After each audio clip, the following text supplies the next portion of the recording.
Ямар хүнд дуу тавьчихваа би арай хүнд дуу тавьчихсан үгүй ийм гоё оглох гээд гоё юм болох гэж байна. Жохон чийл дуу тавих юм хаад.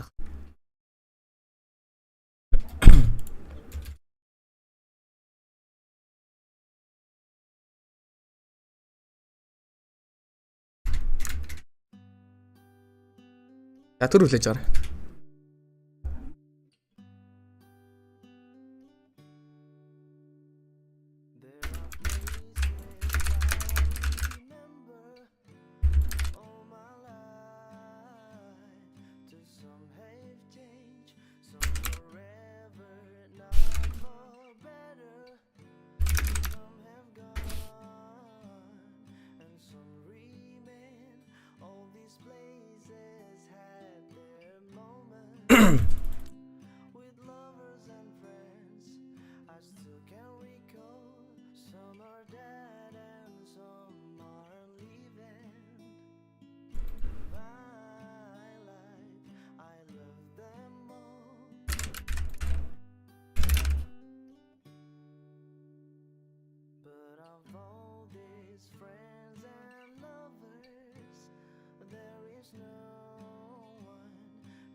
Hello, hi guys. Юу яцхан?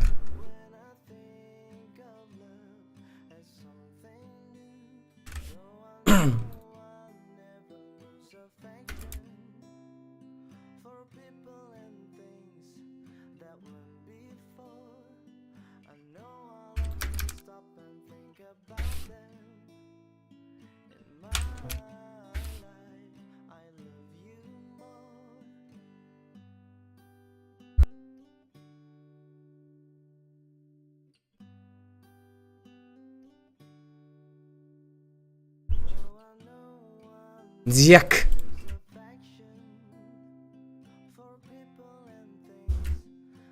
Зя юу яцхан? Одоо видеоны хувьд бараг л баярын өдөр шүү дээ, тийм ээ? Баяр эхэлж байгаа. International эхэлж байгаа. Баярын. Юуны мэндийг бол та бүхэн төргийа. Юуны түрүүнд International яг одоогийн байдлаар opening ceremony гэсэн юм бол хийхгүй байгаа. Тэр шууд нэг цагаас group stage-ийн тоглолтууд явагдана. Хойноос нь play-off руу орохын өмнө opening ceremony ерөнхийдөө бол хийгддэг.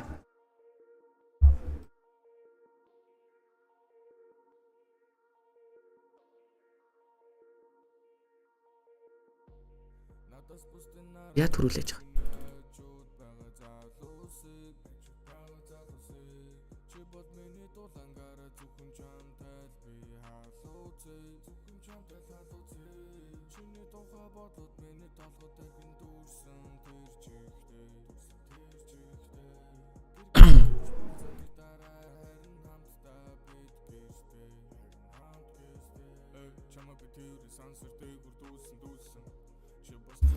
Зя хэдүүлээ тэгэхээр нэг цаг хүртэл тоглогчдын тухай мэдээлэл за тэгээд багууд ямар бүрэлдэхүүнтэй явж байна.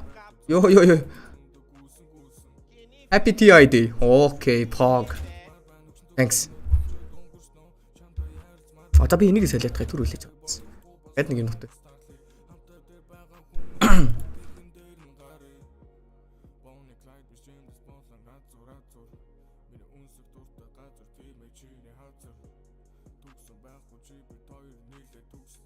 Jack.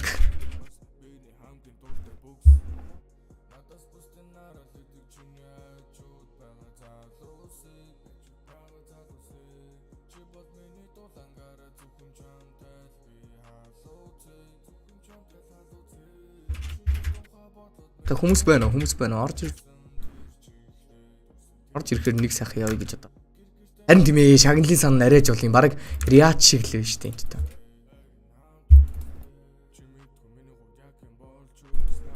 Бол байлгүй дээ бор. Ер нь бол тэгтээ хэдий шагналын сан жуулж гисэн TI-д орж байгаа багууд чинь ээж сүрэх гэсэн зорилготой л байгаа шүү дээ.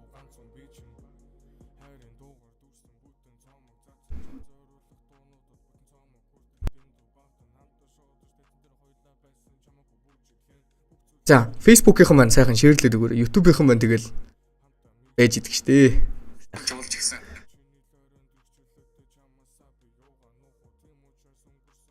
тип ер нь тоглолтын дундуур яваад байна. Харин аль тоглолтыг явахаа та хэдээс асууж ижил явах гэдэг нь би ерөнхийдөө бол ээжсээ хэдүүлээ групп A-с нэхлээд үзийдэх үү. Тоглолтын хуваар бол энд байгаа. Main event-ийг эндээс орно. Групп A-ийн хувьд бол Nine Pandas. Энэ TI дээр би ер нь сайн байж магадгүй гэж бодож байгаа багийн нэг нь Nine Pandas. Таад нэг шеэрлж тэгээ хэдүүлээ нэг сайхан үзье. Нэг багаар нь баг нэг бүрчлэн ярилцъя тэхүү. Hello.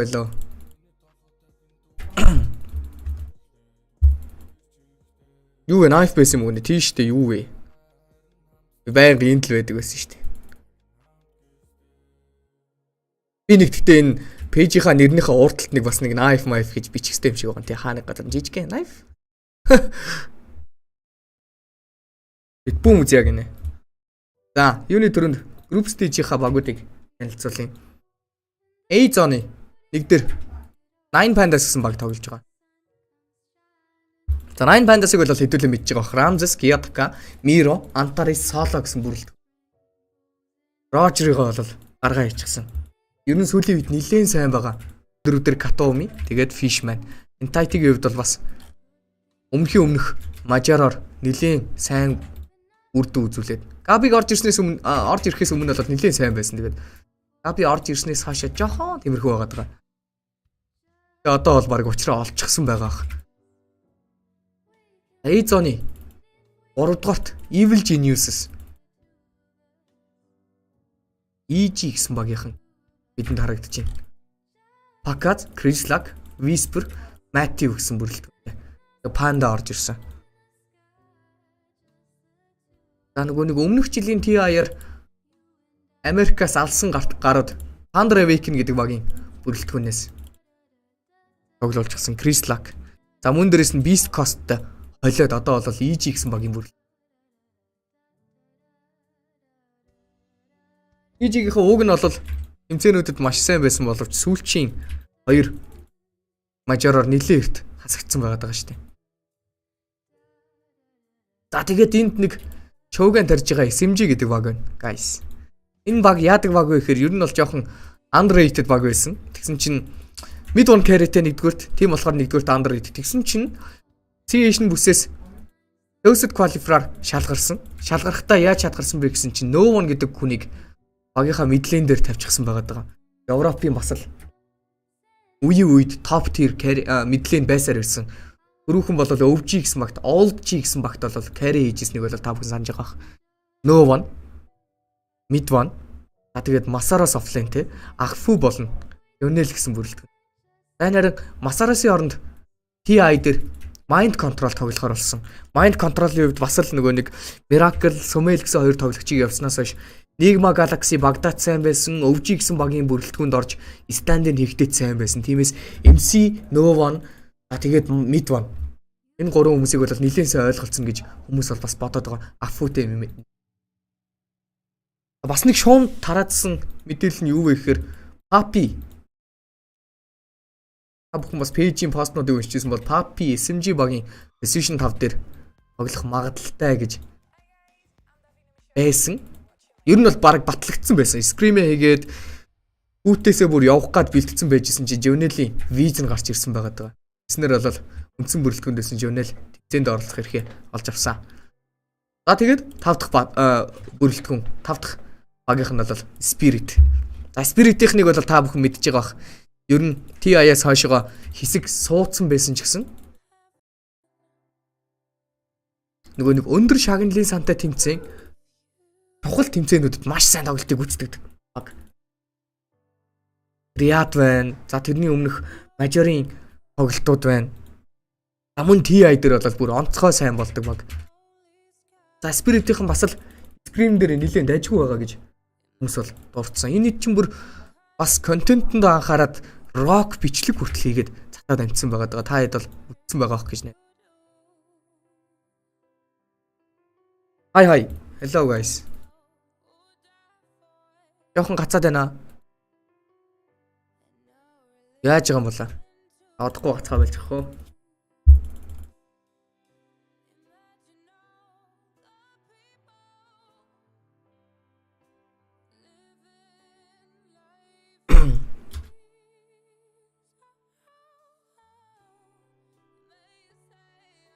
Зя хай. За. Facebook-ийн маань сайхан шеэрлээд өгөөрэй. Баярлаа. TI-ийн туршид ерөнхийдөө бол би хамтдаа байна оо. Нэг ч тоглолт алгасахгүй. Хинжэнгөөл байцгаа. Хаа дарин байх уу гэдэг л байна. За, хэдүүлээ групп B рүү оръё. Групп B рүү орохоос өмнө дахиад нэг дарламаар юм байна. Юу вэ гэхээр за би энэ дээр барыг хараалаадах.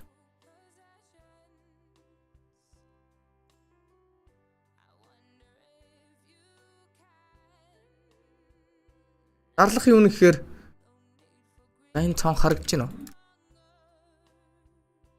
Дарлах юм нь юу вэ гэхээр та хэдэд нэг өмнө сая мажороор бид нар нэг ивент зохиогоод тэгээд ивент зохиосон чи хүмүүс хурд ирчээд нэг бор шилтээ уух юм нэхээ тэгээд нэг янз янзын байдлаар тухтай байдал нэхээд байсан. Тэгээд бидэд нэг ийм одоо спортс пабтай болсон байгаа даа. Abyss Sports Pub гэдэг нэртэй. Та бүхэн пэйжээр нь хайгаад орж болно. Нэг хальт сурчлагаа явчих зэ. Одоо тэгэхээр энэ дээр миний кастнуудыг шууд явуулж байгаа. Кастнууд бол хоцрогдохгүй явна. За энэ дарын дотор нь юу байдгийг хальт танилцуулчих. За энэ үүд дээр нь орох хэсэг байна. Мэдээж уух юм бол байгаа. Public zone буюу хоёр талтай. За одоо яг энэ камерны арт тал дээр зурагттай. Public zone дээр ширээн дээрээсээ зурагтан дээрээ суугаад сайхан тоглолтоо үзэх боломжтой зон байна. Эндээ мэдээж идэж уух юмаа захиална. За тамхины өрөө бол мэдээж тодорхой хэрэгтэй. За нэмээд PS5 тоглоод Racing Wheel буюу тоглолтынхаа дундуур тоглох нэг ийм болон байгаад байгаа. Эндээ бас зурагттай хажуудалт нь найзуудтайгаа сайхан хийсэн дээр за зүлгэн дээр гэх юм уу? Суугаа чийлэрэд байх боломжтой. За VIP зон дахиад нэг 6 хүний боломжтой. Одоо яг энэ тоглолтоо өгсөн бичгийг яг энэ хажуудал дээр том зурагт тавиад бэлдсэн байгаа. За нэмээд board game room буюу нэлийн том олноороо хурж ирж суух боломжтой нэг байна. 10 хүнээс 10-аас дээш хүн орох боломжтой. Бусад өрөөнүүд нь хажицсан юм. Байхгүй шүү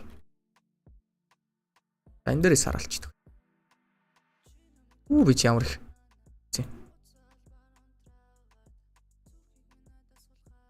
VIP зоныг харуулсан. За тэгээд тоглолтын хажуугаар бильярд тоглох боломжтой хоёр ширээтэй. Public room-ныхаа яг хажуудалд. За нэмээд PC VIP room буюу бас л биерээ шимээ цуух боломжтой. 5-аар орох боломжтой юм 2 10 комптой VIP room нэгдсэн байгаа шүү. Хурж ирж үзхийг хүсвэл хүн болгонд нээлттэй 3-4-р хороолт. Таад ээж рүү орж агаад. Ерөнхийдөө Abyss-ийг мэддэг хүмүүс байгаа бол Abyss-ийн 5 давхарт байгаа. Сансар центр 3-4-р хороолт сансар центр. Реклам явж дууссан. Тандра Weekend битбүм үү? Харин нэ. Тоглолтоо харж байгаа л бол юм. Бид хүртэл ажиллах юм гээд тэгэл нээлттэй л байна да.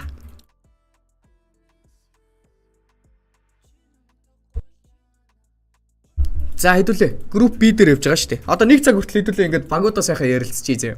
Тэгээд жоохон тип мипний юм байвал таад нэг байн бай асуугаад тахгүй тоглолтын өмнөх нэг сайхан багцалж ярьчаал тэгэл талаадаа гэж бодоод байгаа шүү би. Тэгээд тоглолтын дундуур асуух юм бол би тоохчгүй хариулахгүй сонсоогүй юм шиг хараагүй юм шиг зүрч.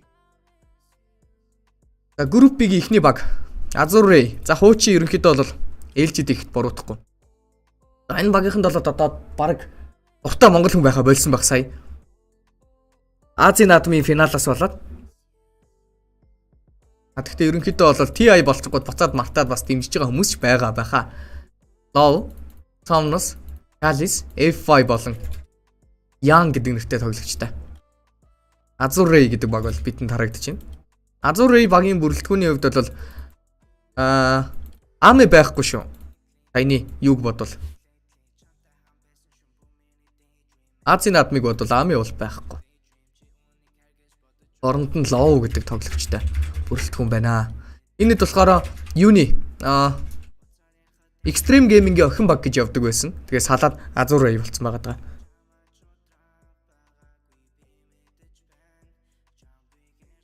Сүүлийн 1 сар цогтаа бүүтэлсэн гэсэн шүү.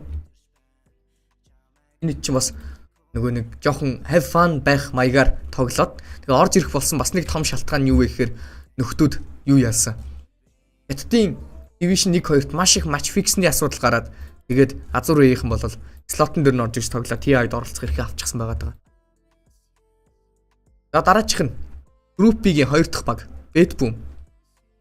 За хүмүүс ер нь нэлээд хүлээлттэй байгаа баг. Тоглогчт нь ч гоё. Эго өндөртэй. Скил даралт сайтай. Торонто, Токио position 5 болсон гэдэг бас нэг юутай мэдээлэлтэй. Тэгэнгუутаа нөгөө нэг бүтэхгүй нөхөр Nightfall зэт зурж хөөгддөг. Чин тоглолтынхоо дундуур стрим үзэж бас нэг оноо алдаж хөөгддөг. Багтаа тэмцээнд нь тоглож чадхаа болдог юм ерөөсөө хэргийн эзэн ингэргийн нөхөр Nightfall байна. За тэгээд мэдээж Vegas Squadron гэсэн багт гинт гарч ирж исэн Daniel Scoot-ийн буюу GPK 17 оноос хойш одоо бол эрчимтэй cross center тоглож байгаа. Залуухан тоглогч GPK. Animate Pure. Nightfall гэнэ Pure-тэй би андуурч sorry. Pure. Nightfall бол offlane байж байгаад carry болсон. Зөрөөд Pure бол carry байж байгаад offlane болсон. Одоо солигдоод roll shift хийгээд бараг 1 жил болж байгаа шиг байна. Position 4 дээр нөгөө нэг aviasтай ч юм уу алдарч ч юм уу хотол аваад баш авдаг нөхөр save хуучны тоглогч. Харин position 5 дээр Торонто, Токио. Манай монголчууд бас нэлээ их хувь нь Битбүүн багийг дэмжиж тах шиг байгаа. Тэгэхээр И зооны 2 дугаар баг болох Битбүүмийг бид харж байна. Нээлт нь group stage дууссаныхан дараа л болох юм шиг байлаа. За 3 дахь баг нь Shopify Rebellion. Энэ их сонирн баг.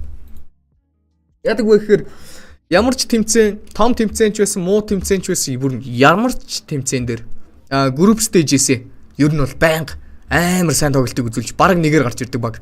Тэгэхээр Shopify Rebellion гэдэг баг плей-офф руу гараад тол явдггүй ч гэсэн group stage дээр бол гялцдаг гэдгийг та бүхэнд нэг тоглолт ер нь тэмцээн эхлэхээс өмнө нэг сануулчих. Shopify Rebellion гэдэг баг бидэнд харагдаж байна. Бүрэлдэхүүн нь бол Artizi. Жилдээ одоо 1-2 удаа стрим хийхдээ шууд Twitch-ийн рекордыг эвддэг тоглогч гэдэг байгаа. Тур Бабаю гэдэг тоглогч байна. Abed мэдээж Abed-ийг бол одоо баг хүн болгон мэддэг болсон баг. Cyberlight, Crit болон Fly гэсэн бүрэлдэхүүнтэй. Shopify Rebellion гэсэн баг бол би зооны 3 дугаар баг дээр бичигдсэн байна. За нэмээд Team Liquid. Яа. 2 дугаар байрны эзэд гэхэд буруудахгүй бах. Бүхий л мажороор 2-т орсон багийнхан. Mike Nisha, Zai Boxy, Insania. Зарим энэ TI дээр юу болсон? Энэ TI дээр Boxy хүрээд ирсэн guys. Boxy сая нэг ээж нь өвдсөн гээд за тэгээд би ерөнхийдөө бол TI-с илүүтэйгээр гэр бүлийнхэндээ илүү их санаа зовж байгаа. Тиймээс TI-д очихгүй байх боломжтой гээд өөр нэг тоглогчтой position 4 дээрээ тоглогчтой Alliance багийн position 4 Pablo гэдэг нөгөө 4 уруутай гэдсэн чинь муухагаар л тэр нөхөртөө scream хийж ягаад одоо буцаад Boxy хүрээд ирсэн. Тэгэхээр Liquid багийнхан бол үндсэн бүрэлдэхүүнээрээ бидэнд харагдаж байгаа. Group B-ийн сүүлчийн баг Thunder Awaken. Thunder Awaken-ийн хувьд бол Smiling Knight, Latim, Leech Knight, MGZ гэсэн. Ер нь бол би Thunder Awaken-ийг бол нэг их оошоохгүй байгаа. Гарч ирсэн ер нь бүст нь их олигтой баг байдаг болохоор гараад ирсэн л гэж би хэлмээр байна. Үннийг хэлэхэд. Нэг худлаа нэг холдохгүй те манай Монгол багууд хүртэл ялчна. Хүртэлч гэдэг юм байхгүй. Ер нь бол амар илүү ялах баг. Thunder Awaken. Тиймээс Thunder Awaken-ийг шууд хаслаа. Sorry. Group C-ийн эхний баг Beast Coast. Окей. Parker. Jim Park гэсэн нэртэй тоглож исэн Parker. За бас л нөгөө нэг Перу улсаас гаралтай нэг юу байгаад байгаа. Infamous гэсэн актем байгаад байгаа. Перуд ерөнхийдөө бол Infamous гэдэг Dota-гийн актем байгуулагдсан. Тэр актемаас бол нэлээд олон тамирчид гарч ирсэн. Hector ч юм уу тий. Эсвэл Timado тэгэнгүүтээ одоо энэ дараачихын хүн юу вэ гэхээр Parker, Jim Park. За тэндээс гарч ирсэн Parker гэдэг carry. За Magog бол хэдүүлээ өмнөх TI-аарч тэрний өмнөх TI-аарч бараг харсан баг. За нэмээд Sacred, Scofield, Stinger за үлдсэн бүрэлдэхүүнийг бол та бүхэн мэдж байгаа. 19 он 20 оноос хойш ерөнхийдөө бол хамтдаа байгаа нөхдүүд. Hector гараад Parker орж ирсэн.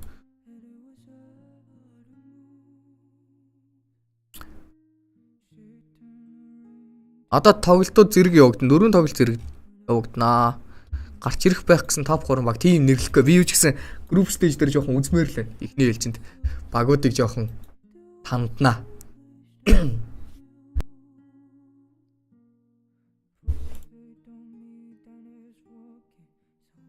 За, group C-ийн тоглолт. Энд East Coast харагдаж байна. Group C-ийн. Beast Coast-ыг хэдүүлээ үзсэн. Одоо бол 2 дахь баг нь Gaming Gladiator. За одоо нөгөө нэг дийлдэхгүй байгаа 70 мангасод Gaming-ийнхан. Durakio, Kyun, Ace, Tofu, Celery. За энэ хэдийг бол та хэд надаар хэлүүлдэг мэдж байгаа. Одоо сүүлчийн 1 жилийн туршил бүр рууган тарилаа. Дийлдэхгүй байгаа бүрэлдэхүүн. За TI гэдэг тэмцээний том даваа юу гэх вэ? Финалд хүрэх даваа гэх юм уу ч одоо LG-ийг ялсан баг төрүүлдэг гэдэг нэг цуурхал тарцсан байсан. TI за баг 3-аас бусдын дээр нь LG-ийг ялсан баг төрүүлсэн байдаг шүү ер нь бол. Тэгэхээр LGD PSG байха болцсон. LGD Gaming Paris Saint-Germain-ы ивент итгэхэ болоод харин PSG Paris Saint-Germain-ы юг ивент итгэдэг болсон. Quest-ийг ивент итгэдэг болсон. PSG Quest гэж явж байгааг харж байгаа бах. Хажуугаар нь жоохон дайлгчлаа. За LGD-ийн хувьд бол бүрэлдэхүүн Shiro. За Shiro-г бол одоо бол хүмүүс бол зүү ёсоор хятадын номер 1 carry гэж ярьж байгаа. За тэгээд мэд дээр нь Малайзиас гаралтай Nothing to say.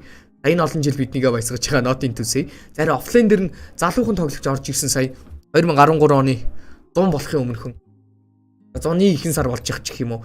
Ньюгийн хувьд бол орсон. Тэгээд одоо бол аль хэмжээний 5 сар болчих багтаа. Эдий потенциалтай тоглогч байсан ч гэсэн хитрхий жоохон цол үйлдэл ихтэй байгаадс одоо бол өөрчлөгдсөн байх хэвээр. Хятад багийнхаа ер нь бол China Dota-гийн ганц давуу талтай юм нь хитрхий чанд хатуу дөрвөн баримталж тоглодог. Тэр New гэдэг бүрэлдэхүүн.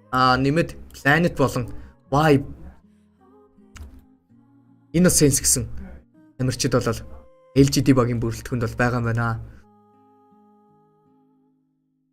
За харин дөрөвт нь Nonce.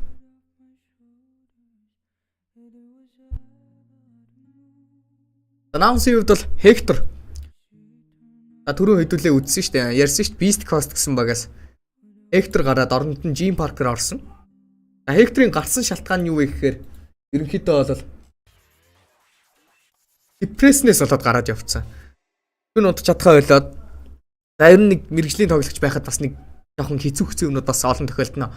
Тэр асуудлаа дааж чадахгүй гарч яваад ер нь бол Dota-гоос нэлийн холдоо 6 сарын дараа эргэн ирэхтэй Nonce багийн бүрэлдэхүүнд carrier ролн дээр ороод ирсэн. Midlane дээр нь Gunner, offlane дээр нь Mu, position 4 дээр Lelis. За харин энэ Barzilas гаралтай Lelis-ийг бол өстэй магтмаар тоглогч. Alliance, Quincy Creve, NIP, Pain гэсэн багуудыг дамжаад Lelis-ийн хувьд бол яг одоо Nonce багийн position 4 дээр тоглож. Тэгээд position 5 дээр нь Yamsun. Тэгэд нэг юм хэлэхэд манай IC-гийнхэн бол тэмцээнд явахдаа Nonce гэдэг багийг 2 удаа хийснийг та бүхэн сайн мэдж байгаа бах. Зя нөгөө талаас B группийн хамгийн сүүлчийн баг Virtus Pro. За миний бас нэлээд харахыг хүсэж байгаа багийнхан Squad 1X гэдэг мундаг мэдлэнтэй Тэрэж гэдэг бас жоохон хийдэж гисэн үнэхээр хүчрхэг carryтэй. За ерөнхийдөө бол CC-ийн багуудын core-ууд бол угаасаа skill даралт маралт, conf даралт юмнууд нь бол маш сайн байдгийг мэд. Тэгээд Norris гэсэн offlane-тэй, Seiyu, FNG гэсэн бүрэлдэхүүнтэй Virtus Pro багийнхан хэдэн дараагч чинь. Ингээ сүүлчийн групп D. Групп D-ийн хувьд бол Cage Stars гэж байна. За энэ Stabil гэдэг тоглогч байна. Cage Stars-ийн carry дээр. Энэ тоглогчийг бол өстой шүтгэхгүй байхын аргагүй. Энэ Барзилийн ерөнхийдөө бол урдаа барьдаг carry байх ёстой Stabil-ийн хувьд.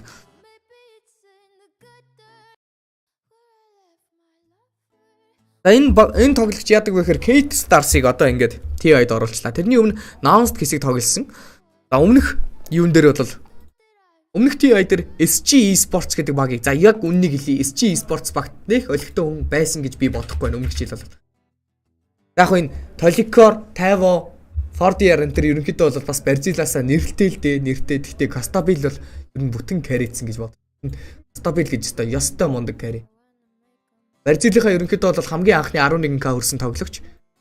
Хүмүүс жоохон мэддэггүй л болохоос сайн carry байгаа. За тэгээд Analog, King RD энэ юм бэ? CR гинөө. Таби FCR-ыг бол сайн мэдэхгүй юм байна. За тэгээд KG гэсэн бүрэлдэхүүнтэй. Cage Stars багийнхан Group D-ийн нэг багаар бичих бичигдсэн байна. Харин Paris Saint-Germain ивент гэж эхэлсэн Quest Esports багийнхан. Paris Saint-Germain гэж. Quest Esports багийнхан бол D группийн 2-оор бичигдсэн явж байгаа юм. 2000 Noob Toby Omar Kauri. За монголчууд бас 2000-ыг нэлээ их олон хүмүүс нь 2000-ын фэн болсон байсан. Тиймээс 2000-ыг та бүхэнд харуулъя. Казахстан усаас гаралтай тоглогч. Одоо бол 23 настай 2000 оны тоглогч. За хуучин Европын PUBG юм уу эсвэл нэг Европ тэмцээнүүдийг жижиг тэмцээнүүдийг үздэг байсан бол Navy гэдэг нэртэй тоглодог байсан. Team Empire багт. Тэгээд Казахстанныхаа ерөнхийдөө бол төлөөлөл болж маш олон тэмцээнүүдэд орж исэн. Хойноос нь Team Pango гэж бол мэдхгүй юм байна. Fight to Moon, Aggressive Mode. За тэгээд хаан гэдэг бүрэлдэхүүнийг дамжаад рүү нийтэрсэн хойноос Quest-ийн бүрэлдэхүүнд оржтэй. За ерөнхийдөө бол Казахстан тоглогч байх юм бол энэ Кан гэдэг багийг дамжсан байх ёстой. Энэ бол хууль гэж бодчих болно. Тиймээс Каныг бол мартлаа. Зя. Игийн 3-т талон. Нутаг ус. Би одоо SMG нутаг космос гэж ярихгүй байгаа шүү дээ, тийм. Mind controlтэй, no one-тай. Тэгээд яг хуу хэдий Аз хүн ч гэсэн хин mid one байгаад тахаар тэгээд бас ягч нөгөө Азийн төлөөлөл гэж хэлэх жоохон хэцүү байгаа. Талооны хувьд бол баталгаатай 100% одоо манай нутаг усны Азийн төлөөлөл болсон баг. Тэрээр нь 23 сая авж. За Ятор 23 сая авжийн талаар бол өөрийнхөө бодлыг хэлсэн байлээ. 23 сая авж бол яалтчгүй топ тир карьернуудын нэг нь мөнөөсөө мөн гэд чигсэн байгаад байгаа шүү.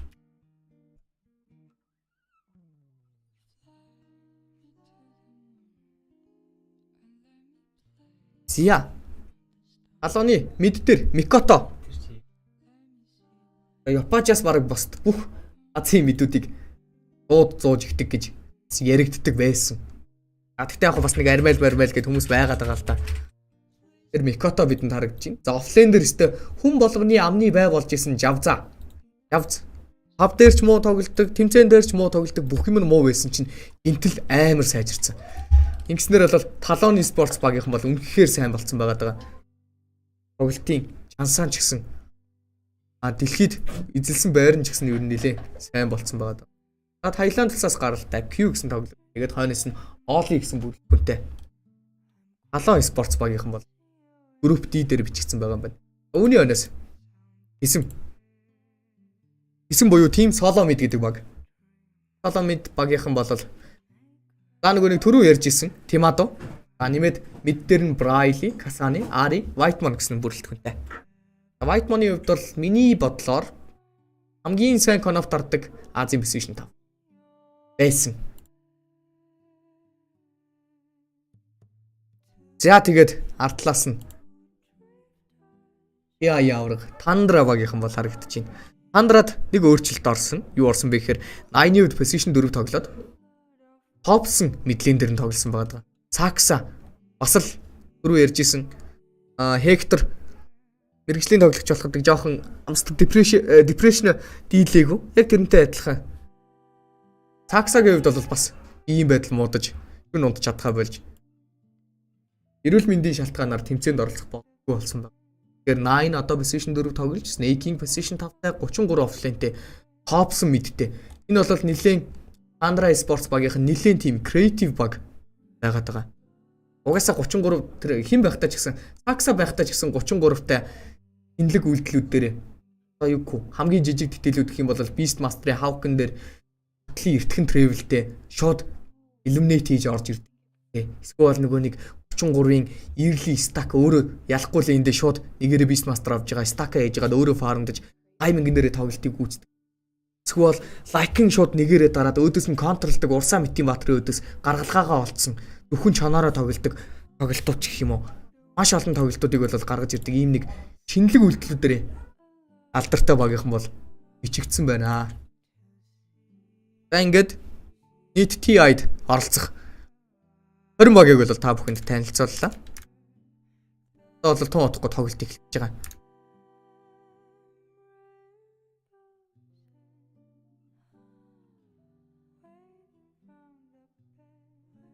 И хэсэгт нийгмаа байгаа гэсэн үү? Nox-тэй солигдож явахгүй. Би ер нь одоо энэ TI дээр ганцаараа явах хаа. Nox ES-ин дээр кастинг хийж байгаа. ES-ийн онцгой өрхийг авцсан каст хийж байгаа. Тэгээ хэдүүлээч гэсэн ер нь бол хоцрогдлох үзэн гэсэн. За. Аль тоглолтноос эхлэх үү? Би баг Андра Тисмэс эхлэх юм уу гэж бодож их юм. Энэ бол гоё л тоглолт болох юм байна.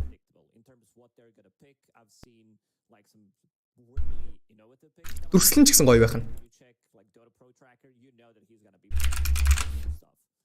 Yeah, it seems like mid has kind of found its availability to get a little bit weird. Things have definitely expanded. I know at the Asian games, like Earth Spirit was a very popular pick, and I know Мэдгүй айлын үзгээ өөрсдөө л мэд. guys in the past who loves like an Earth Spirit. Би бусад багуудыг хальт шагаа гатах啫.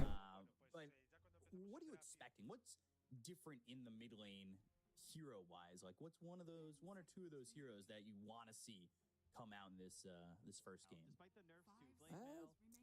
I think we might see maybe not in this. Төрүүлж байгаа би. Юунуудыг хараад, тоглолтуудыг хараад. Entity EG гинэ. За энэ бас тажгүй л тоглолт. Ер нь TI-ийн тоглолт тажгүй биш юм ч гэж. Entity EG байна. I think this is still super strong even though like both of these items got slightly nerfed. It's still super popular and the big one is TSM banning out Bristle.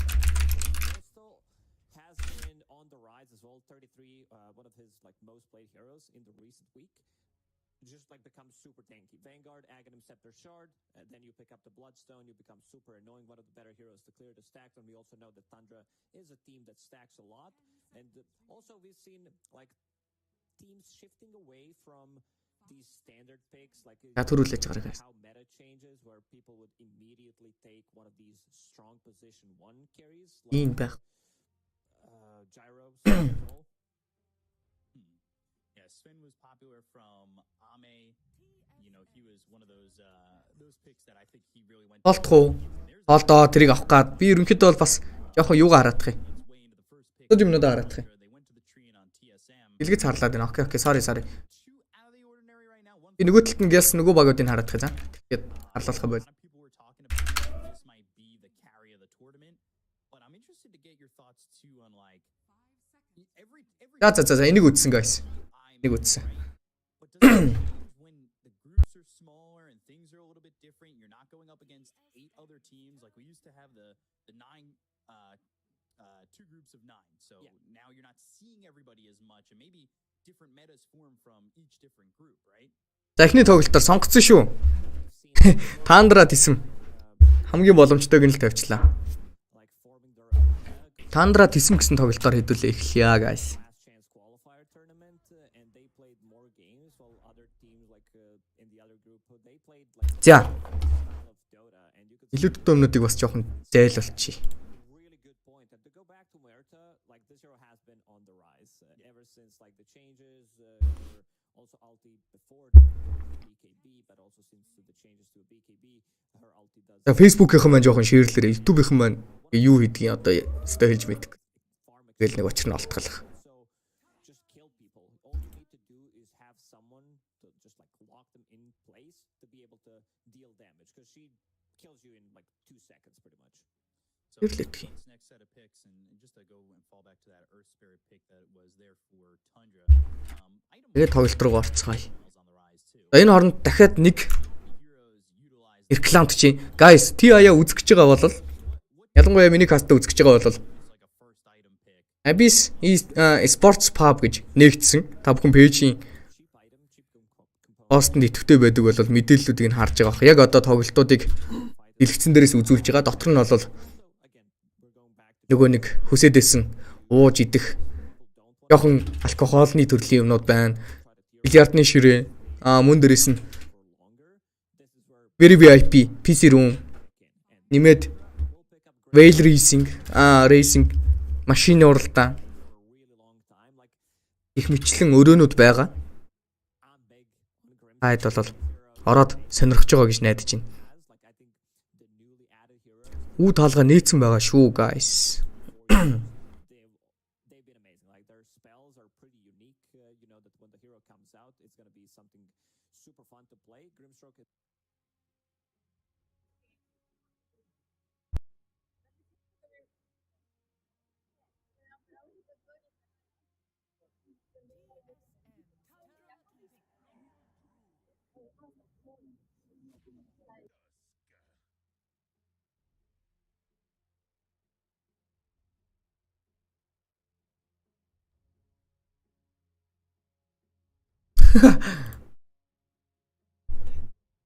Хүмүүс очиж гин үг нэ. Төрүүн лав нэг 10 гаруй хүн бол байсан баг. Дүүрхээс өмнө очорой. Дүүрчүүл жийж шүү guys. Очих боломжгүй болчих шин. Yeah, the Grimstroke. When I see Grimstroke come into these drafts, especially during TI, the first thing I think about is that introduction to Grimstroke that we had at TI8, right? Where they're announcing heroes. All of a sudden, Grimstroke comes on the screen, has his introduction, and then that available now popped up, and I swear everybody was like, "Oh yeah, we're gonna go out after this day of TI." They went home to their computers and spammed Grimstroke, and I've been a fan of this hero ever since. It was really quite the reaction, and it's cool to see it here. But I do again agree with you with the lineup alone. Болтохгүй guys. We've seen some За тоглолтонд оръё. Захиалгын тэр авж байгаа. Та пэйж хуудас руу ороод мэдээлэл аваарай. Ер нь бол 3 4-р хорооллын. profit early in the year. Ансар центрийн 5 дахь байгаа шүү за. Game to play into. This is one of his arch nemesis, I would say. Grimstroke leash mechanic plus silence, like what you want to do. Like even if you English use, class like leash on one hero vocabulary. and you know the task with Ок. Blink is coming in, try to save him with the snowball. He gets Thanks Маргад. snowball and Sorry. also another hero that's gonna За драфт. Окей, TI эхний гейм. not your Авто морил. typical lane. I would За юуны түрүүнд драфтыг бол Earthspirit гэсэн материалаар эхэлж байгаа шүү. Тандрагийн. Энэ тэмцээн дээр ерөнхийдөө өмнөх тэмцээн дээр ч гэсэн Earthspirit-ээр маш их драфтыг эхэлж байгаа. Яагаад вэ гэхээр мидлен дээр топсон тоглолч нь 4 дээр 8 тоглолч нь. Ингээд сайхан рол флекс хийж боломжтой байгаа.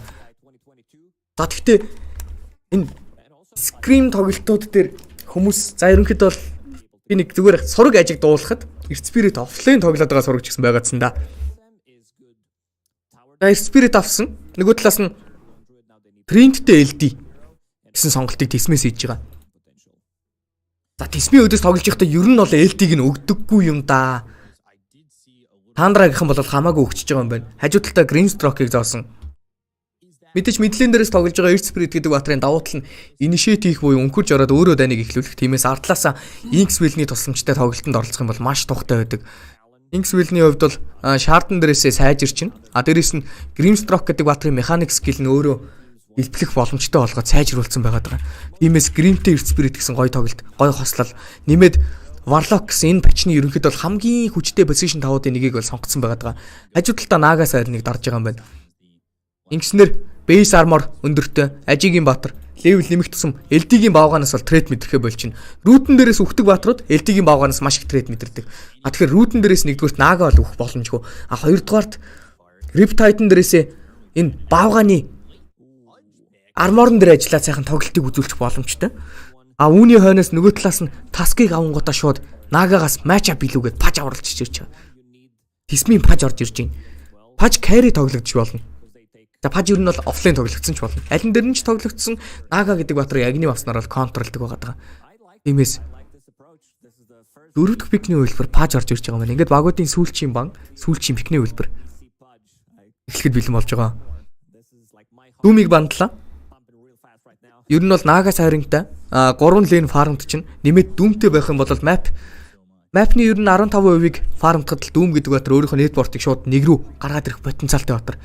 Дээрээс нь Grimstroke-тэй Soul Bind-ын дээрээс 2 баатарыг дүүмдлээ шууд тэр 2 баатар тоглоомноос хасагдах боломжтой болно.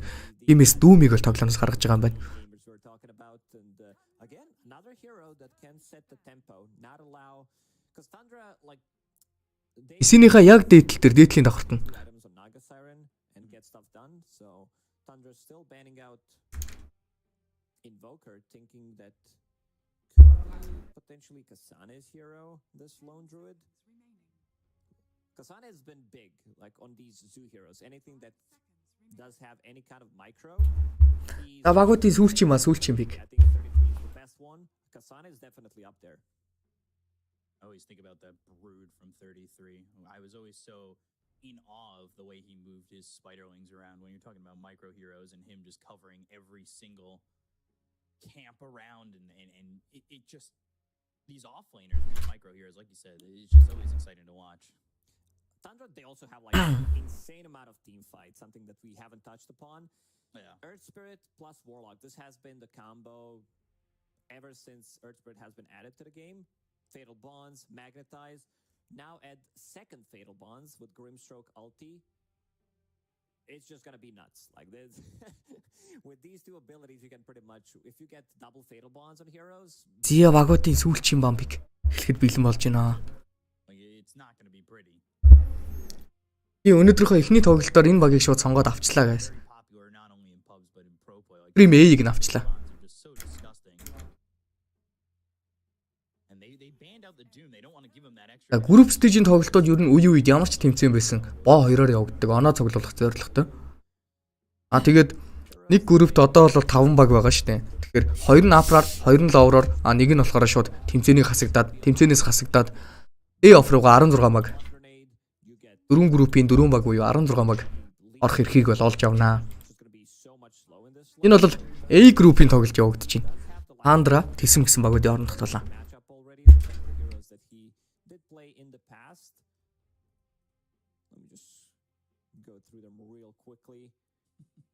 Most of these heroes are like melee heroes. I wouldn't mind if they were like Зя сүүлчийн бикнүүд орж ирэхэд бэлэн болсон.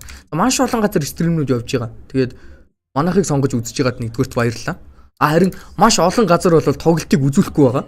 Тиймээс үзүүлж байгаа ганц газар болох more damage against these illusions. Abyss Sports Pub-ын тухай. It's a really good counter to Terrorblade. A lot of the times you'll see Zeus being banned. Bit of a different picks, like just the opening game. Pudge plus Zeus in the same team. Lone Druid as well. Hero that doesn't need much farm. Like Lone Druid really scales well. He's also a hero that, as I mentioned, doesn't lose the lane. You have Bear, you have your Summon, which is a hero unit right now.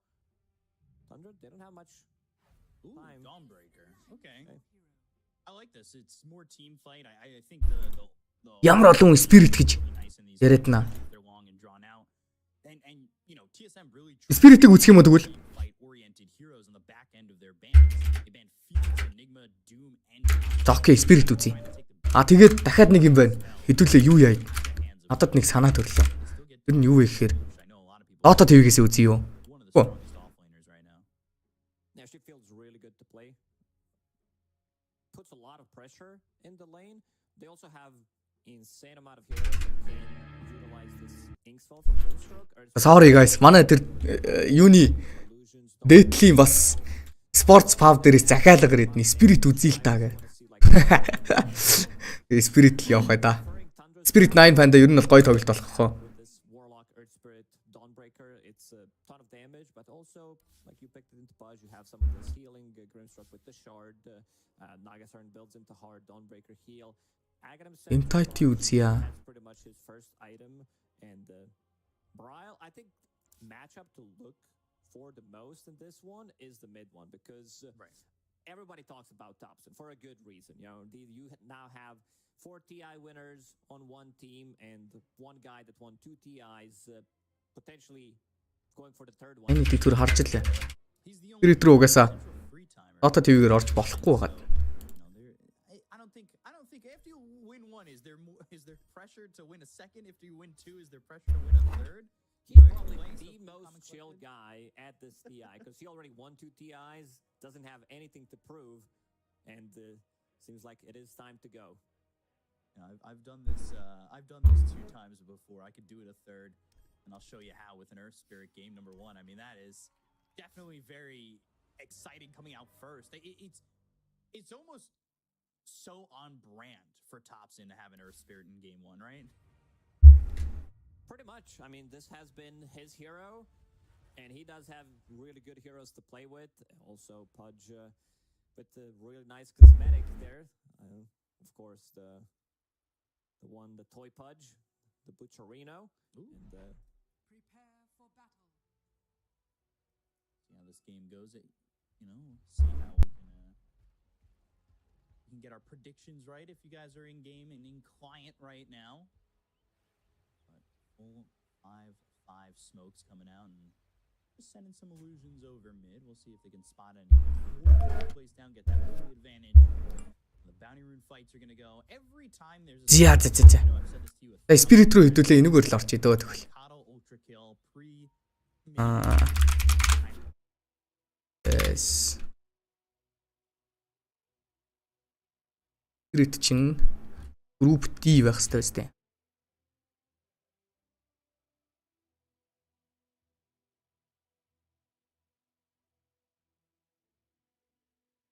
Спирит иш орсорс.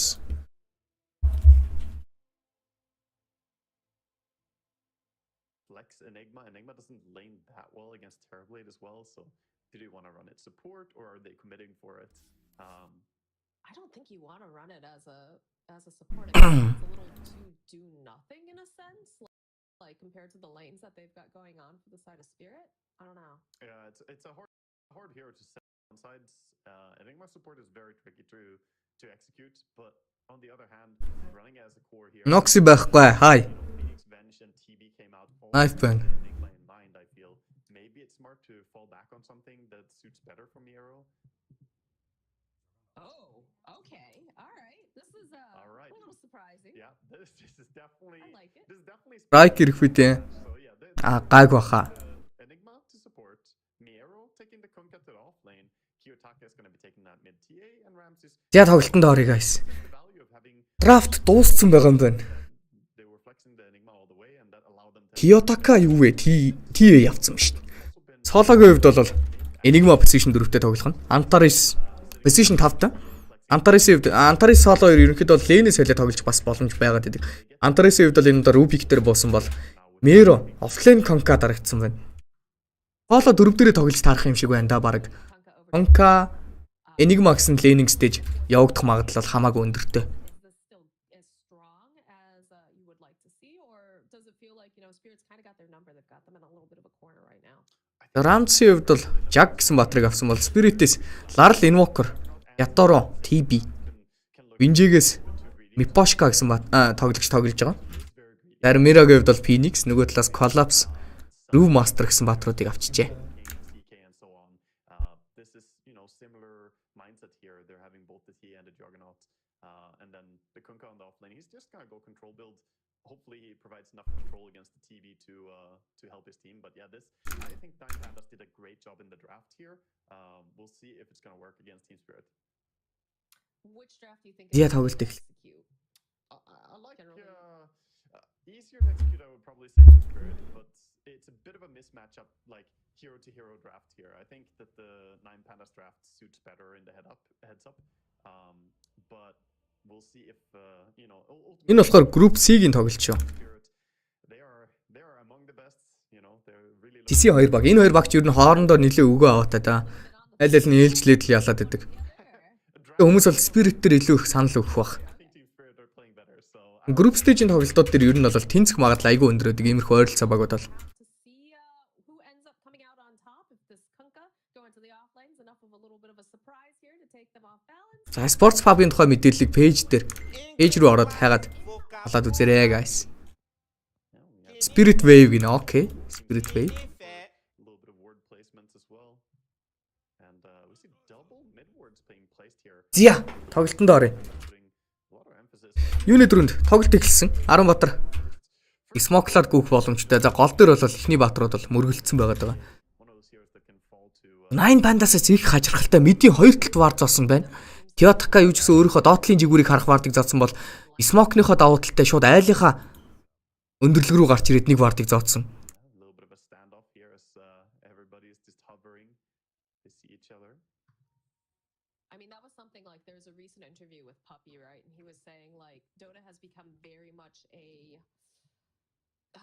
like a flowchart game. And it's always been a little bit of a flowchart game, right? Once you've gotten to a certain point, you know what you're supposed to do, but there's just very little left now for innovation in his opinion.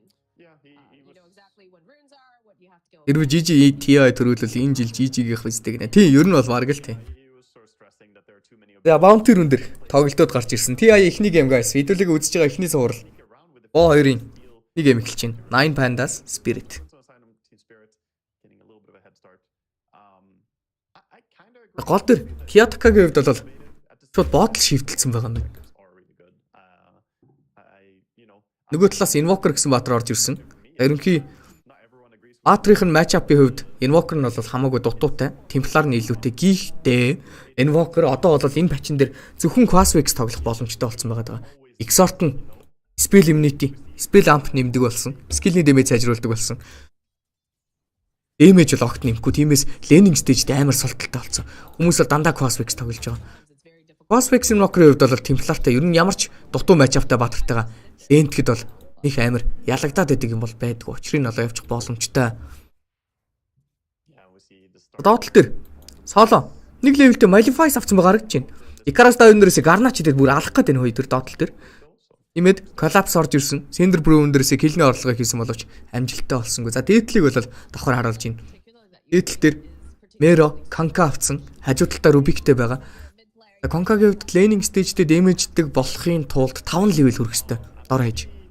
Игжиж range-д secure-лэнгээ амун дээрээс нь баг cooldown-тай өндөр damage-ийг үзүүлж эхэлнэ.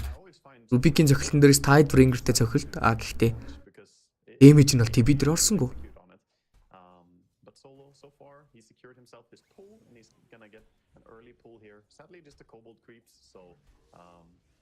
They're not going to do a great job killing off creeps. The useless family, as I call them, they don't kill any. Доотлол дээр Ramses Magic томруулчлаа юу ч гэсэн. Mira арай эндээс Spirit-ийг явуулсан. Яа, амтсангүй. Held the blood grenade through that. I think maybe he could have come to there blood grenade since the spin was on cooldown, but За Mira дээдлэл дээр Ибигээр зохилсон. Яа, reflection дээрээс нэг цохилт яатаар first blood-ыг хийж байгаа юм байна. За TP гэдэг батар first даваад эхэлдэг маш сам том давуу тал Spirit дээр гарч ирэндээ. Ибигийн хувьд бол base armor өндөртэй. Тиймээс physical damage-нээс threat мэдрэх нь багатай боловч метад арцсан байхдаа л зөвхөн лэнийхээ advantage-ийг бол авч чаддаг. Сая метад арцсан байхдаа бол kill хангалттай хийгээд амжичлаа. Алх халахтаа support-ийн биш core-ыг нь алснаар team spirit баг тоглолтын баг зэргийн давуу талыг бол гаргаж ирсэн.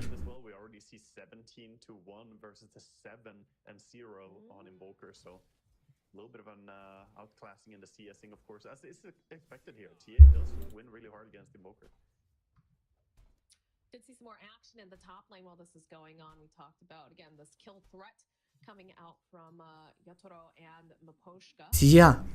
Хилний харьцаа нэг нь ойлсон. Дээдлэл дээр Miro wave авчих юм бол хажуу талаас нь пүлдэх орлого амжилттай болсон. Дарл. Яа эдний сонголтоор Universal Battle болохоор статса нэмий гэсэн бодолтой Bracer дарсан байна. Бодол дээр Ramses нэг левелтэй Blade Fury, нэг левелтэй Healing Ward. Mira дээр Malify орж ирсэн боловч дагаж орж ирэх damage бол байсангүй. Энэ Malify-ны өдөөс ерөнхийдөө бол Icarus Dive буюу ихний сайхан нисэж явчихдаг скил нь байхгүй болохоор Mira-гийн mobility жоохон багассан байгаа. Дагуулт resource-ны зөрүүгээр Kiyotaka бол илүү эндэд байгаа. 22 гэсэн last hit-ний байдалтай. Meltтэй цохилт яа орж ирсэн бол нилээ эвгүй болох байсан боловч Ghost Walk дарчлаа. Дарлын гой тоглолт.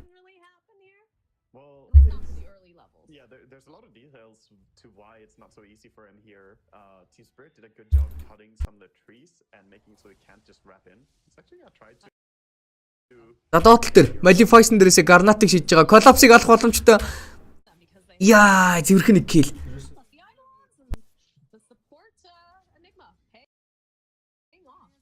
Yeah, I think it's just, you know, understanding how to Байдал нэг гэсэн kill нэрцээ. the lane is very complicated on Enigma and when you make rotations to the other lane.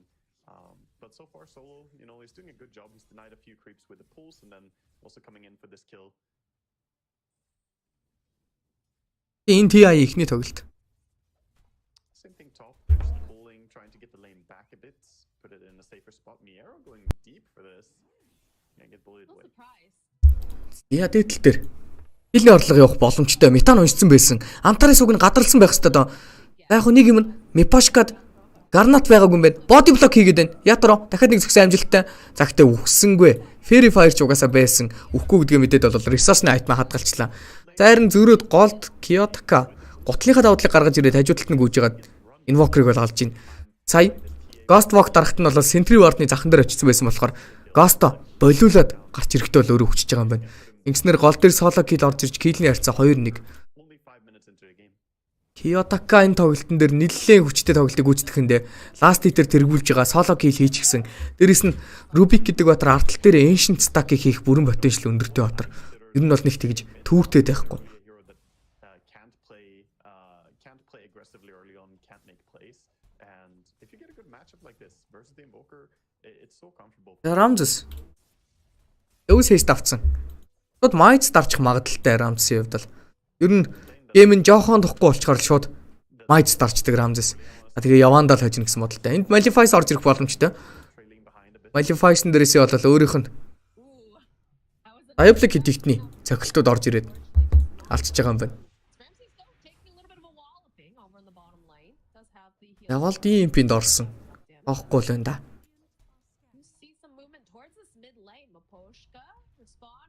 Мипошка бууж ирлээ. Trap-ын дээрээс удаашрсан. Нөгөө талаас Malefice орж ирсэн. Өргөд наашин тавихт нь бол Haste Templar атсан боловч нөгөө талаас Tornado хийгээ загсааж байгаа юм. Mipошка нэг зөхөд ална гэсэн чи Garnach идэ алдчихж байгаа. Antares-ийн хувьд бол Arcane Supremacy гэсэн пассива нэг левелтэй авцсан. Garnach хүрх нь бол тодорхой байлаа. Цэвэрх нэг гэл. Тань Templar-ийн өөдөөс ингэж гол дээр ер нь бол тоглолт их жоохон төвөгтэй байгаад байдаг угаасаа. Trap нь хаануугаа мэдээллийг авч чадахгүй. Дээрэс нь өөрийг нь аль ихээр refraction унтрах эффект байхгүй бол бүр хэцүү. За гол дээр 3 баатар нийллээ. Wave of Terror, Kiyotaka Magic-тэй Meltic дарсан. Tornado амжилттай болсноор бол Kiyotaka-гийн удаа хүчилж унгааж байгаа юм байна. Network-ийн нэгдүгээр TB явж байна. Доотлол дээр цэвэрхэн нэг kill. Дан доотлын kill, Collapse-ийн геймийг бол нэлээд сүйтгэжлээ дээ. Голд 3 баатар 2 удаа харагдсан. Тиймээс доор соло явж исэн Collapse нэлээд аюулгүй байхын тулд Tower-тойгоо ойрхон байсан боловч Tower дээр нь dive алчлаа. Нэмээд Enigma-гийн idol юм. Тэгээд Siege Crypt-тэй цохилтууд Tower дээр бол нэлээд өндөр дэмэж үзүүлж байгаа. 7-гийн Wisdom Mir авсан. Нөгөө талын Wisdom-ыг бол Antares авч байгаа харагдсан да. Yeah, I think the kill bottom was super important because the Brewmaster is trying to rush Midas. So dying there sets back his timing. He is 1,000 gold with gloves. So if he didn't die and he was allowed to farm this creep wave on the tower wouldn't take any damage. He would get, almost his entire Midas complete. Instead now, the tower is down to 700 HP already. This is a tower that you don't look to take early on. The enemy offlane towers usually the last tier 1 tower to fall. And instead it's 9 pandas, almost opening up the map a little bit here. Does it have a higher priority? 9 pandas дээр магадл хамаагүй нэлээд өндөртэй л болчихлоо. Midi matchup нь бол хамаагүй илүү гараад ирэхээр. Чвэн. Я sorry. Багацж байгаа шүү би.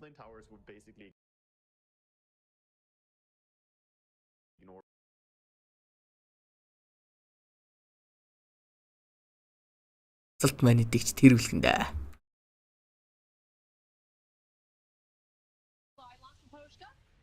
За, хэрэгэд ороод ирсэн гол дээр акшн болж байна. Би коннектлохоор байлдаан болсон. Тэгтлээд авилсан байх нь.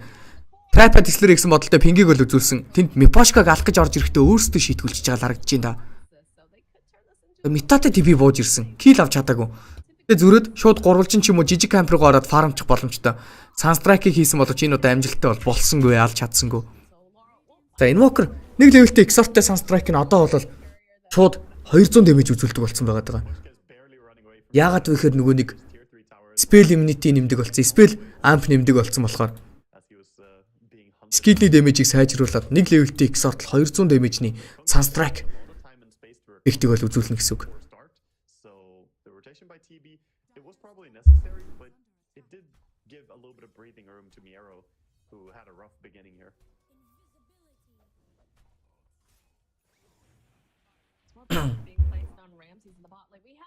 За хийлний харьцаа 5-4. Ramses ардталтай байгаа stack-а бол Blade Fury дээрээс фармдсан. Өөртөө бол Cornucopia гэсэн item. За ерөнхийдөө бол өмнөх ring болон Mana Void-ны нийлсэн item-ыг бол авчихсан байгаа даа. За энэ Enigma support-тай багийн хамгийн том гаргадаг эффект нь энэ. Өмнө жилийн тесмийг санаж ивэл бас яг энийг гаргаж ирсэн. Enigma support дарлаа. Голын тавар дээр Idolianto бууж ирлээ. Тэгээд алчихна.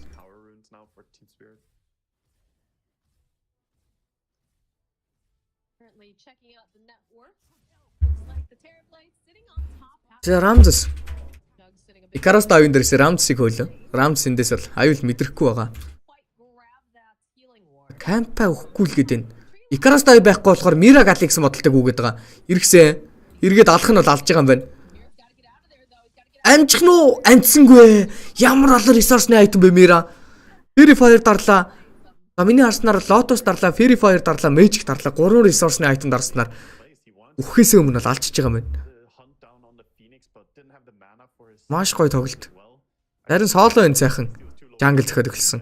Өөрөөсөө Solar Crest гэсэн айтемны давуу талыг бол гаргаж ирэх нэ. Жагд нилээн хэцүү гейм болцсон даа уг нь. Дөрөв тарин TB-д бол маш тухтай гейм байгаа. Botlane Tower 1-ийг бол хүчилж авсан. Нөгөө талаас TB, Manta Style, Butterfly, Ifscad гэсэн айтемнуудыг шууд л quick bind хийсэн байгаа.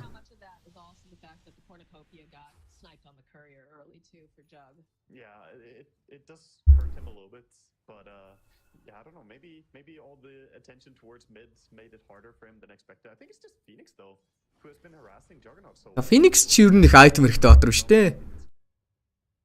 Бүхэн санджи бол ер нь ихэвчлэн дөрөвдөр тоглож байгаа Phoenix Tranquil Boots аваад хойноос нь Might дараад шууд Hex рашилчдаг. 5 дээрээс ч гэсэн ялгаагүй.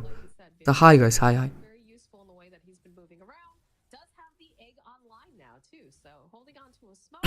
Could potentially try to make some moves, but I'd assume that they'd want to do that with collapse and of course За Brewmaster энэ гейм дээр шууд эннийхээ давуу талыг авахад 2 Bracer авсан. Хойноос нь Might дарангуудаа Radiance Cook Bind хийсэн байгаа. Энэ ер нь бол өрсөлдөгч багаас нь орж ирж байгаа 3 батар гуруула physical damage, ер нь цохиж damage гарах болохоор Radiance-ны өдөөс Evasion-ы давуу талыг бол авчих боломжтой болж байгаа. Нэмээд хажуу талдаа TB-тэй. Тиймээс TB-д нэг арморны баф үзүүлэх шаардлагагүй гэж үзээд байна. Энэ гейм бол яг хэдий 9 Panda-с мэддээ гой тоглож гарч ирсэн ч гэсэн TB-гийн маш тухтай гейм. Бүр маш тухтай гейм. TB-г зогсооход маш хэцүү. Харин зөрөө Templar-ийн хувьд бол хэдий гейм сеттэй байгаа ч гэсэн TB-г авч чадах уу гэдэг маш хүндхэн сорилтонд бол орноо. Гол дээр Галт Snap-ын дээрээс Magic Missile. За үргэлжлүүлээ Sunray-г хийснээр алах нь бол тодорхой. Mirag нэг kill болж байгаа юм байна. Yotaka. Might ямар амар зохилтыг хийчвэ. Melton дээрээс нэг зөксөн. Yotaka-гийн хувьд бол хангалттай өндөр дэмэжтэй байгаа юм байна да. Дараагийн айтмаараа Blink Dagger авах гэсэн бодолтой явж байна.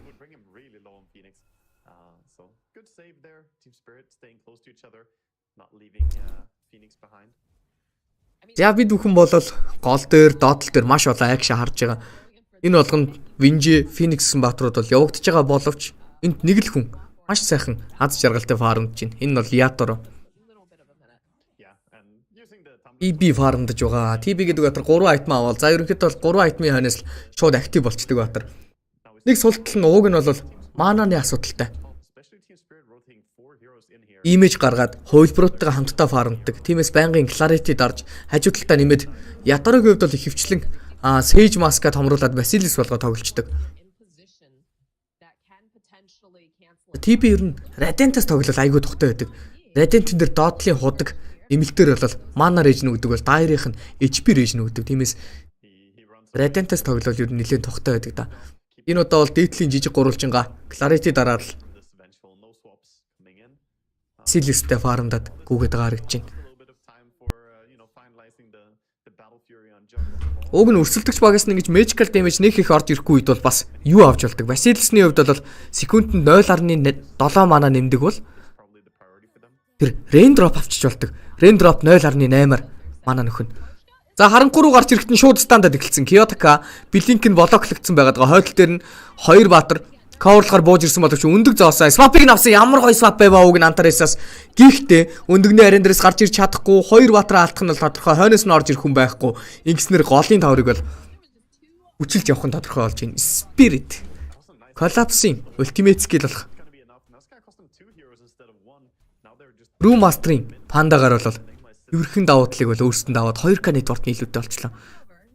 Энэ акшн дээр дахиад л TB оролцоогүй. TB доотлол дээр фармж байгаа. Collapse дээр Malefice, Torrent ороод шууд чип дарчих гэсэн бодолтой байсан боловч Торрент бол амжилттай болсонгүй. but not going to be able to do much more than force them off the tower. That forces them away. За ингээд Spirit бол бүр нэлээд илүүтэй болчлаа шүү. Timing window to open up here. Sure, you wasted your egg and Brewmaster ulti to kill the TA first time there, but with both on cooldown, they could just keep making moves here. Is it a waste if you get the kill though? Yeah. I mean, no, they definitely needed to use their abilities. I used the word, waste this. Канка. Just committed. Канкагаас ер нь ихэвчлэн агним гаргаж ирээд хойноос нь шаард гаргаж ирээд за түүний хойноос шууд Heart of Trust гэсэн айтемын сонголтыг хийгээд When you scrim, it's like, oh, тоглоод байгаа. the wasted two ultis, it's the way, I'm teasing it's the you. copium of a player. Yes. But Laurel, I know what that's like. Laurel opens up the mid tower, and meanwhile, Nine Pandas they claim the top tower though. So enjoying that top lane. TA gonna farm this side. Laps is doing a great job of just keeping control of this bottom area. За коллапс. Yasuo who moved over, Ийшээгээ буусан. but just forcing the jug to have to TP out Нөгөө талаас when it's just Темпларын хувьд бол Дисо барих гээд байгаа. stuff right there, forcing them into Мэдээж Темпларын актив болдог цаг нь угаасаа л энэ шүү дээ. Power Trades, Blink, D-Lens, хонос нь Дисо. Bullied a lot, even though he only died the one time. Having to run away is not a good feeling. they have vision on Solo and Kiyotaki. За Марк X-эн дээрээсээ Мипашког бариад шууд алчих боломжтой. Мипашког алхад бол нэлээд амархан байх болно. Өөрөө бол backline дээр нартлаас нь сэвэлж хүнээ swap-лах хэрэгтэй дотор урталтаа гараад ирсэн байсан сая Vision зогц зорилгоор. That held us so much, my goodness. But the Icarus died just enough to keep Mira alive away. Gets away safely here. As we now see immediately Nine Pandas going to reclaim their top area. 6-9 гэсэн гилний харьцаа 2K network-ны илүү. За тоглолтын яллах магадлалыг бол Dota Plus 52-48 гэдэг ер нь нэлээд ойролцоо. Гэтэ Spirit дээр жоох илүү зааж байгаа юм байна. Яг бодит байдал дээр бол нэг Well, Team Spirit are off to a really good start. 60-40 мөч болцсон байгаа хаа.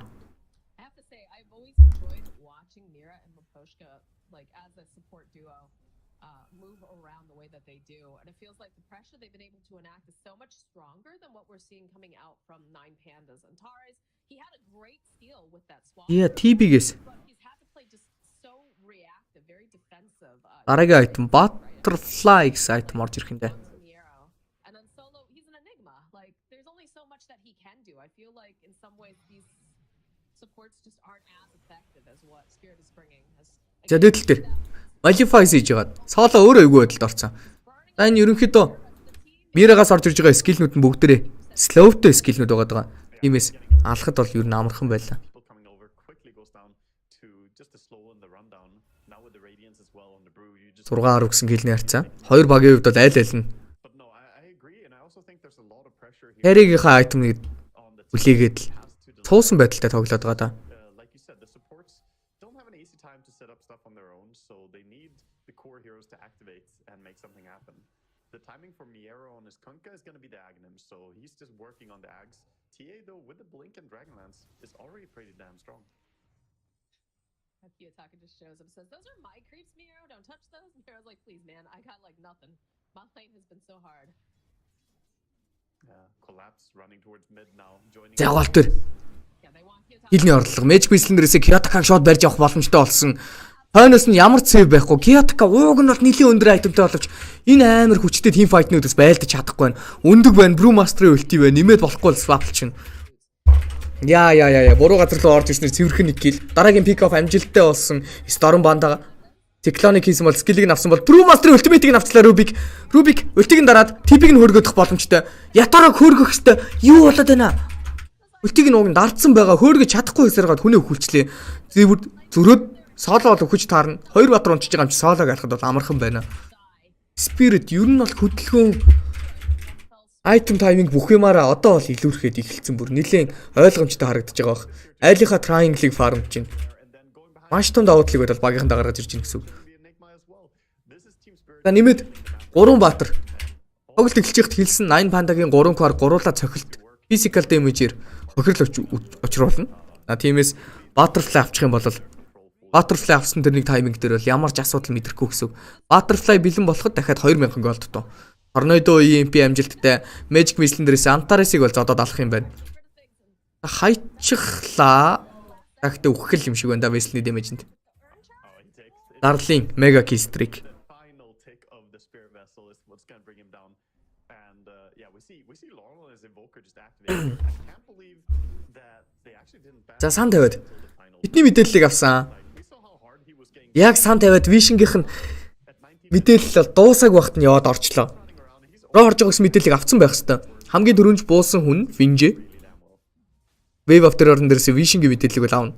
Харсан Рошаны цусны мэдээллийг авсан. Нүрэн Баатар байгаа мэдээллийг ч гэсэн авсан. Гэхдээ Марк X-н дээрээс өөрөө баригдсан байгаа. Торнадо EMP 2 дээр амжилттай орсон. Метеорн дээрээс өөрөө софтлаад жоохон ч гэсэн дэмэж бол редакшнтай байгаадсан боловч алж бол чадсангүй. Collapse 3 Баатрыг харцсан байгаа да шууд өндгөллөө. Ramses Ultimate кастлсан Omni Slash-н дээрээс бол тарагдаа сольж байгаад дараагийн хүний аль гэсэн чинь эндээс Omni Slash-н тусаад Ramses өөрөө станд болчих байгаа юм байна. Нөгөө талаас өндгийг нь авах гэж үзсэн чинь Сандре явсан Рубик. Хажуу талаас нь явж исэн Киотакаг бол алхан тодорхой болж энийг ямарч бүр шанс алгаа. Team fight бол үнэхээр муу байгаад байна. Цаалаг өвд Blink аваад амар утгагүй Black Hole хийхгүй юм бол энэ тоглолтыг эргэн ирэлт хийхэд нэлээ хэцүү л харагдаж байна. Арай матч авч хэцүү. Team fight ч дутуу. Яг одоогийн байдлаар network болон тоглож байгаа талбааны ариан ч гэсэн илүү бага байгаад байна. perfect connection there with both the egg and Team Spirit ухтлаараа давуутай болоод эхэллээ. when he gets the drunken haze Invoker-ийн level болон network Темпларыг даваад ирсэн. resources to bring down the vengeful spirits and at the end of За the 6000 голтой Phoenix ч ингэж байгаа л нэг том item гинт харуулсан даа байна. had 30% damage reduction and took a while to kill him and then they were all just caught out in a really horrible position and now it's Team Spirit saying okay thank you for warming up Roche for us we will finish off what you started and get an easy kill here. Yeah, look at the bottlenecking here. Just they're all stuck in a small corridor, which leaves it to be perfect. Yeah. За өдөр болж Рошон доош очсон. Рошоно аваад тэгээ сайхан шууд яваад орчондоо. Dude, he got all of them. Би бол бэлэн болсон байгаа даа одоогийн байдлаар. He didn't stay as well. He just ran in, Cinderbrew them, used his Q, and doesn't even need to stay to right click. He ran back, played safe, and then went back in. It was really, really well executed. Meanwhile, back in the game, of course, we got the Aegis now on the TV, and full butterfly completed for him as well. Well, there's luckily a sentry ward here, so they see Laurel kind of wandering through. They know Yatsuo's nearby. They're going to За Tormentor swapж жагаад авсан. Хүй унах үедээ энэ ч одоо. Яа. Хоёр Батар нилээ эвгүй болж Tormentor-ыг авлаа. Shard нь Mera дээр ицсэн. It was a bit tricky. They started at first, they were like, okay, Нөгөө талаас Juggernaut бол ер нь item авчиж соло авчдаг. we cannot do it, but Miposhka, he Хажуу талаас нь Rubik нэмж charge өгөөд stole the crest and the minus armor with авж байгаа юм байна. Shard-ыг нь бол соло авна. easier to finish that Tormentor. It's also funny that you watched Antara as he stole the Sunray, just using it on Ramses while he's doing his own Нөгөө гейм Tundra Win гэж юм. Phoenix. Окей. Big help here, but I think it's also interesting. Look at this. Yatsuo, he has some Андра тисмээс харин жоохон хамаагүй илүү болж тарах гадах шиг байлээ. Aegis. His team is nowhere near him, and he just goes to click. За TB Butterfly-тай ч гэсэн Collapses. high ground өсгөд бол болоогүй байна гэж үзсэн. The only person you have Tower 3 дээр нь. that's a true testament for how much you За ер нь бол нэг 3-ны нэг зэсийг баг гүйлгчлээ шүү. So he kind of knows Rams дээр Coil Snap орж ирсэн шууд эргээд гараад явж байгаа юм байна. Fury-тэй Manta style-тай. Анаас нь Butterfly дарах гад Carter staff тарцсан байгаа гэж байна. I mean, I see no. Oh, they are gonna try and defend this. try to defend. It's a risky tier 2 to try and hold here. За Rams дээр Manta дож орж ирсэн. Mark X-н дээрээс эхлээд Vinje гарч ирсэн бодолтой. Vinje дээр хялбарх нэг kill байла. Possible they'll be able to do it. Well, Нөгөө талаас өндөг байгаа ч гэсэн play here for this fight. They'll use TP метагаа одоо ээжтэй дарахад амар хэцүү байдаг. Ээжтэй байхдаа метагаа дараад өгчих юм бол гарч ирэхдээ юу ч хийж чадахгүй. Харин нөгөө талаас ээжсээ дуусахаар гарч ирж мета дараа ихээр бас тэр үед нь хүмүүс нь өгцөн ч юм уу ганцаараа эвгүй байдал төр бүслүүлсэн байх боломжтой байдаг. They need to focus supports. За юужсэн голын тавар хоёрыг бол хүчилж авсан Team Spirit. like they don't have 10k network-ны лид 8-18 гэсэн kill нэрцээ. Тоглолтын 23 дахь минут бол үргэлжилж байгаа. that they can TP in, but like they just feel so powerful. Yeah, they have a power spike where they're way ahead, but just now with the Agnums completing on Kunkka, that does give him a little bit of a chance to turn the team fights here. I wonder if they will try and facilitate something like that, though. I think they're still just scrambling and farming on the side of 9 Pandas, and 10k lead and building for Team Spirit as they play with intention. They're gonna go towards the tier 2 tower top. There's no doubt. You feel a little bad for Kiyotaka, right? Because he had a dominant lane, but it just kind of all fell За apart. collapse. They weren't able to make these plays around AC дарна гиндэ. really utilize the Энэ item бас л нөгөө нэг lane was so physical damage-нд хамааралтай item. I say like this, Авснаар багийнхаа хүмүүстэр асаалтны аураны нэмэлт баф орж ирнэ. Айлын хүмүүсээс бол армор хасна. Армор майнустай. Нөгөө талаас нь асаалт дарах хүн ер нь бол одоохондоо байхгүй. Конка дарж болно.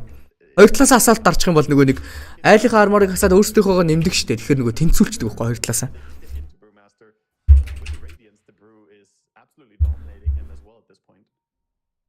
Absolutely no sympathy from Waga. He's brutal today. My goodness. I mean, I've just been, though, right? I've been countered myself so many times with the first phase. Ямирогоос. Нөгөө агним гараад ирсэн. Нэмээд блэд мэлтэй хойноос нь шаардыг дарна гэсэн бодолтой. Яг Хиотака энд өөрийгөө туршиж байна. Тайпа зоосноо. Тайпа цохиж. Сайв лейтэн дээрээс дэмэж үзүүлж. Ooh, that was not the spot. Do they have any way to cancel his TP though? No, they don't. They do not. За Винжигээс Мипошкогоос Solar Crest орж ирсэн. Өөртөө тэр хоёрын айтем. Philosopher Stone даарсан байгаа. За Larlin-дэс Solo kill-ний орлого.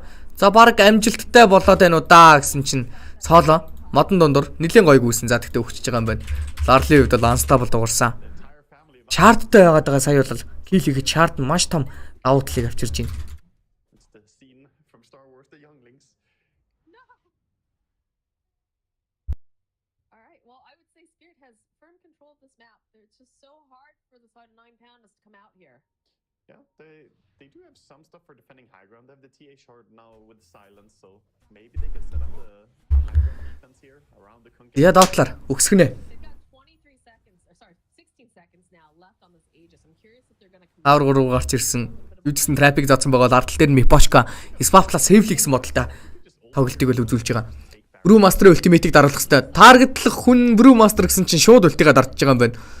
За Green Panda Earth Panda-гийн хувьд бол objective дээр хангалттай өндөр дэмэжийг үзүүлдэг.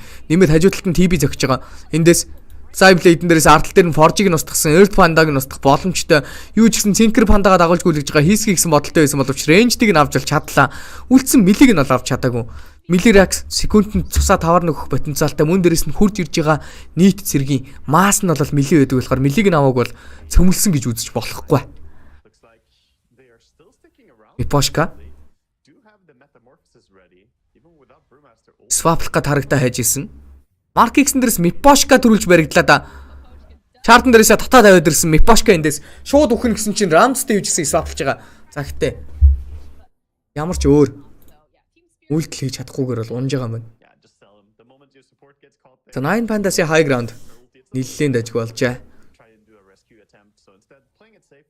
I like the discipline by Team Spirit because they can take their time, wait for next Roshan, and only then go back to cracking high ground. But 9 Pandas, they're doing a good job sticking out here and not falling farther behind. They were 10k gold behind just a while ago. Now it's 7,000 behind. You know, they got the butterfly on the jug. Maybe he's getting to a point where he can start to clean up and kill people real fast. Яа Solo Blink-тэй болсон. Одоо ер нь 9 Pandas-ийн хувьд энэ тоглолтод Then he can actually threaten the маш том эргэн ирэлт хийх боломжтой нэг хамгийн том боломж нь бол Black Hole байгаа даа шүү дээ. 9 Pandas is starting to close that gap. But Нөгөө талаас Phoenix гэдэг баатар Enigma control гэвэл та бүхэн мэдж байгаа. Өндөг дарчих юм бол BKB дарсан ч гэсэн keep up with what Ирслээ сайхан гарч ирээ шууд станыг хийж боломжтой байдаг. I think as the game progresses, they have a lot of really Имэс маш төвөгтэй. so Хэдүүлгийн хамгийн тод жишээ гэх юм бол Ice-ийн баахан өндөг бацдаг you don't want to lose your barracks and you want to stay. тоглолтыг санаж байгаа бах. You got some nice late game stuff on the side of 9 Pandas as well. The Juggernaut with a lot Тэрс нь cast point нь ойлтой. Тиймээс хажуу талд нь ямар нэгэн баатрын эффект харагдах юм бол шууд өндгөө дарч болно Мирагийн хувьд. the control of Kunkka. Yeah, I talked about that earlier. How Kunkka can be a nightmare to play TB into. 71-29. Full effect yet of 28-72 болоод өрчлөгчлөө. AoE. Then the Torrent Ялах really nasty. магадлал персентажээр болол ингэж үзүүлсэн байна. So in the next 2 minutes, how do you see this kind of playing out for both sides? I think we're just gonna keep seeing Team Spirit try and poke and prod at the base of 9 Pandas. Ramzas Play towards мөн л Butterfly-тай. Тэр гурван айтмаараа бол attack speed нэмдэг айтем болоод авцсан байгаа даа. in his ghost. За Collapse эндээс шууд ультигаа дарж ягаад objective зөхиод эхэлсэн. This is where TA kills the Brewlings fast though. Earth Panda-г Templar зөхиод алчих боломжтой болохоор Panda's sitting pretty far back. явахан тухгүй боллоо доо. Two on the Spearmaster, so they've been ripping down all the vision. Хай. Hello guys. Getting up the side of Panda. The Earth Panda is back. They have to address it. They're not defending. За Earth Panda хурж ирсэн. Yep, there it goes. Нөгөө талаас 9 Panda-сийнхны хувьд бол смоклцсон байгаадсан болохоор Yeah, that's. I mean, this is basically what got хүн барьж авъя гэсэн бодолтой байжгаад обжектив ба. over at his Earth Panda. Өгчлөө дөө. Цайраа төлөөсөнд нь энд коллапс бол явж таарнаа. Аргагүй бах. It's gonna be a jab That was drop. literally the nerf that we saw on the shard. Before, he would have been off somewhere on his wind panda on the other side of the map. But that's a huge kill for them. It's also gonna let them have a little bit of this vision back, right? Having the Рамзсаас well, not Хипидер дэмэж гарахын тулд Monkey King бар заавалчгүй авах шаардлагатай. Зөвхөн Рамзс ч гэлтгүү. Kiyotaka ч гэсэн баг Monkey авж байгаа. gain a little bit more. Swap ч оруулж ирсэн. Go for a little bit of a swap. Rubik дээр swap бол бүр амар гоё ажиллана. Fast range-д дэндүү холтой. Going over to the side. Дээрээс нь өөртөө блинк авдаг баатар. Swap ч блинкч гараадах боломжтой. Pick off-н дээр бол оёо гоё. These kills, I would almost say, are a good payoff for losing the racks. And like you said, the gem gonna allow them to clear off. They do need to take the time to just run around and get to D wards. There's still a ward in their base. За TB-гээс мөн л Monkey King бар. Forces time out. Энэ тоглолч ер нь Monkey-го Баатаргүй л тоглолт болох нь дээ.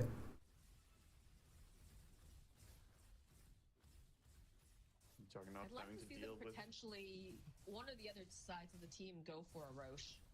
Yeah, he just recently came back online, and we see both teams already kind of gravitating towards the bottom part of the map. You see all the players farming. За Collapse дараагийн ойтмаар Abyssal Blade.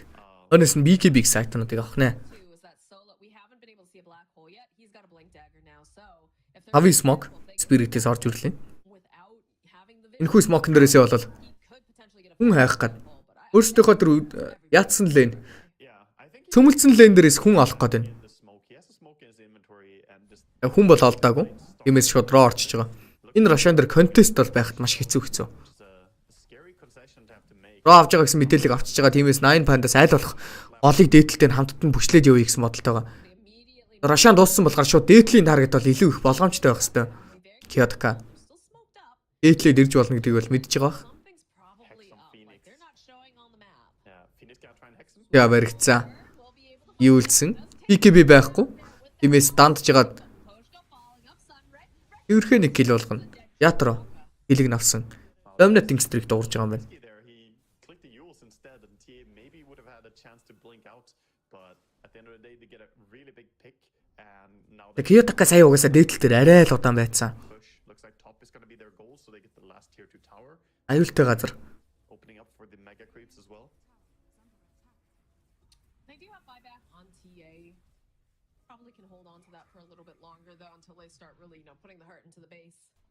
Yeah, he's gonna hold it, but they will definitely get racks if he doesn't expand it. I think it will be hard to stop it. Looks like they want the tormentor as well here. After tier That 2 tower. Cinder Brew steal. Зя тэр хоёрыг зөхөж эхэллээ. Look at the backdoor. Rubik's дараагийн айтем бүр Агни маргачих янтар байсан. Агни авч ямар скил авах гэж байгаа юм бол энэ гейм дээр ч Агни аваадах нэг шаардлагатай геймч биш л харагдаж байна. Бараг Винжигийн болтыг аваад хадгалцсан ч буруудахгүй гэсэн үг. Alright, it's gonna slow them down. За TP метад авцсан. We'll use the fortification. Look at that. Алакриттэй гарч ирээд обжектив зөхиод эхэлсэн. Just lay in from far away. Нэг удаад бол Forty дарлаа. Looking for it. Forty-г нь дуусгаад бол TP маш хурд орж ирээд авчиж байгаа бол He's off the side. Рамз эргэж ихтэй өгчих магадaltaй. Яа ямар хэцүү байна. Нөгөө талаас Мипошкагаас тэндээс Swap-ыг нь авчиж байгаа юм байна. Vector бортогч орж ирсэн Сандран дээрээс Мэрэг алах боломжтой. Нөгөө талаас Omnislash хийсэн Swap ч орж ирж байгаа. Ятро галаксын кол орж ирлээ. Ятро тэр хүн байсангүй.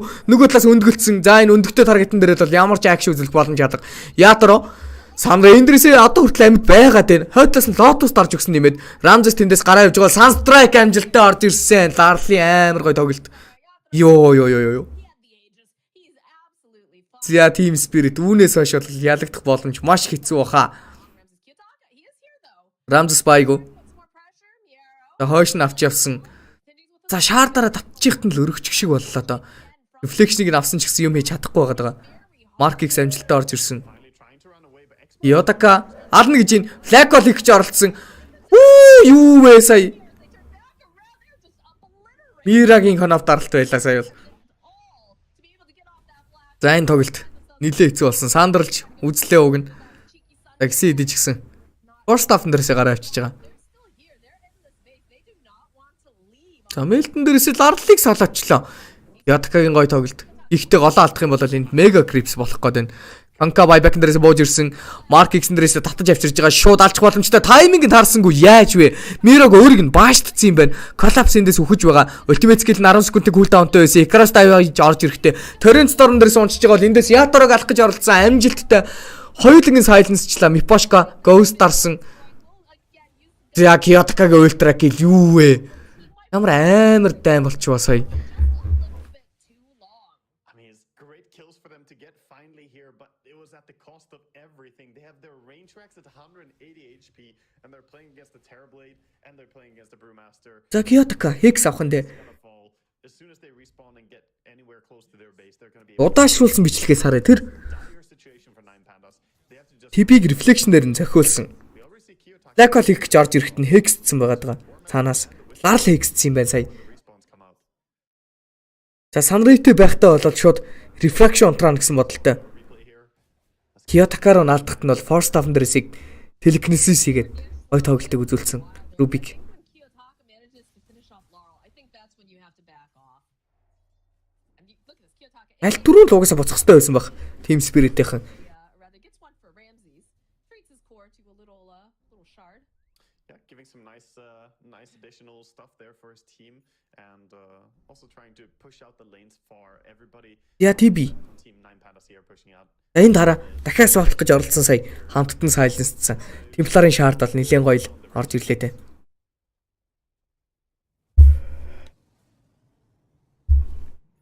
За Rubik Hagnim авчих гэсэн бодолтой Staka өөрөө Sunray дээрээс Fade Bolt тэгээд авчих. Gold. They did manage to get a lot of gold for the takedowns they got though. The amount of gold influx TA suddenly got there, plus getting level 25. He is the highest level in the game. He's got the refraction talent. They basically have to set up a good team fight around the TA. There was a lot of buybacks that got expended during that last fight too, so I'm Тиа curious. 5-9-5. They're smoked up. Урагшаа орж ирэх боломжтой. Pick off. They don't have to wait for Roche. Oh, they're just going straight for the racks. This TB rack- шууд Raxa аваад л Mega Crips болохыг гэсэн бодолтой. Раша үлэх бодол алга Swap-л оруулаад ирсэн шууд Hex-д дардсан. Instant Hex-н дээрээсээ Conca-г шууд алж байгаа юм байна. Юу ч гэсэн War зоож Vision-гийн мэдээлэлтэй боллоо. Доотлол дээр нь Sentry зоогоод хаана овтой хаана Sentry-тэй гэвэ гэсэн мэдээллийг нь авцсан байгаа. Still holding on to Conca-гийн хувьд бол buyback байхгүй.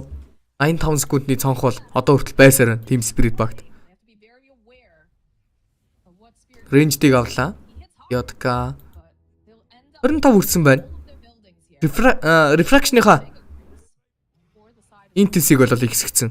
Олон зохиол нь олон скиллэнд орж иж Refraction унтрах боломжтой болжээ. hours, and it's so tough to fight without your offlaner. TB can just sit back and push away here. Сала Midnight Pulse-ийг тавьсан. look at the collapses pandas. They're just sitting nearby. They're like, За энэ спорт энийг маа ингээд нэг амар акшн үзүүлж чадахгүй байгаад идэв. Тэгж яагаад бас амар Black Hole хийвэл юу л юм гэхээс put a little bit of pressure off, but 4-5 ав дээр орж. За таатал дээр 4 байгаад дээр яа Сала сая боломж байсан.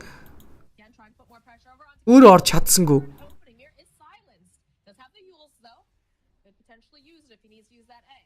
That was a cute try by Kiyotaka. He blinked in, hexed the Storm Panda to try and finish it off after killing the other pandas, but he was in safe enough position on collapse, so not gonna get him that easily. Now they're just waiting to reset here. Next meta, next Brewmaster ulti, and if they want, they could just wait for. Яа темплар дараагийн айтмаараа Swift Link аваад ерөнхийдөө бол Creeps are doing the айтмын толчж байгаа. lifting from this point on.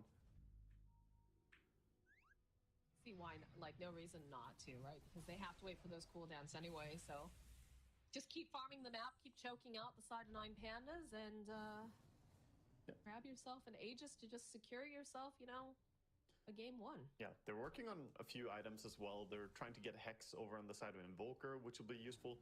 Meanwhile, on the side of 9 Pandas, though, I think the perspective of 10k network-ны зүрх Team Spirit багт бол байсан ивэрэ. what can they do to salvage this? Juggernaut is 300 gold away from the Aghanim Scepter. I still feel like Juggernaut hasn't really been able to connect in this game in a good way. The Aghanims will give him a chance to do a bit more damage and jump his targets in the fights. Solo. Has a bit. Соолоогоос нэг амар Black Hole орж ирэх хэрэгтэй гэсэн чи юу вэ? Шууд Rubik дээр хийчихэж байгаа юм байна. Swap-ла түнээ аварсан. За одоо бол нэмээд Phoenix өндөгтэй болсон болохоор Solo бол өгч таарна. Эндээс ямар нэгэн шанс байна уу? байхгүй. Мэро гараад явах гэж оролцсон. Нөгөө талаас Abyssal Blade-ийг унгаж гаад эндээс Meteor дээрээс Hexted Kiyotaka унж таарж ийн нэмээд.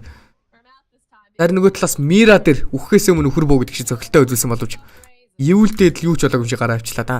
Priority towards big disable items. The hex from Phoenix, the soul from the Brewmaster, just doing a good job catching him there. And it was a desperate attempt by Solo on the Enigma, you know, looking for anything there.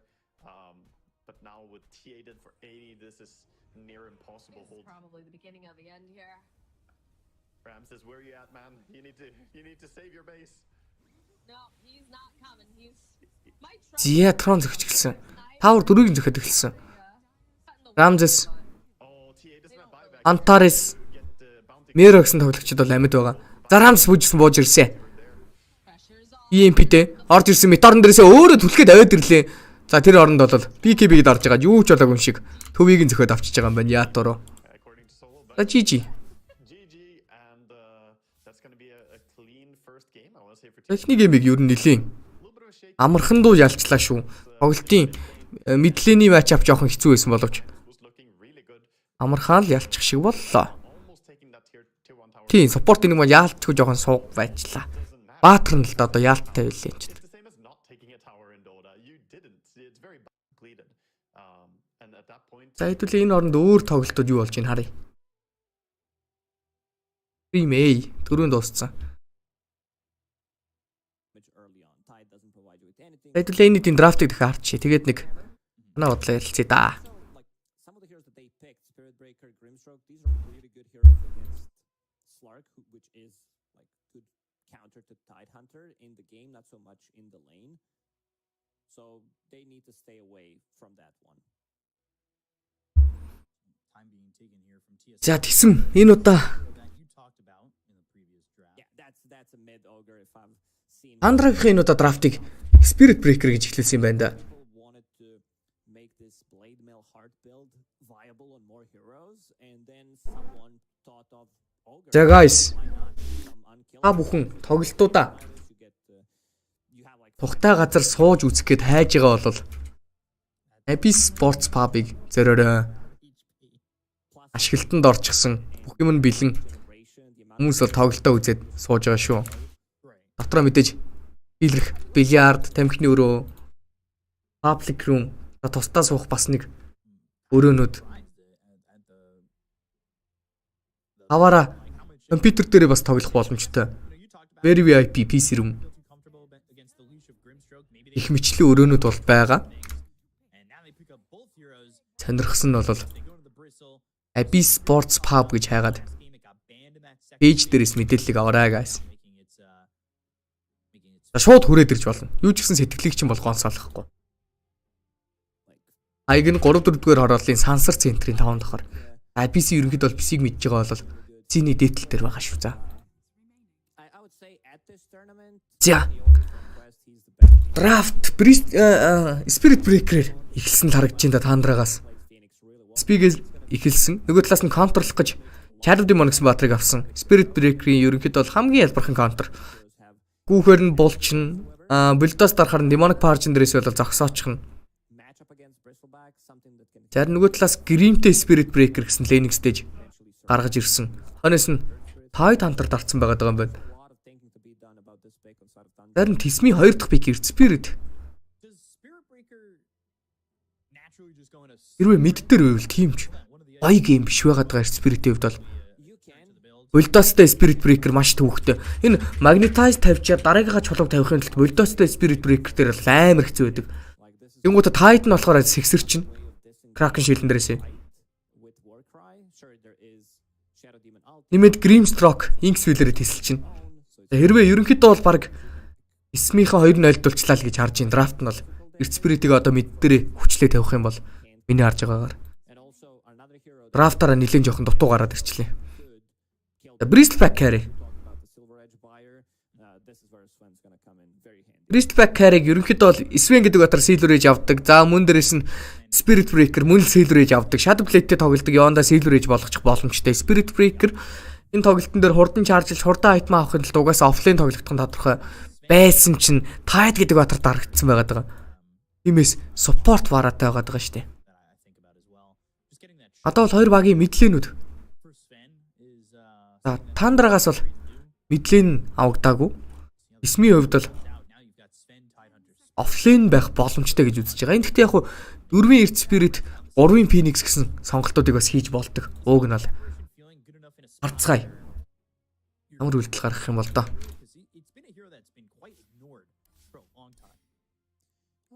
He's been, I would say, relatively popular during Dream League because of some of these carries, like Gyro. He builds into Aghanim Scepter, gets Satanic as his like third, fourth item, and then you can't kill him, so you need to stop this Satanic from going off. Ancient Apparition is that guy.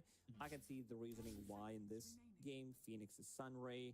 We did mention at the start of this series what Bristleback wants to do. He wants Такс нь хөрөнгө гэж байгаа. Дотроо нэг хив тагалцсан. shard, build into Bloodstone, wants to be unkillable, get all those heals, but Ancient Apparition Тийм гаймингийнх нь нэлээд судлагдсан байж бас болно. Эсвэл бол энэ ер нь they can like lane it Dota гэдэг чинь ер нь байнгын өөрчлөлт гардаг, байнгын хүмүүс нэг хэмнэлээрээ тоглосоор байгаад ер нь бол дасаад эхэлдэг. now that stops. Дандаа шинийг санааш, дандаа сүмсээ зөриөлөх хэрэгтэй тоглоом л доо. Тэгэхээр энэ тоглоомд ер нь бол нэг баг удаан нэг оргил дээр нь зогсож исэн түүх ер нь бол байдаггүй ш санаж ивэл. Has some attack speed which Нэг жил нэг амар цойлж байгаа л гинт байхгүй болчдөг. Бүх багууд л тэгдэг. move around the map, but no Тэг хэцүү л баг л та бас. plays it. I believe he picked it За Клинкс орж ирж байна. Dream League season 21. Юу вэ? Мид Клинкс дарчиж байгаа юм бах та. Энд мид Клинкс дарчдаг штэ энэ топсон чинь. Галзуу. Энэ ер нь юугаарч тоглож магадгүй шүү дээ топсон бол. Гримч дарчиж магадгүй, бараач дарчиж магадгүй. Picks up the Orchid. You could also get Зарим нөгөө талаас Луна гэсэн баатар орж ирж байна. Тай тантрын. Тай тантрыг л ер нь бол контролж байна да. in the end. Би хэлж амжаагүй байтал мид Клинкс харагдаж байна. Топсонгийн Клинкс, Скитер, Sane will be playing that Bristleback on the off lane. I feel like Свиндер тоглож байгаа юм байна. rounded up their draft better in this one. Still favoring Tundra because of the like team fight that they have, but I can see the strength of the SM lineup in this one. I think Luna became a lot more viable with the bans that actually came out from the side of Tundra with the Slark and the Ursa. We've seen Slark be a very good counter to some Lunas in the past, and now they pick it up. It's something we talked about early in the draft that they had the option to go to this hero, especially with the Shadow Demon. And you see everybody picking up their heroes. Tops in, of course, you said on that Clank. Skitter's going to be on the spin with. За өөр тоглолтын драфт руу оръё. Хэдүүлээ буцаад Спирит рүүгээ орох нь бол орох хаа. Энэ би юу болж байна? Entity EG гинэ. Entity EG-ийн драфтыг харъя та. Оо Цэнэглэлт таталтаас хийлгэр guys.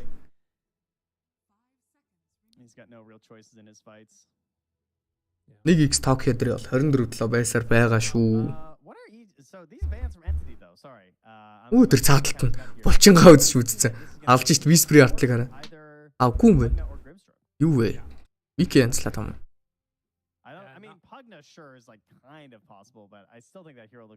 За, драфт юу вэ гэхээр Sika Pogna гэдээ дарцсан юм байна. Энэ Sika гэдэг баатар ер нь бол carry offlane дээр flexдэг бас аль нь дээр нь ч тоглосон амар хүчтэй. Өөрийнх нь тайминг нь эрт гарч ирдэг ер нь бол бүх талаараа маш гоё баатар. Sika flexсэн. Троллыг дарсан. 5-ын Marcy-тэй тролл дарагдж байгаа юм шиг байна да. Лайфстилтэй. Тэр мал лайфстил ойрхон байх юм бол үзүүлдэг болсон. Тэр нөгөө нэг нэмэлт баф өгдөг штэ Marcy. Тэр нь болохоор арилгаа болцсон байгаа даа. Гримтэй Pognaтай. Pogna ер нь бол сүүлийн үед их хвчлэн support тоглож исэн бол энэ удаа Evil Genius-ээс мэдлэн тоглох боломжтой харагдаж байна. Оо, Entity-ийн паж. Гавьяат паж орж ирж байна да. Ватсны паж. Ватснаас гадна ер нь Entity гэдэг багийн carry дээр тоглож байгаа хүмүүс паж авахаараа л яг утгагүй сайн тоглодог. Нөгөө талаас Entity мид дээр Stormer дээр Dazzle гэсэн батрыг авчихсан. Яби энэ удаа офлайн дээр Dawnbreaker, Atomic-ийн хувьд бол Tusk, Fishman, Vinje гэсэн сонголтыг хийж байна. Энэ драфтын хувьд бол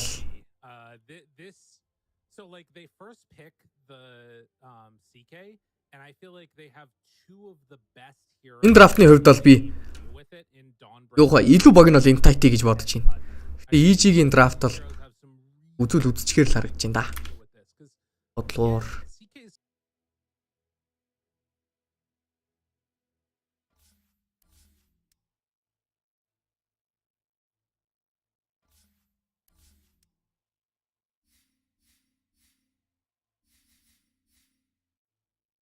Stream C.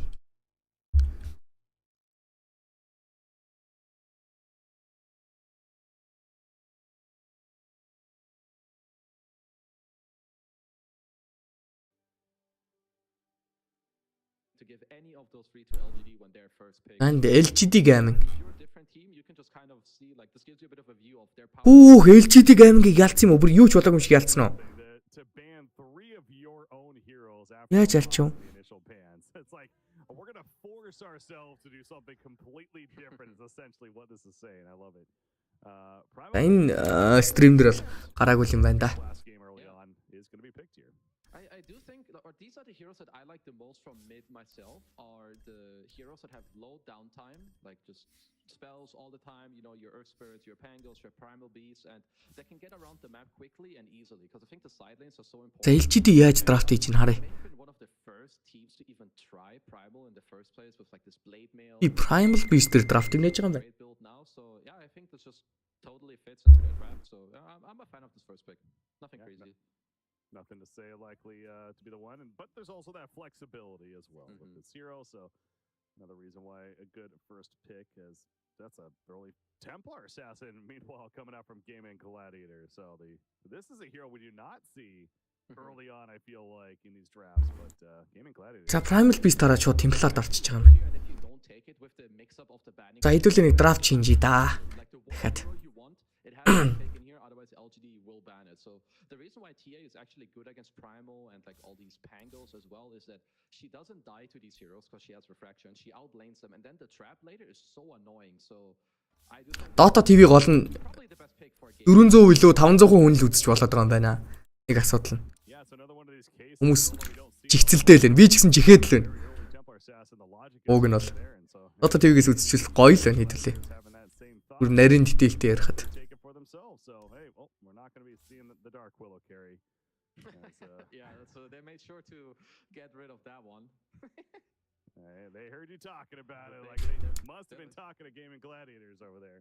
Yeah, they're like, huh, that makes a lot of sense. This kid's been breaky cast. Huh? They're learning a lot of stuff here. So, but yeah, they're gonna take it out. Of course, Willow is incredibly annoying for Primal Beast. Just all these brambles and random stuns. Don't want to really deal with that. So LGD will help themselves a little bit there. But I do like this is another way of those things. Primal is good, but now they pick TA. I think you have a bit of a problem, and now I think you need to problem solve again. Maybe you take supports that can help the Primal early on against the TA, or you have another hero in the mid game that will help him like get in the fights. Because this matchup on its own, if you don't help the Primal in any way, it's really hard to play. Well, so is there to that logic then? Is there a just don't run Primal mid, just being off lane, even a support is За юу болж байна? more of an adjustment? Хоёр дахь пикнүүд бол хийж амжаагүй байгаа юм байна. Could, I guess it depends a little bit on like what game and show you. If it turns out, oh, this is a great Primal Beast offlane game and you can play it comfortably, that's definitely something. За Templar Vinji гэдээ дарчиж байгаа. За Templar ч яг уу. Vinji ч яг уу. Ер нь бол аль аль нь ингээд сайхан flex боломжтой отрол дарчиж байгаа юм байна. Нөгөө талаас Phoenix-тэй Muerta гинэ. Үх юу Muerta вэ? We're gonna see Muerta again this time for LGD, and they go with the Phoenix on top. Muerta-г ийм их дарчиж байгаа юм уу те? Энэ Muerta гэдэг батар бас position 4 тоглогддог болсон guys. Шалтгаан нь юу вэ гэхээр нөхдүүд яатсан. Muerta-гийн эхний скилийг явах замыг нь холдгоо хийцэн. Тиймээс position 4 бас тоглох боломжтой болсон байгаа даа. Хүмүүс нэлээ их position 4 тоглож байгаа. Ялангуяа энэ LGD-гийн position 4 бол 4-ийн Muerta нэлээ их фав дээр тоглож харагдсан да. Phoenix-ыг бол энэсээс буюу Y аавна. Байх тодорхой ах баг. Yeah, it's definitely don't want to.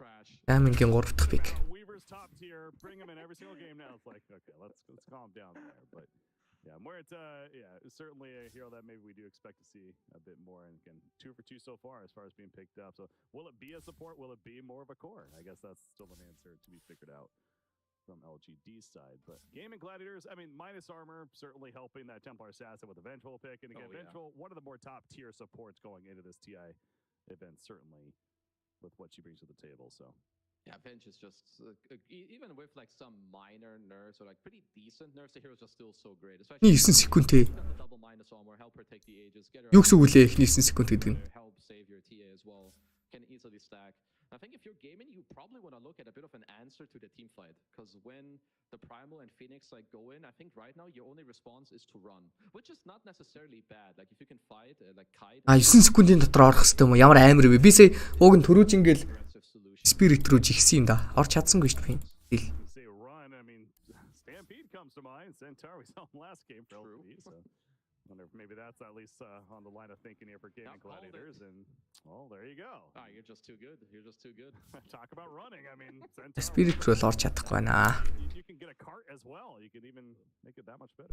That's true. You just За Centaur орчих чинь. helping your team just run. Ааха. I mean, honestly, if they get to kite, Centaur гэдэг баатрыг ер нь тай санживэл дүүмийн өдөөс дарчдаг штэ. you're just gonna pair it up with like. Дүүмийн өдөөс зүгээр сайхан дүүмдэнгууд нь Stampede дараа тоошоогүйгээд гараа явчихдаг. You want a range hero, I think that is good.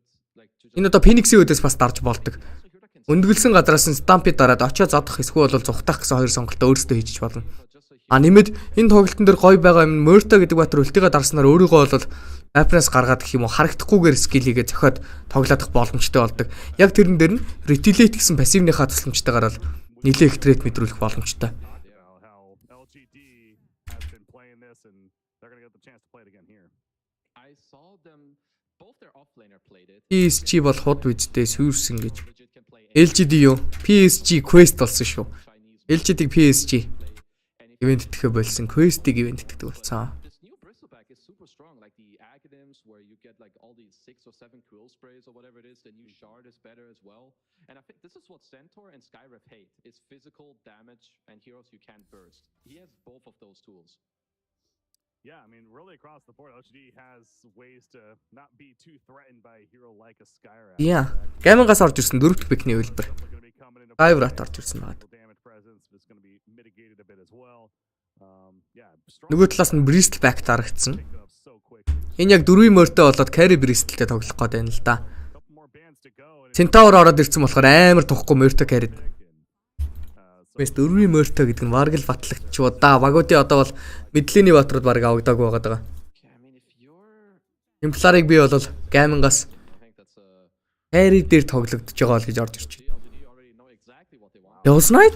So that might just be, maybe there's some flexing going on, or just straight up offlane bristleback carries За LGD-гийн хувьд бол likely. offlane carry дээр Sika Bristleback гэдэг хоёр баатрыг flex боломжтой гэж үзээд байна. very confident. Энэ баг offlane Sika-тай carry Bristleback л гэж орж ирж байна. Надад бол offlane Sika-тай Murta mid дээр Primal Beast-ийг бол тоглуулчихна. Here, which that goes to show you how confident they were in this draft. But Gaming Gladiators, they only have about 15 seconds. Yeah, this was more. За Gaming-ийн сүүлчийн пикийг лараа да. They're like, we have 1.5 minutes left. We don't need that shit. Let's pass it over back to them. This is a. If this Live Stealer гэнэ. I mean, CK is a bit like double-sided, even though he's a strength hero. He has illusions. He can. За энэ гейм бол Gaming-ийн драфт нь гоё тоглоход нь өөрсдөд нь ч гэсэн тухтай л харагдаж байна. Gaming. За хэдүүлээ үндсэн тоглолт руу гаръя. In this patch, I mean, it's fallen a little bit out of favor, but there's no reason you couldn't play Team Spirit 9 Pandas. Warlock still, and that has to make you think if they're gonna go towards the Warlock Sven combination that was so popular, even with both the heroes being slightly weaker now, they're still very solid. Also gives you a bit of mobility with the Warcry towards the Arc Warden to help him out still. But yeah, this is what Solo likes to play. He likes to play, Warlock a lot. He also would love to get his hands on Undying, but clearly Team Spirit are not gonna let him have that. There it is. There's your boy, the Spirit Breaker. We've talked a little bit about this earlier in the pre-show. Can you restate for our people who might just be joining in here on game number 2 why he's been making Yeah, За драфтны хувьд yeah, Spirit Breaker is coming back. 9 Pandas Arc Warden гэдэг драфтнаар эхэлсэн гинүү. Юу вэ? За энэ ч харагдаагүй юм байна шүү. And that's movement speed as damage. Arc Warden Warlock гэсэн Having, I think it was баатруудыг бол шууд аваад эхэлсэн байгаа юм байна. increased it now to 40%. Нөгөө талаас нь Trent, Spirit Breaker. The difference of killing or not. Харин 3 дахь баатрын хэлбэрээр Invoker гэсэн баатар орж ирсэн. So you can just charge through an entire with dice. That's why I'm thinking this could be played as a core a lot now, but support Spirit Breaker is also proving to be super useful. So picking him gives a lot of flexibility. Team Spirit also gonna add in the Invoker here, which quite likely is gonna be played by Laurel. That was Once again here. the one thing we said, lessons learned from match number one. Number one was don't let Laurel get Invoker, because this guy is just excellent at the hero. And then on top of that, even if he loses his lane, he definitely has teammates that help enable him to get back into it. And again, this support duo. Аркварден за би яг үннийг хэлэхэд Аркварден санахгүй байна. Энэ Аркварденгийн 3 дугаар скил юм болсон. Spark Rate гэдэг скил нь аль нэг талтай байхдаа хурдан очдөг. Гаргаж ирэнгүүтээ шууд хурдан яваад өгдөг. Йоо, sorry. Аль нэг талтай нөгөө талтай байхдаа бол өндөр дэмэжтэй ордог болсон. Хурдан очих юм бол юу? Дэмэж нь бага. Тэгэнгүүтээ удаж жагаад очих юм бол дэмэж нь өндөртэй. Яг аль нь дээрээ байдгийг нь бол мартчих. Өөрөө бас тоглодог болохоор. Арквард бас нэг ч ойрд тоглолтод орж ирээгүй юм байна. What Nine Panda's game plan is here, revealing again such a vulnerable hero this early. The method of drafting is curious to me. LGD гэдэг баг ер нь муу байна гэж байдаг юм дөө. Show either a support or some core hero that doesn't really get shut down by, specific style of Dota. But last game with the TA opening, this game with the Arc Warden opening, Nine Pandas are just showing a very different type of drafting that I'm a little bit worried. I mean, it gives me anxiety watching this, Moxie. Well, I do like the pickup of a Tiny. I'm not sure if that's going to be run as more of a support or if they're going to try to pair it up into the mid lane.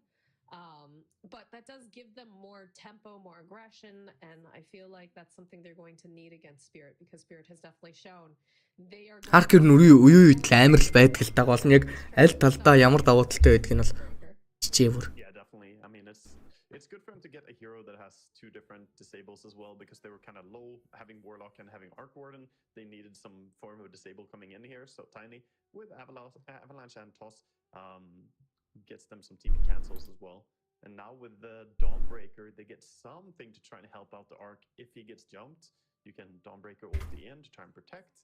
And we'll see if Team Spirit are going to react here in any way. If the Spirit Breaker is going to be played as a pos 3, which Collapse has played in the past, by the way, then they could still go for a silencer for themselves and counter out the Dawnbreaker. That's true. Зя Dawnbreaker. Дөрөвт пикээр сонгогдсон. Dawnbreaker ер нь бас амар гоё баатар. Хоёр скиллэрээ дэмэж гаргалт айгүй өндөртэй. Тэгэнгүүтээ laning stage-д ялах магадлал маш өндөртэй. Ягаад тэгэхээр supporter нь connect хийх боломжтой байдаг. Одоо жишээлбэл хоёр support хоорондоо үзэж штэ. Энэ хоёр support хоорондоо үзээд аль нэг нь давуутай байж ихтэн Dawnbreaker-ийн хаймар орж ирснээр шууд гадны нөлөө ороод ирнэ гэсэн үг.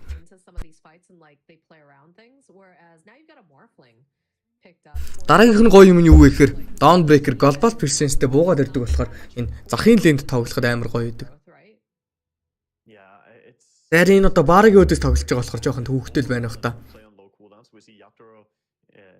Ятараа юу ч гэсэн Morphling гэсэн батар орж ирсэн. Morphling-ийн бүр маш тухтай гейм. Dawnbreaker-т нэгдүгээр төвөхгүй. Тайныг Avalanche Toss combo Blink-тэй орж ирэхэд нь шууд нэглүүлчихгүй юм бол ер нь бол айгаад их айц гэдэг юм ерөөс алга байна. Arc Warden руу урсаж гүгээд өөрөө яваад орчихно. Тонимид ардталтаа Invoker-тэй болохоор Alacrity-тэй objective зохилт гэдэг бол бас өсөөлшгүй өндөр damage-ийг үзүүлнэ. Spirit-ийн эхний сонголт болох Trained Protector. Одоо та харж их юм бол Nine Pandas objective дээр буюу tower дээр үзүүлэх damage гэх юм ерөөсөө байхгүй. Ялангуяа дайн дундуур tower зохин мохин гэсэн юм ерөөсөө байхгүй. Яг Arc Warden-ыг жоохон райтлах гэж үзнэ. Бусдаар бол Trained-тэй болохоор маш тухгүй байх болно. Тиймээс одоо бол Nine Panda team fight-а бавлах хэрэгтэй болчлоо. Нөгөө талаас Spirit сүүлчийн бам болон пикэ хийх гэж байгаа.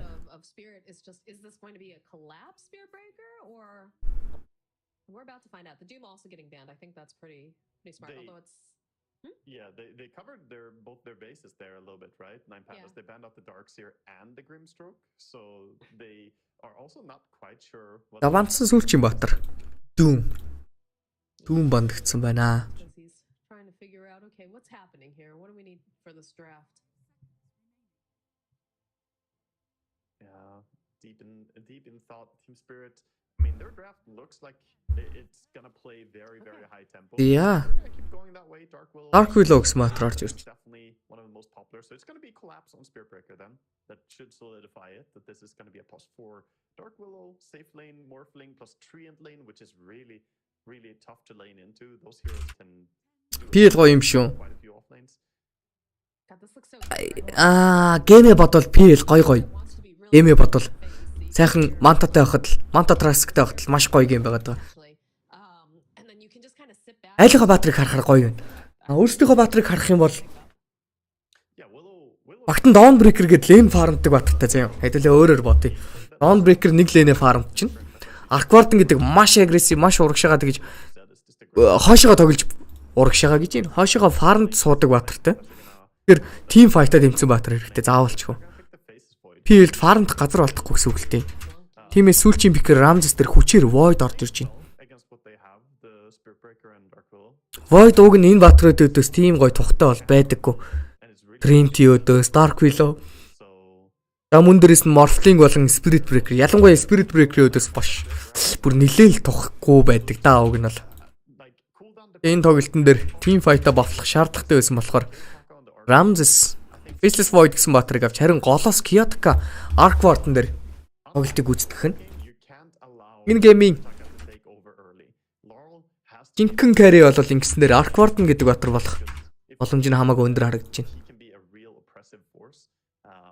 So I think maybe early rotations by Spirit Breaker or the supports towards that mid lane can be important to keep an eye out for here. I'm not liking the draft coming out from the side of Nine Pandas, to be perfectly honest. Just because you've got such clunky pieces. Again, you've got a Faceless Void who's going to want a Chronosphere. You've got Miero who's going to be trying to, reinitiate, try to, provide backup. But you don't want to be ulting into a Chrono, right? Like, you don't want to have, Solo try to, there's so many pieces and the flow chart just gets a little bit convoluted. I guess, like trying to put all these things around your core. За үгээр best of 2 зурлаа 2 дахь тоглолт. Энэ тоглолтын дээр аль нь ч ялсан. Энэ Spirit бол 9 Pandas гэсэн багуудын цуврал бол дуусж байгаа шүү. Really nice ultimate, but he's got to be patient, right? Because he's got to wait for the Chronosphere to be over, so that way you can put down, your fatal bonds and then, drop the golems. I don't know. It feels really clunky to me. Whereas I look at what, Spirit has coming out here, and it just makes a lot more sense. There's a lot more ease of execution. Yeah, I feel like Team Spirit, they have all the pieces they need in the draft, whereas Nine Pandas, they need certain items to address issues in the game because they don't have the best heroes for killing off the Morphling, for instance. Yeah, you have some lockdown, you have some different stuns, but a lot of them are not easy to layer into each other. Dawnbreaker, yeah, technically it's a hero with a Morph Willow болоод damage утга алднаас тэг. Багийнхаа үнийг хөвлж болохоо болцсон. against Morphling, you want layers on layers of stuns and silences. They do not have any silence to deal with them, so I see a few issues for them. And Arcwarden against this lineup, it just looks scary, man. Like, you're gonna get charged the moment you show yourself. This Spirit Breaker is gonna come in. I'm predicting that Team Spirit with the Spirit Breaker are gonna be able to take this one. Зия тоглолт эхэлсэн guys. Concerned, like I said, like the pieces just seem like they're harder to execute over on the side of Nine Pandas. And like you said, a lot of it's going to come down to this mid lane. It looks like Kiyotaka, had a very good control over the mid lane early on. But I also feel like even though we've got this change with these supports, with Antares being on the Tiny, I think that's going to help. But I'm not sure it's necessarily going to be quite enough. Yeah, we I will don't know. see. We'll see. I mean, a lot of it comes down to laning phase here. And speaking of laning phase, look at the start here by Nine Pandas going down with 2 Calling Blades, Antares, and Miero doing some deforestation work here. It's not time to plant a tree. Cut down every single tree. They're laning against Tree and Protector. Gonna make it very annoying for him to try and support here, as the entire force is gone on the left side. I want an April Fool's Day joke from Valve where if you're playing Treant and there's a Tiny in your game, he picks you up and uses you for like half a second. Like, Зия I've тоглолт эхэлсэн. been mad about that. Баунти рүү хоёр талаасаа болол 2-2 гэж авах гэж байгаа. Do something. I mean, Юуны төрөнд бол Collapse-ийн одоо Spirit Breaker дээр тоглолтыг гүйцэтгэх нь. Гарааны айтмаар Windlace болон Calm Blade авсан. Гол дээр нь дарал энэ одоо дахин нэг удаа Invoker дарсан байна. heroes growing when they got killed. 2 circle-тэй. Yeah, that was Invoker ер нь бол энэ Arcwarden-гийн өдөөс мид дээр match up илүү тухтай байдаг. Ягаад тэгэхээр өөртөө Forge Spirit гаргаад энэ Flux-ийн скиллийг нь бол унтраачих боломжтой. За унтраах гэхээс илүүгээр эффектийг нь оруулахгүй байх боломжтой байдаг. Хажуу талдаа unit-тэй явж байгаа үед Flux орох боломжгүй. А тэгэнгუутаа нэмээд тэр 3 дугаар скилл болох Spark Rate-ийг нь Forge Spirit дээр мөргүүлчих боломжтой. EMP тавьж range execute-лээ гол дээр. Дээдл дээр бол харин мэдээж Warlock-ийн хувьд Fatal Bounce-ыг үзүүлж байгаад тоглоод байгаа. За энэ дайраас хурдан бөгөөд damage багтаа орж ирдэг юм байна шүү. 9 Pandas дээр Kiyotaka-гийн skill. Flux-ыг хийсэн.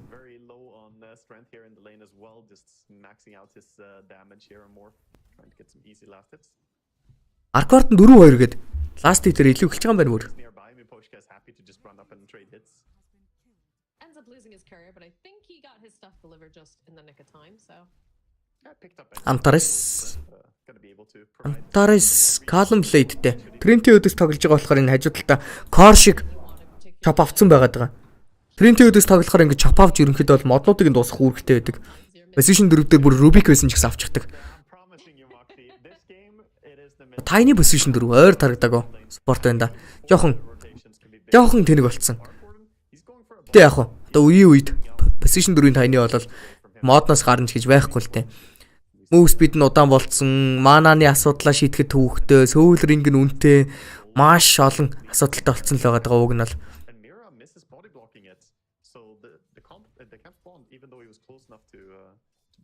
Last hit-ний байдлаар 9-1 гэдэг downbreaker тэргүүлсэн. Хойноос нь 7-1.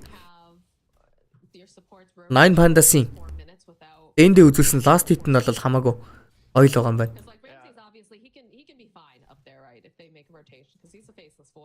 But I'm a little concerned about like Yathro or collapse. Yeah, it's tough to leave the spirit breaker completely to himself. Yeah, Mira. Needs the help by the Dark Willow. Мира сая дээдлийн кампиг нь блоклох гээд биеэрээ блоклох гээд очсон нь failed чих юм. Энд EMP орж ирсэн. Gold snap-тай EMP-ний эффект бол орхон тодорхой болсон Kiyotaka дээр. Гэхдээ өөрөө бол ботлондоо water rune-ыг бол хийчихсэн байгаа даа. Spark rate амжилттай.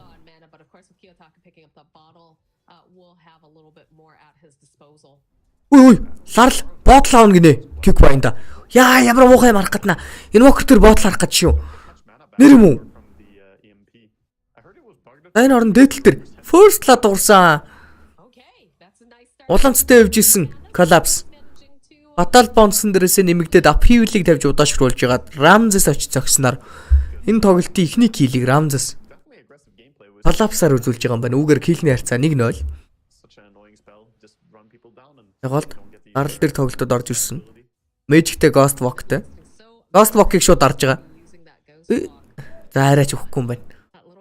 Ghost Walk дарж байгаа шалтгаан нь юу вэ гэхээр Ghost Walk-ыг дардсан байгаа тайминг дээр секундэд бол цусаа оройр нөхөж байгааг харж байгаа бах.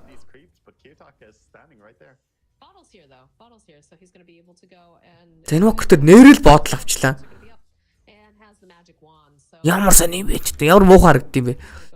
Дөрвийн вотрыг Antares дотлоос нь шахсан. Avalanche хийлээ. Авчихсан toss back, Flux-ыг хийх боломжтой. Mango дарсан Antares гой тоглолтыг хийлээд нэмээд Garnat байсан уг нь. Garnat нэлийн сүлж шидлээ. Spark Raid, Miposhka үхсэнгүй. Яа, Antares-ийн тоглолт гоё байсан боловч үгсгэлийг нь бол гүйцэтгэж чадсангүй дээ. Харин зөрүүд ларал дэшиг очиад water rune-ыг ботлонд ойцсон байгаа даа.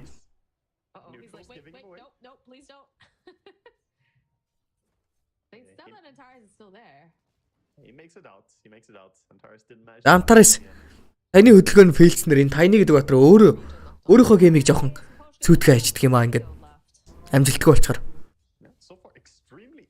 Явсан газараас ер нь өөртөө ашигтай юм зулгах шаардлагатай байдаг батар. Сая бол хүндээ маш их юм зарсан. Тэгээд дээрээс нь хийлээч дуусгаж чадсангүй. Айныгийн гейм үүгээр л жоохон хэцүү болж байгаа.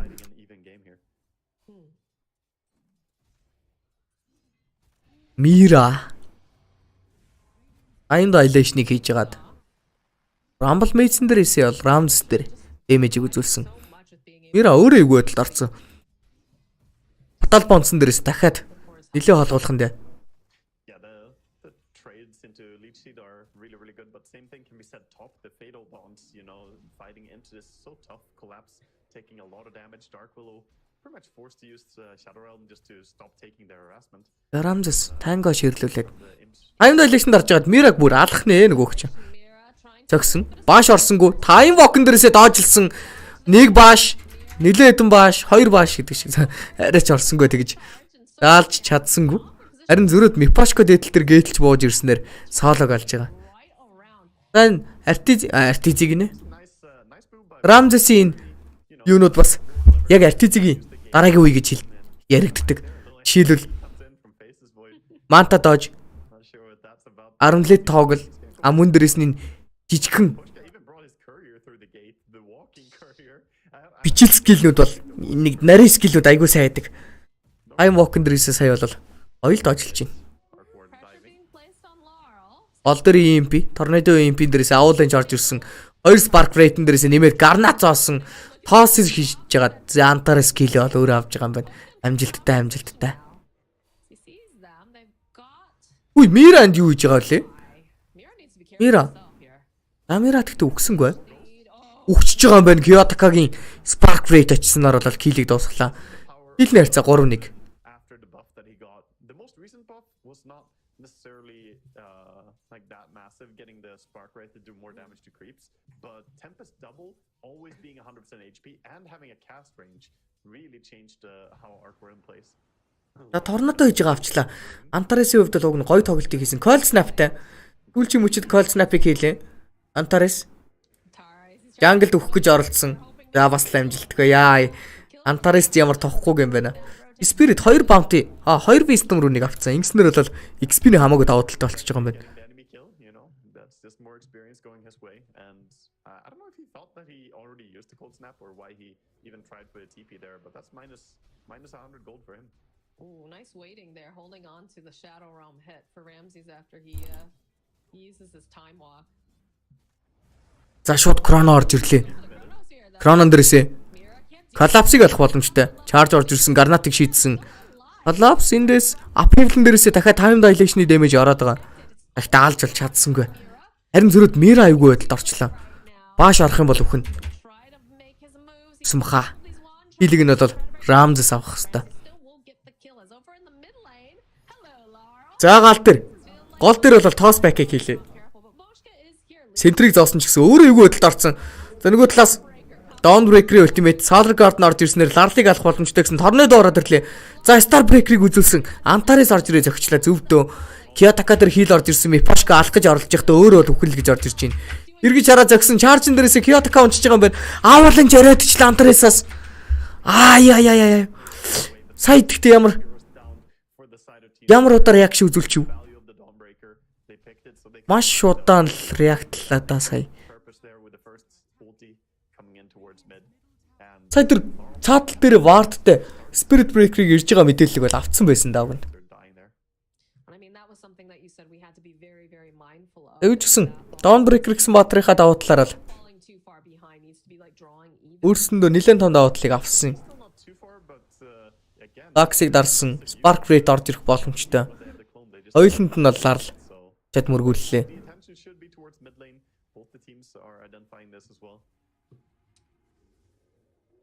Some pressure being placed on Willow here on the side, but just going to draw their attention away.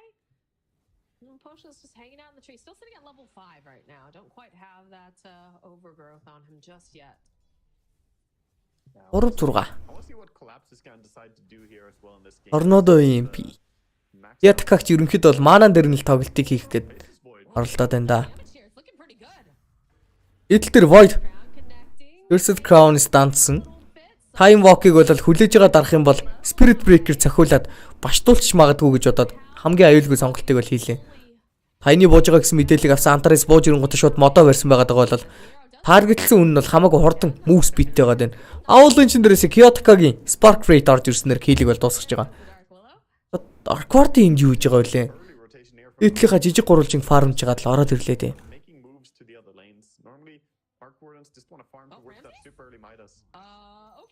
Ramses яаж өгчүү дээр Collapse солоочлаа доо. I think he figured that they just all left. little bit greedy. Oh, a Swedish voice line coming in from Oh, yeah. Collapse. Mr. Script. That means sort of stop talking, start trolling. Yeah, very nice. I forget, did Weapons also Жия. Вард устгасан. solo? Нөгөө талаас нь Вардад энэ ажиллаж байгаа шууд өөрийг нь алах гэсэн бодолтой соло дээр. Let's get slow. Лаксэн дээрээсээ бол Shadow Realm-тэй зохилтыг үзүүлсэн боловч дэмэж бол хүрсэнгүй. Цастрак тавьж үзэн дээдл дээр Chrono орж ирсэн. За Ramses нилээ уртаа орж ирээд Collapse-ыг бол дуусгаж байгаа. Авуулын чиг хийлээ. Toss back хийж амжих уу гэсэн амжсангүй. Антарис саяныхыг toss back хийх гэж оролдохгүй юу ядаж. За нэмэргүй юм байна. Ардталт нь коннектлох хүн байхгүй өөр өгчөж байгаа. Антарис ингээд Collapse top, right? He gets тоглоход маш хэцүү болцсон угаасаа.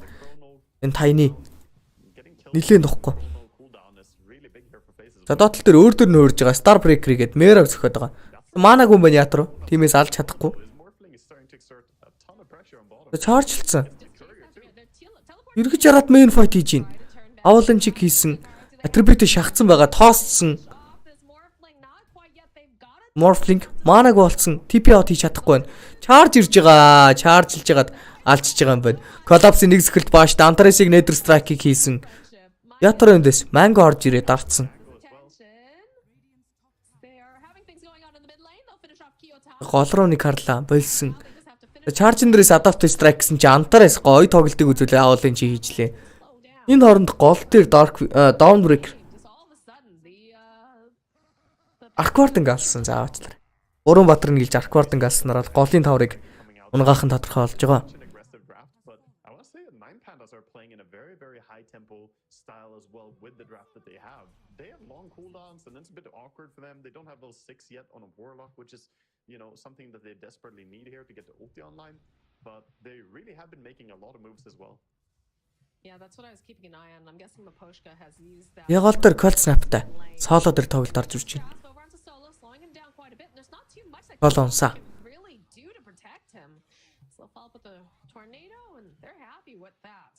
Man, poor Solo. He just wanted level 6. He's so close to getting level 6, and he just wanted to walk down and leech a bit of experience, but it's dangerous to do so. The deep vision as well by Team Spirit allows them to be... За тайныгийн хувьд бол Facebook-тэй тоглож байгаа юм байна. Dirty. Армаараа дэмжсэн. Collapse starts to put the Хурдан гүн дэхэд Windlace-тэй. Блинк авах угаасаа хол доо. Dawnbreaker. Uh-oh. Пас орж ирж байна. Okay. A little bit of a... go pause yeah. moment here. Yeah. Good lord. Some lag. Dawnbreaker with a nice save initially. I wonder if Faceless Boy is going to make it. He only has 3 points in Time Walk, so he has 6 more seconds he needs to stay alive for before he can Time Walk again. That is one thing I didn't consider is the fact that the Terrorize, when you've got a Dawnbreaker in the game, right, you're going to be able to move that hero that she's teleporting down onto. Yeah, you can push them Яг өгсөндөө. Yeah, basically. that's pretty. Void дээр тоглолтыг үзүүлэх боломжтой. Time Walk байгаагүй. Ийм Petersburg чад Void юу ч хийхгүйгээр өгчөж байгаа юм байна. Fatal bonds down, but again, Solo, he Зөрүү тарим Miposhka-г алах нь бол алж таарна. the ball for this. Will end up being the Соло уг нь өлтийтэйг үгээд байгаа да. to this corner. Does have a charge available if he wants to try to run away. Antari is not finding the opening. Solo and Mira both hunting, but За унгах гэж байгаа байлсаа. right on out. And he does finally get that level 6 online for Warlock. So it's available for the next fight, but might be a bit. Голд Kyoto in the Yotka. mid lane. Antari does teleport through. Nether Strike байхгүй. Charge a creep wave. Waveform хийс Adapt Strike орж ирлээ. Toss back хийх гэж оролцсон. Tower дээр биш. Tower-тайгаа ойрхон бол байсангүй. Ятар эндээс нийлээгүй байдалд орсон. Time dilation-ыг хийж байгаа өөрөө Time Walk-ыг хийсэн бол ардтал дээр нь Chaotic унгаацсан Chrono орж ирсэн. За Ятар за нийлээ удаж иж унлаа да. Нөгөө талаас өвчий дарагдсан чи Star Breaker-нэрээс Larly-г стантсан байгаа даа. Larly-г алах боломжтой Deafening Blast 2 дээр за Time Walk-ын дээрээс ихтэй киллийг бол Mero авч байгаа юм байна. Gonna lose both their carry and their mid at the end of the day. The За саяных арай л гүнзгийд аюулчваа да. Collapse голоос нь шүүрчлээ хасах нэг He's got to run for the hills now, though, because he's being chased by pretty much everyone on the side of Nine Pandas now. Collapse маш гоё жиглэсэндээ эргэж хараад бүр майд дарж байна. Charge гэсэн. Оо цэрэг нь харанхуулсан. Яа гараад ирсэн. Тай дээдлийн цэргүүд харанхуулж яг баг алах гэж энэ Collapse дээр. or clear the creeps here. He's building towards the Octarine next on the Spirit Breaker. За Miraгийн хувьд бол It's online and then дараагийн хитмараа шууд юу л авах хэвээр энэ гейм дээр Doom build Юу л авах шаардлагатай гэмээ ялчгүй. Өөрт нь ч гэсэн гоё идэг. So I'm curious, what are the plays that nine pandas Dark Wheel дээр. За жишээлбэл өсөлтөгч багийнхаа Fatal Bonds буюу that's right? Warlock-ийн Don't have скиллээс л өөрийгөө хамгаалчихна. look at Laurel. Ийвэлдэж байгаа бууж ирэхэд нь Bramble Mage тавиад setup бэлдэж болно. Mana Rage дээр анхаарна. Бүх талаараа гоё. Ийвэл нь бас яванда Date game дээр томруулчих юм бол Faceless Void-ийн өдөөс Wind Waker гэсэн нэгэн контр айтемны сонголтууд болчдөг. Being awkward for them. Ramses and Kiyotaka. If they leave him, they could maybe go on him, but they don't have Spearbreaker anywhere close. They need hard lockdown, I think. Although this cold snap's looking pretty darn Тиа Void-ыг алхахад амархан байлаа. It comes out, so Өвжид дарж байгаа л Invokers-тойгоо нэлээ алчт юм байна. Dawnbreaker өлтий дараад нэмэр алга. Late there, but even if it was Энэ ялч Void-ийн тийм тухтай гейм биш ээ бүр. Маш түүхтэй гейм биз. mitigated a lot now. Tornado 9 Antares Tumblr тойрон дээрээс гарч явсан. do they keep pursuing this? There's a lot of teleports coming in. За Antares чинь Facebook, Tumblr тойтой. Ер нь бол Throw down оюутны блинктэй л олцсон явж байгаа юм байна даагэртэй. double. Just dishing out some more of this damage with those spark rates and that flux. Collapse, keep Not keeping afraid it of alive. it. 'Cause they have themselves the Dark Willow in position. They don't have Chronosphere. Энд бол They have a Tempest double. The team is in a nice position. Олын таврыг л бүчээд байна да. This buy angle. It's a Making tough moves on spot right now. faceless even. Look at this. They have a charge. They want them. Arch, They've got Ion Dilation, Waveform, за Adaptive Strike. can't do anything as another fight breaks out over in mid. Poposhka in an awkward position already using that overgrowth. But Нилээ хэцүү байдалд орлоо. Өө энэ гол дээр ямар том акшн болчихоо торнадо дээрээс юу ч гэсэн Apevlig нь унтраасан. Нөгөө талаас Chaotic унгаасан. Багийнх нь 3 гişүн өгсөн багт нилээн сүлдэж Chaotic унгаалаа да. Charge орж ирсэн соолог зөхөд алчих боломжтой. Ice Wall-ын дээрээс нэмэлт цогцлтыг хийж хагаад Larl-ийн triple kill дуурсан бол Larl тэндээс харин Kiyotaka-гийн Yeah, they took down everyone except for Arcward. Spark Rate-д донж байгаа юм байна. So far back, the only reason he's alive is because he's playing really, really safe. this Arcward-ны нэг kill, And we see collapse Streak-тэй байсан kill. about anything here as he's, feeling pretty dominant in this game. 6, 2, and 3. Really happy we got to see a core Spearbreaker game this early because this hero has been on the rise and it's showing itself in this game. Just be very, very useful for them. I always think that Collapse has like some of the best positioning too, in terms of like offliners in the game. So definitely. Тиа, that Мира. focus on movement and- Дараагийн айтмаар Blink авна гин да. Octarine 17 minutes for him with the Midas as well. He is going to get real strong in this game. Бодолтой Invoker харахаар цаанаас л нэг эвгүй харагдаад их юм. Ahead of the Arcward and who's running double Midas. Another five. Авууланч 2 дээр Antares, Will be able to cancel Nether out. Strack-ын дээрээс So that's another Boss strike. back-ыг хийсэн. Bit of a toss back. Laposhka, they've done enough. They're happy with the pressure they put on him. They do have to be careful though, because Void does have the Chronosphere back up now. As Mira also needs to be a little bit careful. Doesn't have to terrorize. Is going to get ground targeted here, but will immediately just teleport away. Yeah, get to safety. 18-13 гэсэн kill. Finally, they get the D ward here on 9 Pandas. 8K network-ны лидтэй. Тим Spirit баг. Хоёр дахь гэмиг дахин шуучлж байгаа. But they didn't find the other ward. Miposhka, Laposhka, he's got 9 seconds for his ultimate. They're going to try to buy him the time, but it's just not there. Turn their attention to Antares. They'll rip him apart. Yaturo going to farm. Charge орж ирсэн. Just charge. Collapse ямар амар гүнзгий ордог юм бэ? Өө идэхтэй Nether Strack-аа буруу тишгийн түлхчлээ. Яаж вэ? Make sure Miro can't За нөгөө талаас the Guardian. Color Guard-н орж ирж save-лэх гээд ороод ирсэн. Just Collapse pulled out by Team Spirits. And now they can back off. Again, the cooldown. Hawk-ноо болоо шүүрээд авч амтсан. Өөртөө Octarine-тай байгаад байгаа. Collapse-ыг гүйжихт нь бол Flux зөөг нь. Дамд нь Crown атсан. За бууж ирээ төрж ирээ зөхөх гэсээр байтал нилээх цагийг алдлаа та Collapse. Terrorize орж ирсэн боловч Time Walk-ын дээрээс бол доожилцсан байгаад байгаа. He's gonna take it. He probably thought he was safe. That's what happens, you praise someone for their good positioning. They get a little bit too close to face the void. Good awareness by Ramses to go for that kill right there. They have Noxy ES-эн дээр Open on Miro, although he does хэлбэрлэж байгаа. have 7 swan charge. Намиро They'll slow him down, hold him in place, and then эндээс BKB Blade Mail гэсэн айтемуудыг авах гэж байгаа. himself to a Spirit-ийн pick off-нууд өстой гоё байна. This game is starting to look a lot like last game. Laurel is having a fantastic time just, running around, getting kills all over the place. He's already being involved in 16 of their 20 kills. That's more kills than 9 Pandas have total. Like, this guy is getting active and I like his item build 20 15. towards a BKB next here. Цэнка network нийлээд. Gordon's damage sources. Team Spirit-ийн 3 core network-ийн 1 2 3 руу ороод ирсэн байгааг харж байгаа бах. How people were kind of, you know, hating on Law. Green-ийн хувьд бол өвжтэй. Deserves to be here. He is very, very strong. I think he's just hit his stride lately. He's, you know, every series that I've watched of him recently, it feels like he's delivering beyond expectations for a game. So nice to see that he's still looking in form here. To look a little bit at the rest of the players in Team Spirit, though, we were close to having a full blink dagger on Willow. Зя бидэнд бол левелүүдийг харуулж байна. Хамгийн өндөр левелтэй дотор бол Morphling байна да одоогийн байдлаар. They smoked over on the side of Pam. Явланч, toss back. Do not have the Мипошка орж ирээд өвжигээд орцсон. going to be a dead Maposha. Өвжиг нь авч бол чадсангүй. Greedy there, trying to go in and farm the creep wave. Perhaps a dead Miero though in the top lane.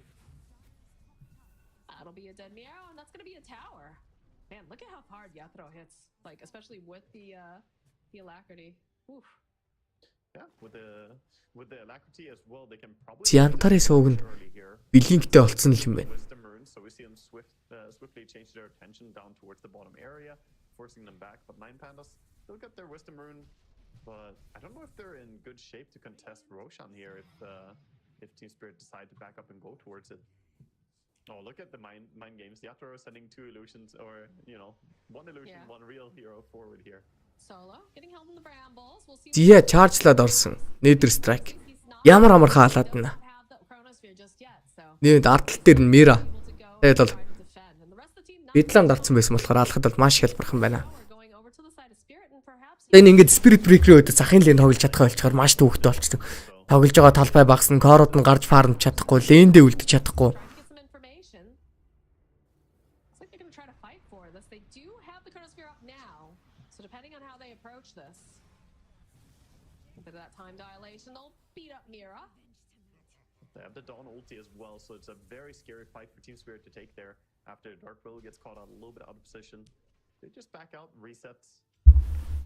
Team Spirit do not want to take the Zeram's юу ч гэсэн BKB гаргаж ирээд л overall. дэмэжлэнэ гэж үзэхэндээ. These scrappy engagement, Нөгөө талаас Arkward нь ч гэсэн how they built this, дэмэжлдэг болоход нэлээх айтон дутуул байгаад байна. and that's how they're gonna keep expanding it. Just Хачин дээр бол шаарда авч all the time. Poke a Magnetic Field-ын дотроос Manta Style-д дарж fight. 15-ийнхаа Jungle-ны айтемны тусламжтайгаар бол Magical Damage-ээр тоглодог үе нэлээ их байгаадсан. You've got some good itemization growth going on all these other heroes. Like, just chill, right? Like, go take Roche, take another objective that doesn't require you to take these big team fights, and then you're in a much better position in like a couple minutes from now. Yeah, Morphling is gonna feel Зян Russia the Aegis in hand as well to just start Team Spirit-ийг болсон. tier 2 towers. Aegisтэй. And the Tormentor is still there. The tower is still there. They could just go straight back towards the bottom tower. Looks like that's what they're gonna be doing. I'd really like to see Maposhka pick up the shard on this tree. I feel like that's going to be so useful to get more of a good positioning when they have to take these fights. It's interesting. Одоо ч Spirit-ийг хийх үйлдэлж ойлгомжтой дөө. Morphling нэлээд хүчтэй болсон. Wait, did he buy that? Really? Spirit Breaker-тэйгээ нийлж ягаад хасхныг хийж болно. А хэрвээ боломжгүй байгаадах юм бол Dotl-ийн objective өгөж дуудана. Just considering that he only has might as an Octarine at this point.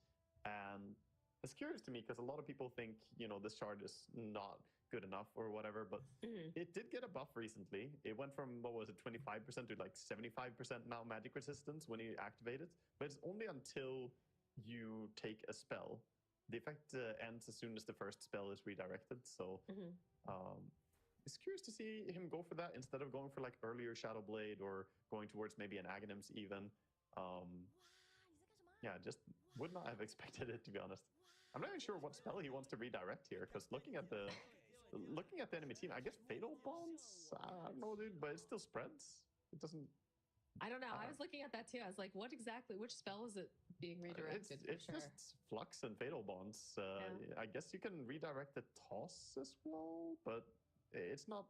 I don't think that works. I think it only works on the target.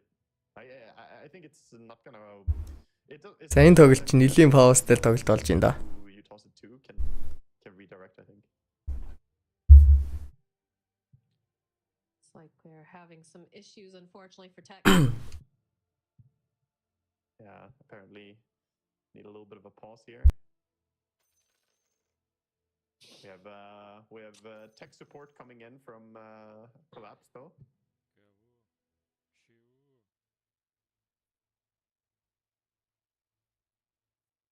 I'm sure we've got people on the scene ready to take a look and see what they can do to help them out here. Oh man, I love Ted's voice line, but what I really wanted, like, because his is like, how is that balanced, right? He's got like a goofy kind of voice. I just want angry Ted. Give me angry Imperium Flax, just yelling, how is that balanced? Like, that's what I want so much. Yeah, I love the help one. It sounds even better because to me it sounds like he's in a box or something, you know. His voice is a little bit far away, so it makes the voice line all that much better. Man, the voice lines for this year are really hilarious. There's a lot of good ones. I'm disappointed because I feel like I could have gotten away with the За guys. hearing other people's Тоглолт паузлагдсан. Норнд хэдүүлээ жоохон ирүүлж хүн. Яавэ хөөе хайд. Нэг л таталтаа нэгдүгээр хийлгэрээ хоёрдугаарт нөгөө нэг төлөө гоё та газартай болъё. Тэгээд тэндээ үзье гэсэн. Жага юу юу н таад.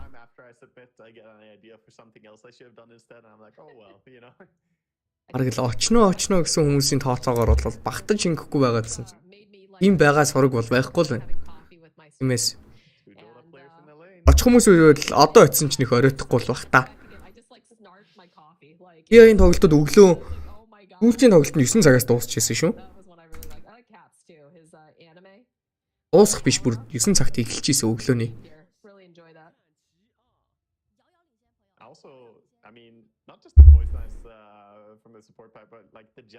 Ажлын өдөрштэй л гэж нэг өөрсдөө аваад байгаа таад нэг биер хийд гэж байгаа юм гинэ. Би бас яг ямар биер нь хийд гэж байгааг нь мэдэхгүй байна. Бид нар том центавгаас нь авсан юу гэсэн 15 гэж байна.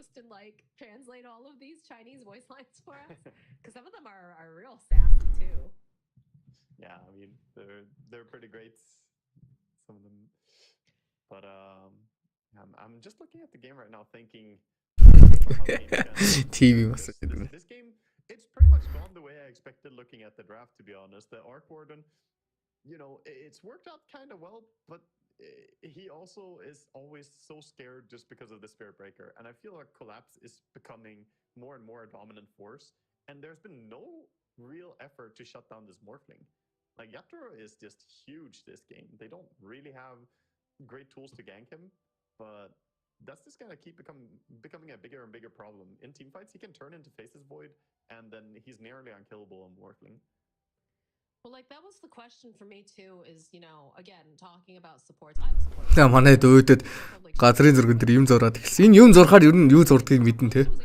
Харин ч гайгүй юм зураад. Гар хуруу зурж байна. Тэр амар өөрөө энтер апл юу гэж байгаа юм бэ? Ай фэжод каст хийх.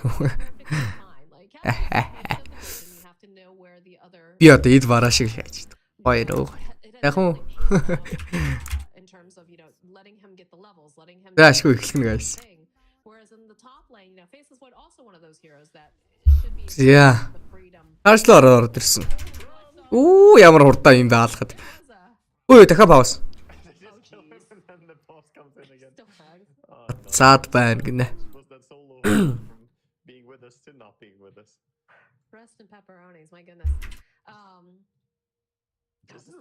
LGD ялсан. За хэдүүл энэ орн зүгээр байж хаад нэрнгэсээ ийм юм үзчихснаас бусад тоглолтод юу болж ийн харъя л да. LGD ялсан ч гэж илүү л явж байгаа юм байна.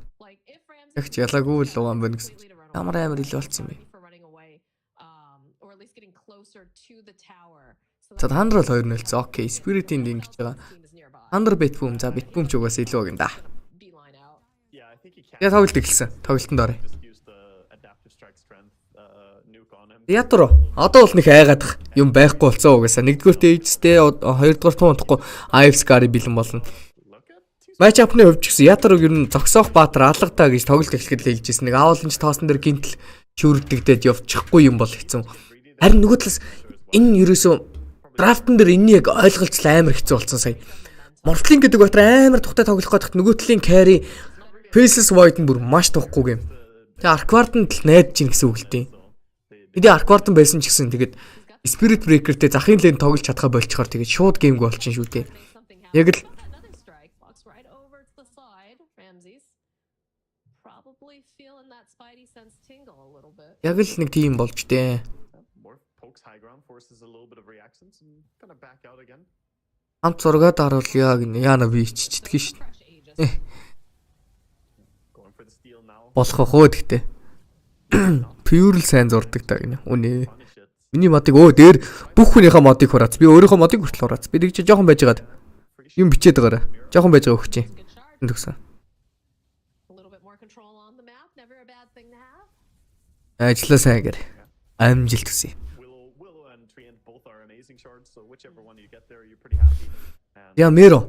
Дараагийн айтны сонголтоор агним аавна гэж байна. later if you ever Агним аваад ер нь нэмэргүй талтаа болцоо. Ягаад тэгэхээр now, it's just энэ жоохон ингээд дэмэж хийлдчих хооронд нь хийлдэж байгаа таймингаас нь хийлдэж байгаа цуснаас нь их дэмэжийг үзүүлэх боломжтой болсон.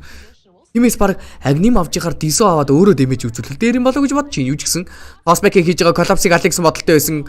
Chrono орж ирсэн бүр ёо. Хэдэн үлти хийчихвэ. Temp double дарагдсан. Chrono орж ирсэн. Chaotic замд нь тавигдсан.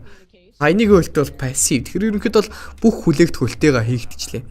Downbreaker Ultimate-с босод бүх скил хийгдсэн. Хил замжиг байтал тийм болохоор байлдах боломжтой. Амар манта дооч хийчихсэн чи амтсангүй чадсангүй. Гэтэ ятрагийн хувьд бол main fight-игээд бүгднийг нь алах боломжтой. Arc Ward унсан. За эндээс PKB-г дарж байгаа Time Walk-ын дээрээс хойдлынх нь Miposhka Galaxy модалтай Ramses орж ирсэн. Time Dilation дээрээс бол зөксөрөө байгаа далхан тодорхой болсон бол дээдл дээр нь Yatra Waveform дээрээс хасхныг хийж амтсан. Adaptive Stark орж ирлээ.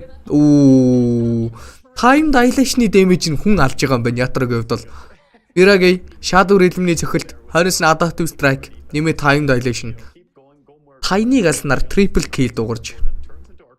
Yatra network-ийн нэг рүү бол 20k network-тай орж ирж байгаа юм байна. takes down the arc real quick. And Тоглолт биег тоглолтын драфтыг эхлүүлээл. both your big ultis there of the chaotic offering and the Драфтыг эхлүүлээл тэгээл нэг өөрийнхөө юг хийгээд байгаа шин. Пимпэ хэлээд байгаа шин. 1 minute 30 on this Aegis. You know that he wants to go for even more stuff with this timing. Yeah, you can see this. New God чаачлаа гэд. New God болчихжоо. Тэх баха наа чин. And the blade mail, but just Хаад айгүй их блемдэц. Наа чи ерөнхийдөө бол have энэ тоглогчдод блемдүүлж байгаа тоглогчдод ерөнхийдөө бол хоёр л зам байдаг шүү дээ. Нэг бол амар сайн бол нэг бол бүр дордон тэг. faceless void. Байгаад байна гэдэг чи ээлжидэд байгаад байна гэдэг чи бас судал байхгүй л байсан баг. Have the threat of the chronosphere. They don't have the threat of the chaotic offering. Brist back нэрэ бачин дээр маш их орж ирэн шүү. Агним нь гоё болсон. За энэ Ramses дээр тоглолтыг оруулж ирсэн. Terrorize амжилттай.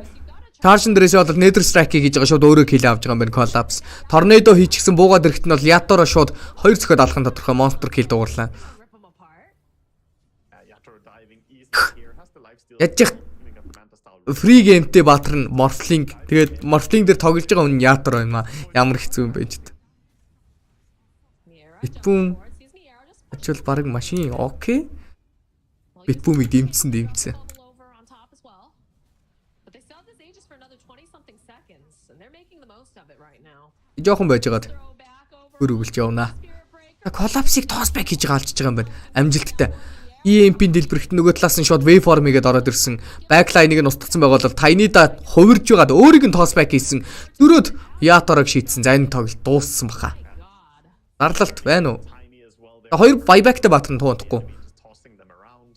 This is just a morphling. Buy хийж болох юм байна. Tiny болон Arc Ward buyback-тай. Downbreaker-ийн хувьд бол 30 секундны цонх үүссэн. Гэхдээ нөгөө талаас Collapse байхгүй болохоор Spirit Breaker-г байлдаа хийх боломжтой.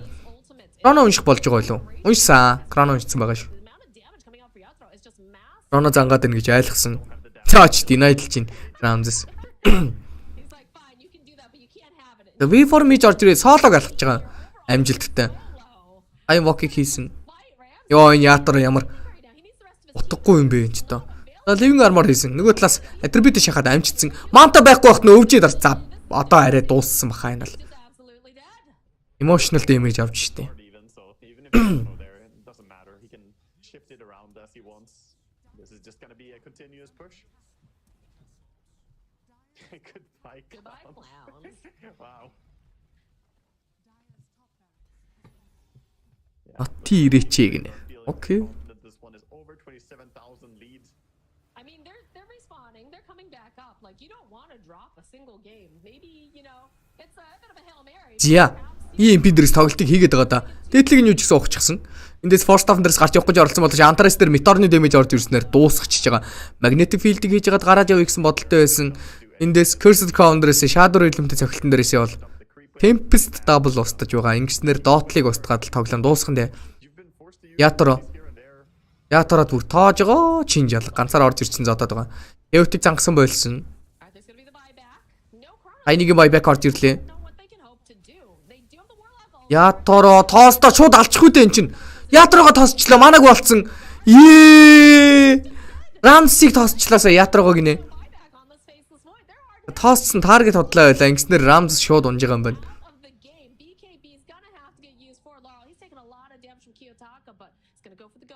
Яа сая бүх юмтай байсан Void Chronos басад BKB-тэй бүх юмтай. Тоосдолоо бууж ирэхдээ EMP-нд ороод манаг болцсон. Бүр BKB дарагч манаг болчлаа сая. Unlock 26 секунд байна. Morphling-ийн хувьд бол 4 төстэй. Орж ирээд л юу ч болоогүй юм шиг милигийн зөхиод эхэлчих болохоор харагдаж байгаа. Ятрагийн хувьд. Тэд рейнжтэй авах боломжтой болж байна. Хологийн Эвтекний Големиг зөхиод алдсан.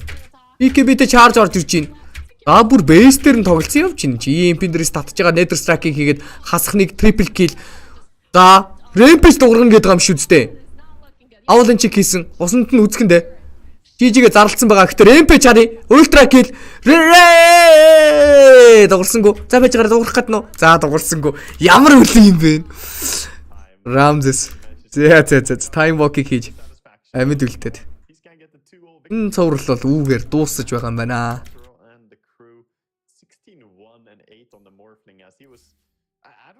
Босод тоглолтод юу болж ийм хэдүүлээ харъя. Өнөөдөр миний өгсөн. Икшнүүд яа. За байж гараа.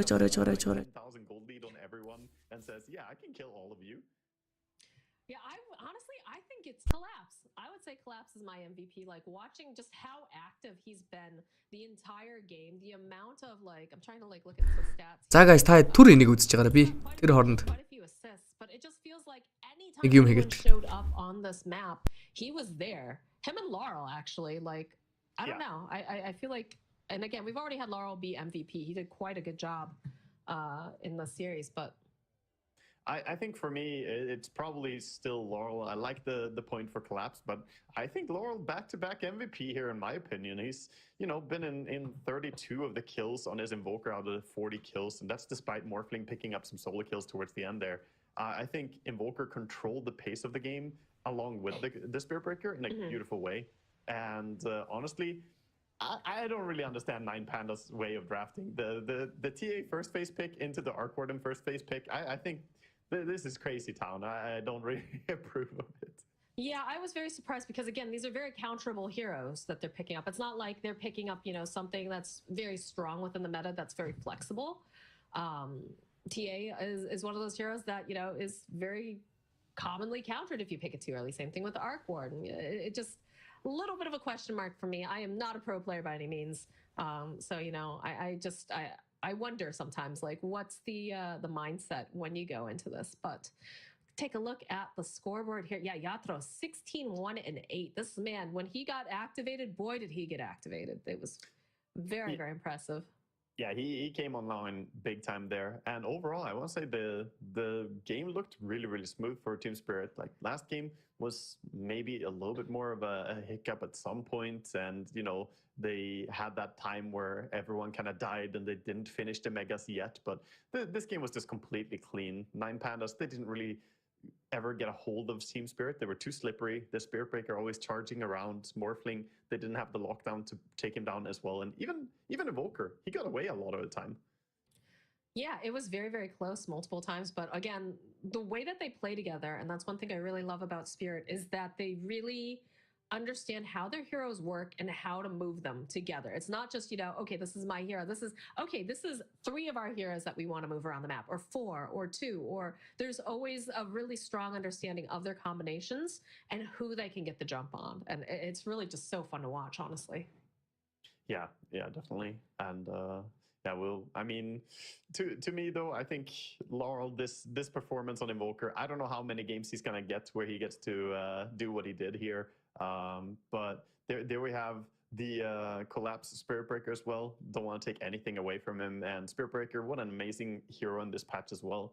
Showcased beautifully by Collapse here, as he pretty much, like you said, he was just always there. Yeah, aside from that one time where I casters cursed him about his positioning, like his positioning, especially, he's known for his Magnus, right? But his positioning is always just really spot on. He knows where he needs to be. He knows who he needs to pair up with to make things happen. And I think that's very, very impressive.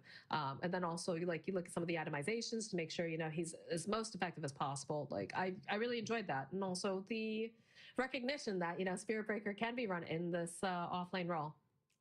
I'm just thinking if your casters cursing him for the next series as well, Moxie, I'm trying to figure out, is it, I always said the rest. Well, we'll find out, very soon, because we do have another Spirit game coming up for you here on this channel. It's going to be Spirit versus SMG, which should be an exciting match, especially because I have a couple little question marks as to how well that roster is going to be run. So quick look at what we've got going on this channel. We've got Team Spirit versus SMG next, Entity versus 9 Pandas, Spirit versus Entity, and then SMG versus 9 Pandas. So 9 Pandas has a long day ahead of them. They are the first and last games to be played. So they'll get the chance for a redemption, but I'm excited for this next one coming up. So we're going to take a short break, and when we come back, we'll have a whole new series for you.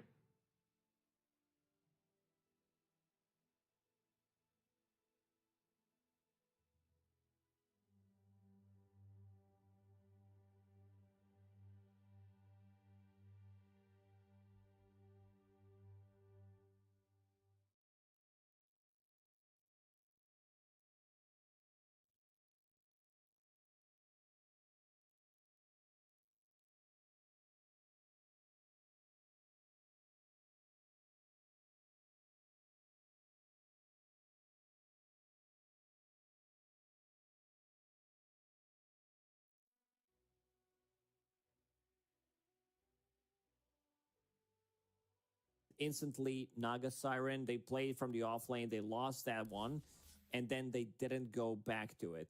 Because Jabs, he loves to carry from the offlane. It's a specialty that they play, but I'm really glad that they're not sticking to it.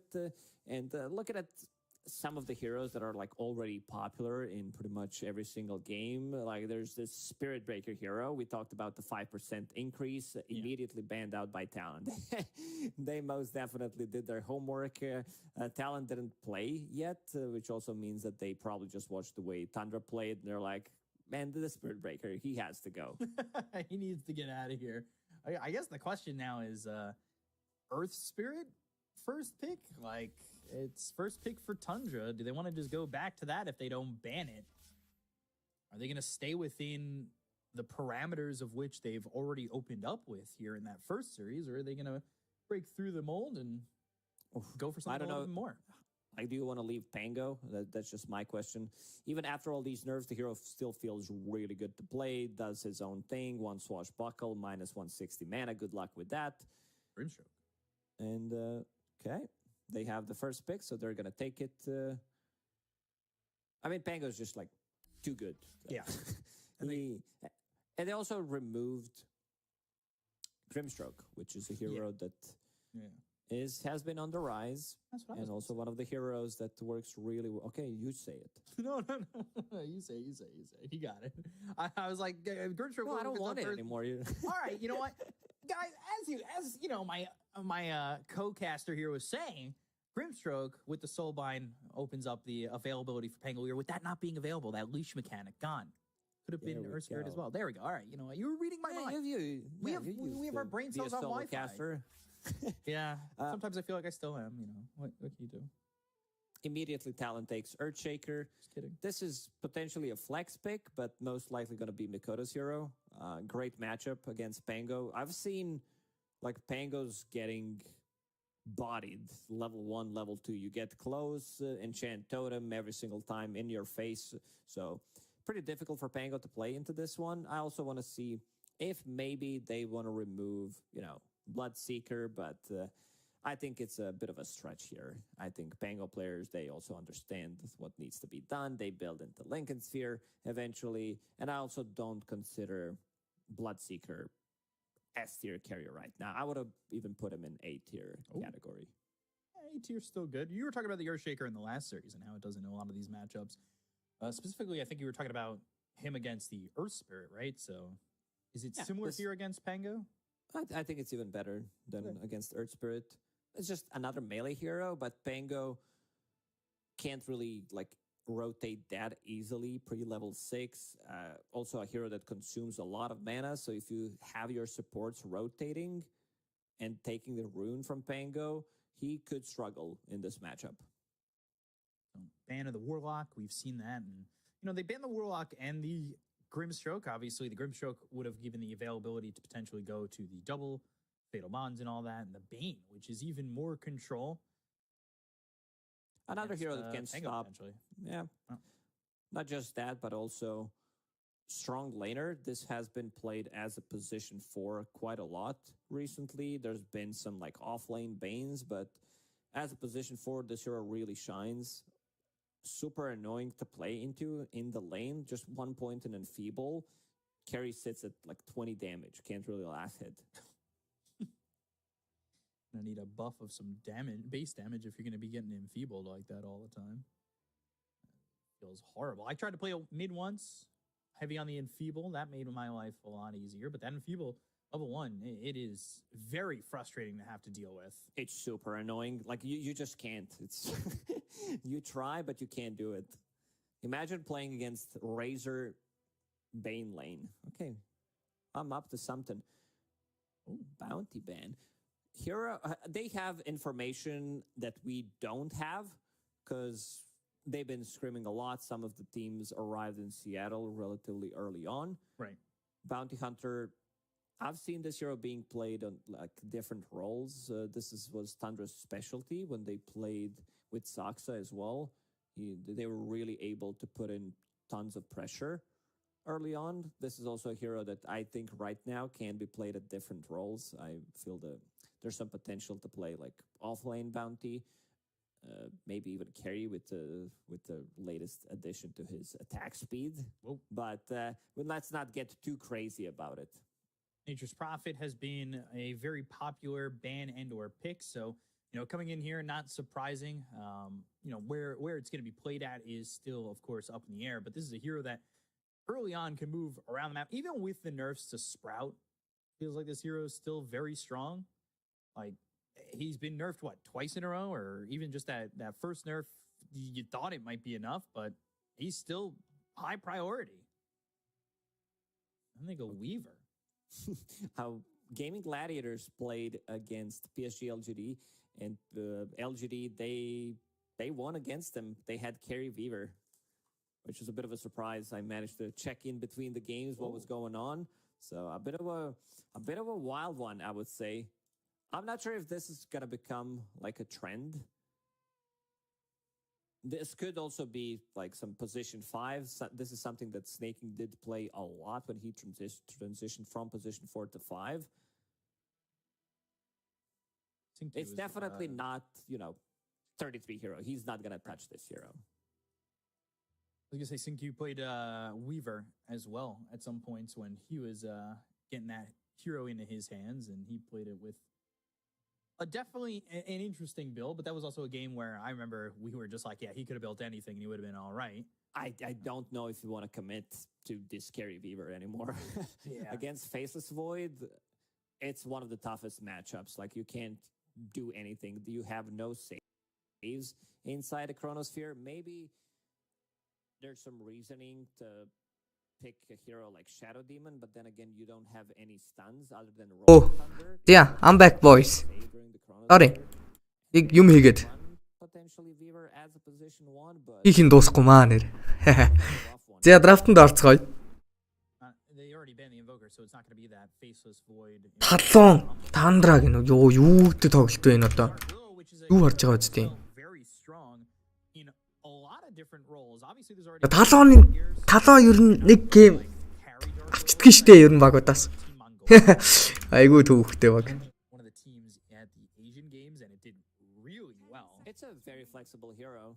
I've seen like some Dark Willow in high-level pubs, mostly position 4, some mids as well, but I think in this one it's going to be Earthshaker. Time dilation kills Weaver. It's not just the Chronosphere. It's also like if you can't use Shikuchi, and then if you can't use that ability, you're going to die. Yeah. So do you move the Weaver to 5, have the Nature's Prophet? Зэ тоглолтод орцгоё.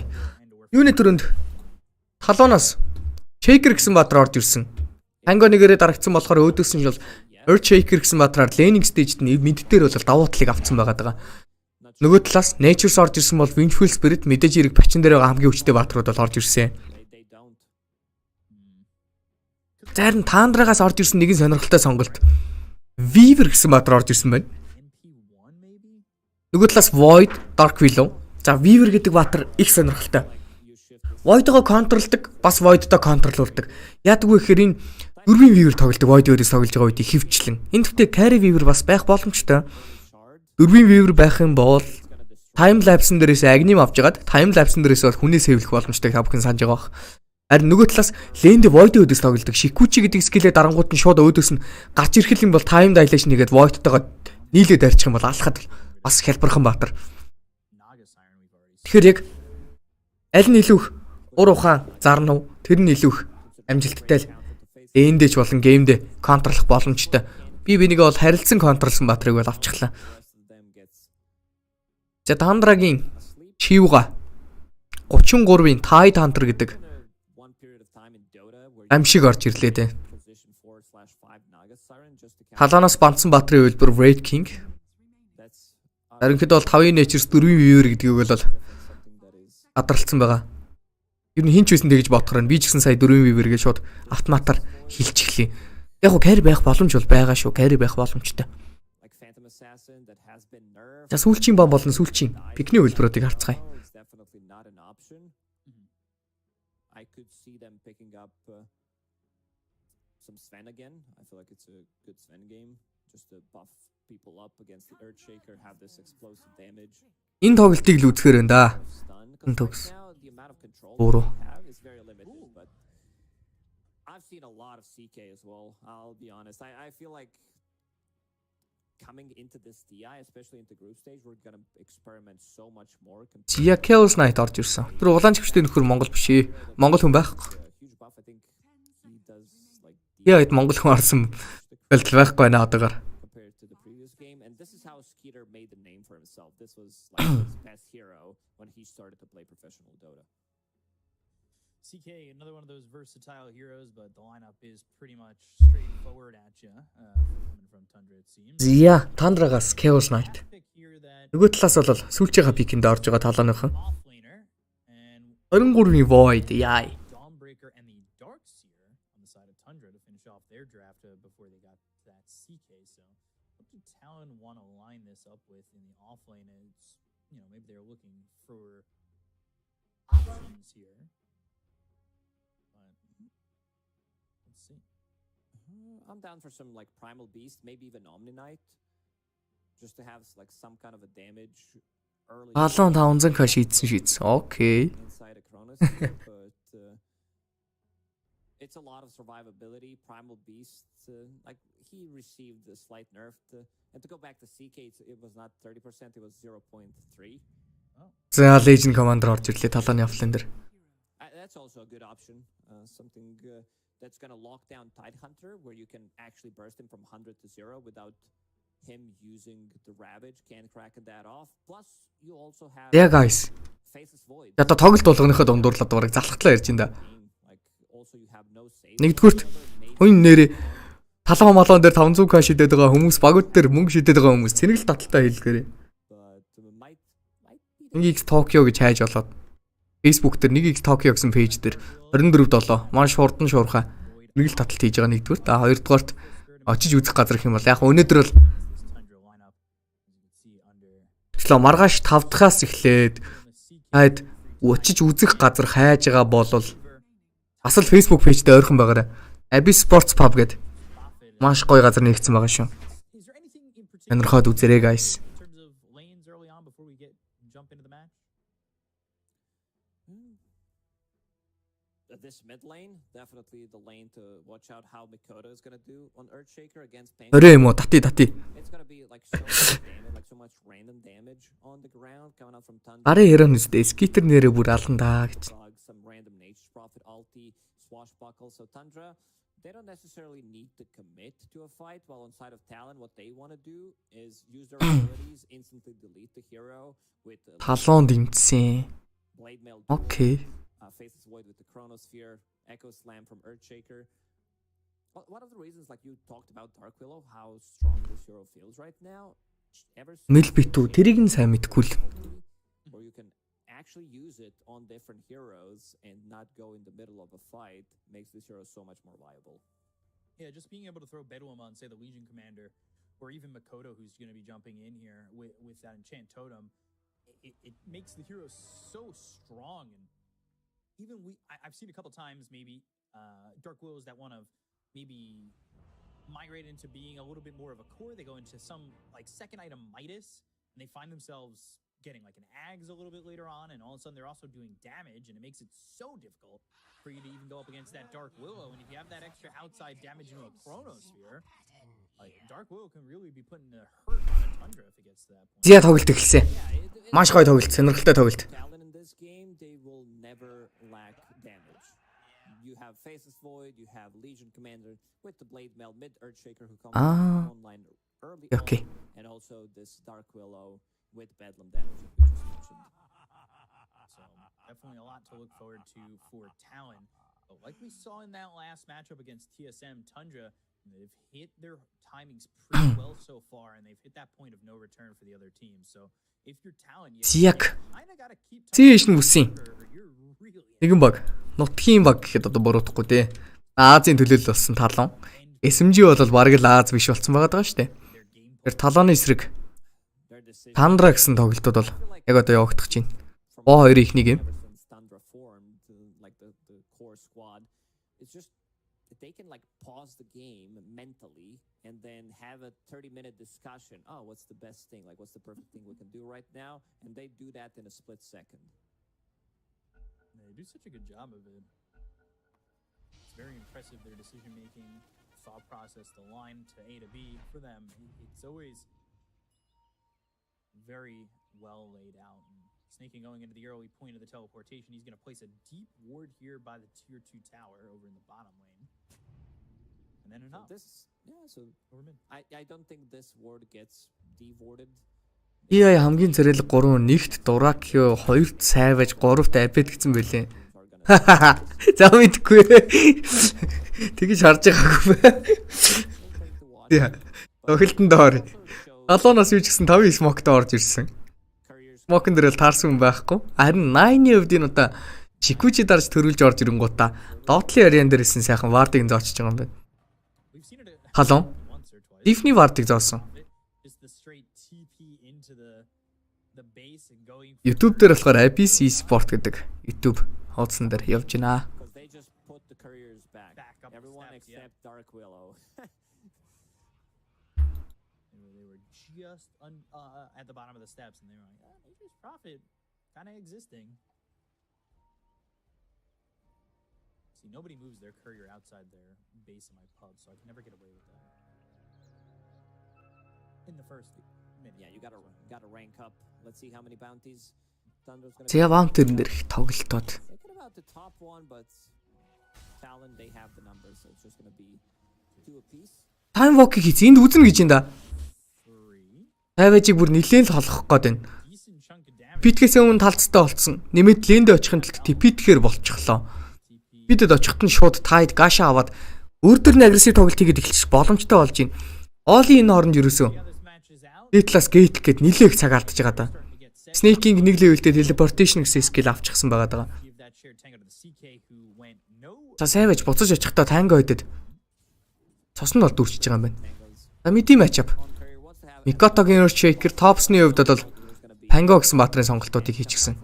Агро татсан гоё цохилт яа рейнжтэй зөксөн рейнжтэй дэнайтлсан. Хүүх Микото. Гол тэр амар ил болчлоо.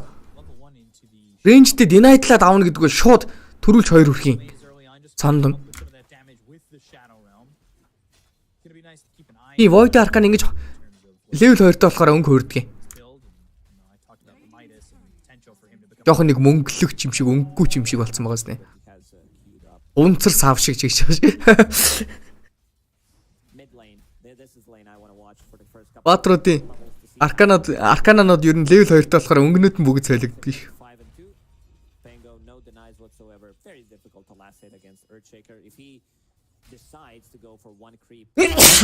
Юу хойш. За sorry. Миний бор. Яа 2 дахь минут эхлэх гэж байгаа тоонтохгүй. Отл дээр бол юу ч гисэн. Энийхээ балансыг 33 өөрлөгөө нэлээд ойрхон авцсан байгаа даа. Хоёр захын лэнээс хэлээд тэр голд амар гоё акшн болоод байгаа. Энд чин татман дээрээс маш их ваа яа нүдэн дээр хоёр рейнжд динайтлсан. Түрүү нэг рейнждийг динайтлсан. Энэ бүр нэг левелийн шууд гап гарч ирж штэ гол дээр. 16 гэсэн ласт хиттэй явж ийн Микото.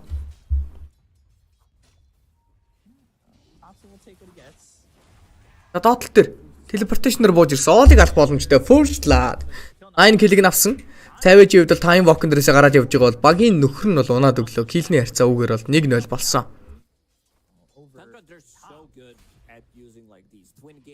Teleportations, just like outnumbering them. It's gonna be 9 who's gonna pick up that first blood. With the dangerous prophet in the game, you have to be very aware of the timing on the 7 minutes. За топсон. Orb of Karashны kick байнда байсан. You do the math, but you know you start to fall behind. You start to give up both wisdom runes at 7 and 14, and your supports start to fall behind pretty extensively. And that Snaking дээр тоглолтыг үздэглээ Q. Snaking-ийг алж чадсан. Shadow Realm дээрээс татаад аваад ирэхэд нь бол гараад явчихж байгаа юм байна. Маш гоё тоглолтыг үзүүлсэн. Юугийн гоё тоглолт байлаа.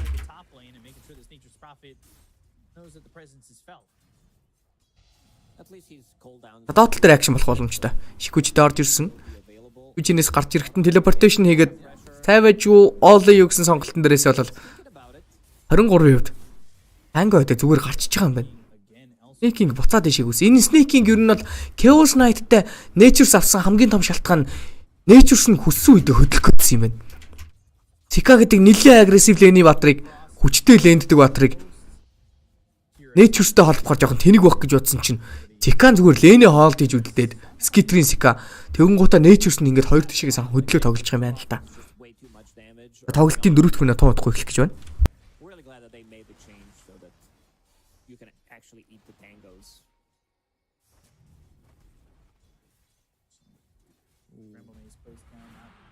grabbing Skeeter, but he's got that 1 point reality rift, pulls this Dark Willow nearby, and I'm not going to get much out of that as they go into the Shadow Realm and throw a strikeout once again, only sitting level 2, but about Skeeter бэлтээ аваад өөрийнхөө рейнжийг бол нэмчихэж байгаа. Яана энэ голд бүр нуглуулж байна. Микото дахиад нэг рейнжд динайтлсан. Топсныг зөгсөн.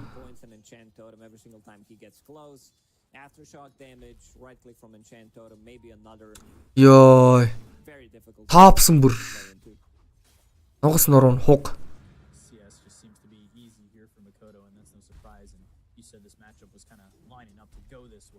За Микото баг рейнжд динайтлаг удаа бол харагдсангүй. Окей. Дээтэл тэр Аурелинг атсан дээрээс байлт гэсэн бодолтой. Нэмээд Винжи орж иж байгаа гэсэн мэдээллийг өгсөн. Скитер маш гоё Rumble Mason дээрээс нь бол доожлоод гараад явцсан. Chaos Bolt 2 секундээр тоологдсон. 9 нэг левелтэй Swarm дээрээс бол хойноос нь Reality Realm хийж байгаа. Reality Rift дээрээс татаж авчирж байгаа цэвэрхэн нэг гэл. Энэ тоглолтын дээр Тандра маш их armor minusтай тоглож байгааг харж байгаа бох. Weaver-ийн нэг armor асна. Zika-гийн 2 Reality Rift armor асна. Нэмээд Nature Solar Crest авна. Нэмээд Tide Hunter Gashin дээрээс armor асна. Тиймээс Яванда бол Roshan руу шургаад л гарна гэсэн үг. Дээрээс нь энэ armor багтай баатрууд, цус багтай баатрууд бол Smash Buckle дээрээс яваад өгчих боломжтой. нэлээд хэцүүхэн гейм болох нь дээ. Талааны хувьд удаандаа жижигчүүлэл бол тоглоход нэлээд хэцүү гейм болох гээд байна. За эндээс гастж жагаад орж иж. 23 үхээд өгж байгаа юм байна да. 23. Эндээс бол chance-гүй өгч байгаа да. Magic-ийг юу ч гэсэн дарсан. Зүрөө тарин 9 унж байгаа юм байна. 9 гэхдээ лотуусаа дарахгүй өгчлээ. Багийнхаа Tide Hunter буюу 33 solo XP өгөх гээд өгчхүүдээ бараг албаар. Лотус бол байсан. Гэхдээ өгөхөд өгсөн. Хоёр талаасаа нэг батраас солилцсон бодож нэг талаасаа position 4 буюу support-а алдсан, нөгөө талаасаа carry-га алдсан гэдгээрээ Тандрагийнхан давуу талтай тогтолж байгаа. 6 дахь минутны power-ын доотлол дээр ээж гарч ирсэн. Mikoto item level аль альнийх нь маш том давуу талтай. Тимээс бол очиод авчиж байгаа юм байна. За энэ зодоо алах нэ. Юугийн killing spree. За энэ Dark Willow гэдэг баатар early game нь ингэж тухтай эхлэх юм бол хэвээр гоё байдаг юм да. Өндөр левелтэй их айтемтай байх юм бол маш гоё.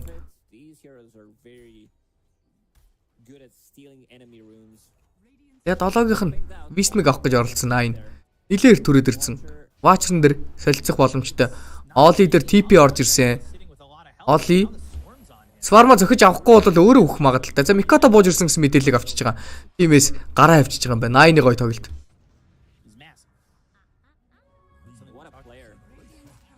Яад Олиг дахиад галсан. 9. Центрий рүү орох гэжсэн буцаа гарчлаа. Гоё мэдрэмжтэй хөдөлгөөн. Дагтай Шикүчин дээрээс мэдээллийг авч байгаа алдчихж байгаа хаа. 2 левелтэй Шикүчиний хувьд бол дунд нь дахиад 5 секундны зай гардаг. 6 секундны зай гардаг. 1 левелтэй бол 7.5%. Яа гарч ирээд байдаг. Хайд энд амар урагшаага тоглож байна. Рингтэй болцсон л ингэж даварж явах хэвээр даа. Юу вэ? Юу ринг вэ? Facebook зэн дээрээс нэмээд сүүл ринг гэсэн айтем авсан биш тийм. За ингээд апч рөнд болсон л гэж орж ирж байна. 33-ыг үзээд одоо хүн болгонд ревэж хийсэн. Тайм хийцээ. Яа! Тайных тохиолдол байв уу? Реакшн байв уу? За энд эко орж ирсэн. Энд ч татман дээрс нэг зөхиод алчин гэсэн чи Magic Missile орж ирээ алчиж байгаа юм байна. За нөгөө талаасаа Сварма зөхиод унгаасан. Ямар гоё мөрөгдөг юм бэ топсон. Жолоодлохын хичээл бол бидэнд оруулж байна. Tokyo Drift үзүүлж ин баг юу вэ ч та. Гол дээр скитер нэмэгдсэн боловч нөгөө талаасаа акшн бол үргэлжлэж болсонгүй. Тэгэд килний харьцаа 6-3-тай. Тоглолтын 8 дахь минут явагдаж байгаа.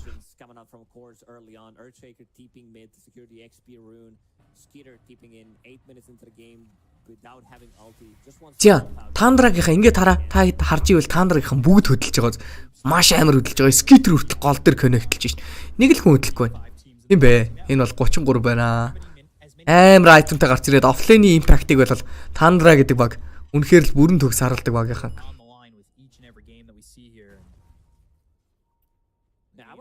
Тайд өдөөс тоглоход угаасаа маш төвөгтэй байдаг. Смоклаад гүгхээр урдталт нэг шивгаа дараад нөгөөдг нь смок задлах гэдэг. Алж чаддгүй, алахгүй байж чаддгүй, хайж болдгоо, хаяхгүй байж болдгоо. Төвөгтэй асуудалд бол байнга ордог. Тийм ч болохоор тайд өдөөс тоглож байгаа баатрууд за ерөнхийдөө бол багууд carry дээр ихэвчлэн silver age авдаг. Энэ удаа бол void дээр silver age авна гэдэг бол жаахан гонигтай лайтны сонголт. Ер нь бол баг аавна гэж бодохгүй байгаа. Харин нөгөө талаас faceless void гэдэг баатар нь time lock буюу башныхаа дэмэжээр ам өндөрөөс нь Maelstrom авдаг. Maelstrom-ныхаа дэмэжээр magical damage гаргаж байгаа тайдыг алчих боломжтой байгаа гэдэг. За шууд chrono орж ирсэн. Bedlamтай chrono нэмээд LC буугаад ирсэн. Duel-х боломжтой. Duel damage-ийг авсан. Kill-ийг нь Q авч гаргаж байна. Dominant-ыг дуурж байна. Kill-ний харьцаа 7-3. Network бол тэнцүүхэн тоглолтын 4 дахь kill-ийг бол Q авж байгаа.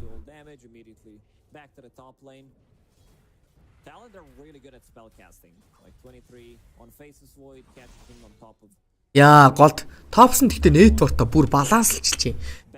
Топсон левелтэй болсон болохоор нэг сайхан 2 скиллэрээ вэв устгаад л геймдээ буцаа орчих гээд байна да.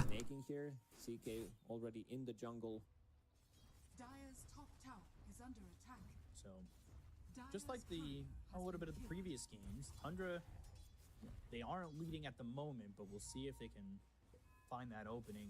It's been like those one fights that happen about 15 to the 20-minute mark that comes from Tundra because they don't take their foot off the gas, and I wonder Зя доотлол дээр a big fight maybe when Ravage is back up and 23-ыг finds an item or two.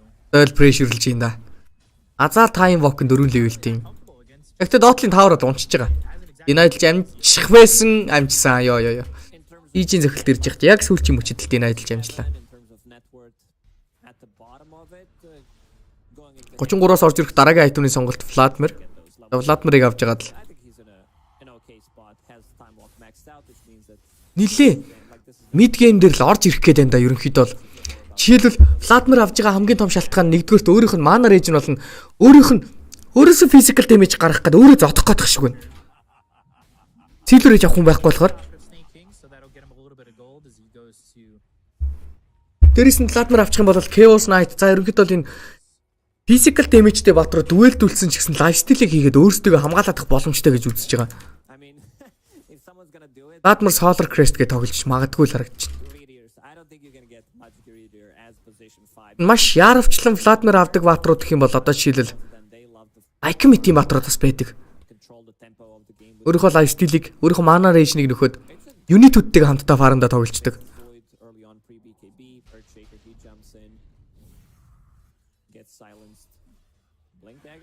Тандра гэдэг ийм л шинэлэг юм хийдэг баг да.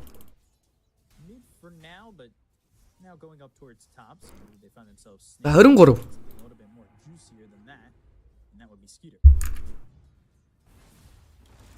23-ийн хувьд бол жоохон тохгүй юм болцсон.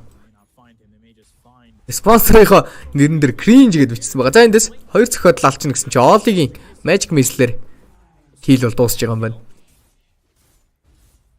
Cringe гэд бичсэн байгаа. Шалтгаан юу вэ гэхээр хөөх юм нөгөө та санаж ивэл EPC дээр хожицсан гэж бодоод гараа өргөж байгаад хожигддаг штэ уйлдаг. Тэрний чин дараа нөгөө хүмүүс Reddit дээр 23-ыг cringe гэдэг янз янзын юмнуудаар айгүй их дийслсэн байлээ хөөх юм. Тэрэнд нь жоохон гомдсон бололтой байх шиг байсан шүү. 23 ч гэхдээ ер нь бол их Dota-гийн сцен дээр л нэлээ удацсан байгаагаас ер нь бол бас л жоохон залуухан тоглогч. Итгэл зүйн хувьд бол жоохон тогтворгүй. Яг нөгөө нэг одоо манай сайхан хууччул шиг болоогүй гэдэг нь бол харагдсан шүү дээ. Мажорын гараа өргөж сандалнаасаа босч байгаа тажигддаг тоглолт. Яа тэр бүр үнэхээр гонхтой тоглолт байсан шүү. За Midas бэлэн болсон. Хойноос нь Maelstrom-ыг авах гэж байгаа. Swap-ч орж ирж байгаа Alex модалтай Mikotto-гийн дэмэж дээрээс Ravage задлах гэдэг. Ravage орж ирсэн Bedlam дээрээс дахиад рүүтэлж байгаа алах гэж оролцсон. Бүр эко хүртэл задлж байгаа даалчж байгаа юм байна. Q-гийн Mega Kill Streak орж ирсэн. Time Dilation амжилттай. Нөгөө талаас Chrono бол сүүлчийн мөчөд маш гоё орж ирлээ гурван баатар дээр. Гэтэ гадна талаас нь дэмэж байхгүй. Snake King-ийг зөхиод алсан. Bashan дээрээс нэг kill. Нөгөө талаас Chaos Bolt-ыг үзүүлсэн. Time Walk-ыг амжилттай хийлээ. Lower Ground руу буусан. Shield Crash дээрээс мөргөөд амцсан болоод өндөрлөгөө гараад ирсэн. 23 ямар гоё тоглолт вэ? Ардл дээр нь жав зарж ирж байгаа. Дуэлэн дээрээс нэг килийг хийсэн. Топс нэг Alex модалтай Q орж ирсэн боловч мана байхгүй болохоор юу ч хийж чадсангүй. Яа 23 чи яг юу юм бэ? Ямар тоглолт юм бэ? Сая 23 сая бүр ганц ч алдаа гарсангүй. Баатра мэдэрж байгаа Lower Ground руу Time Walk-ны зах нь хүрнэ гэдэг тэр мэдээлэл энэ төр бол бүр яг л бурханлаг байлаа. Мөргүүлэхдээ дээшгээ гарахтаа тэр биш дээ. Тэр шатны тэрүүгээр мөргүүлж дээшээ гарахад амар хэцүү байдаг. Хүмүүс ихэвчлэн тэр голын захын шугам руу очдөг бол 23 тэр араа цаатлынх нь хамгийн апасны газараас нь гараад ирж шин. Оо. Вэни три savage. Ямар аимшигтай тоглогч вэ?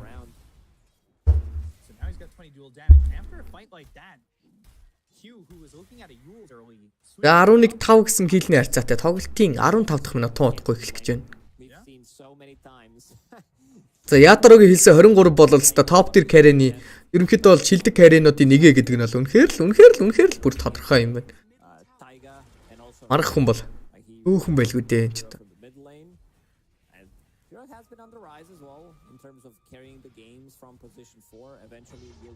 Ядотл дээр дүүлсэн. Bedlamтай дүүлж байгаа болохоор алхад бол амархан байх болно. Ингэснээр бол Javs-ийн 38 дахь дүүэл дэмэж амжилттай орж ирлээ.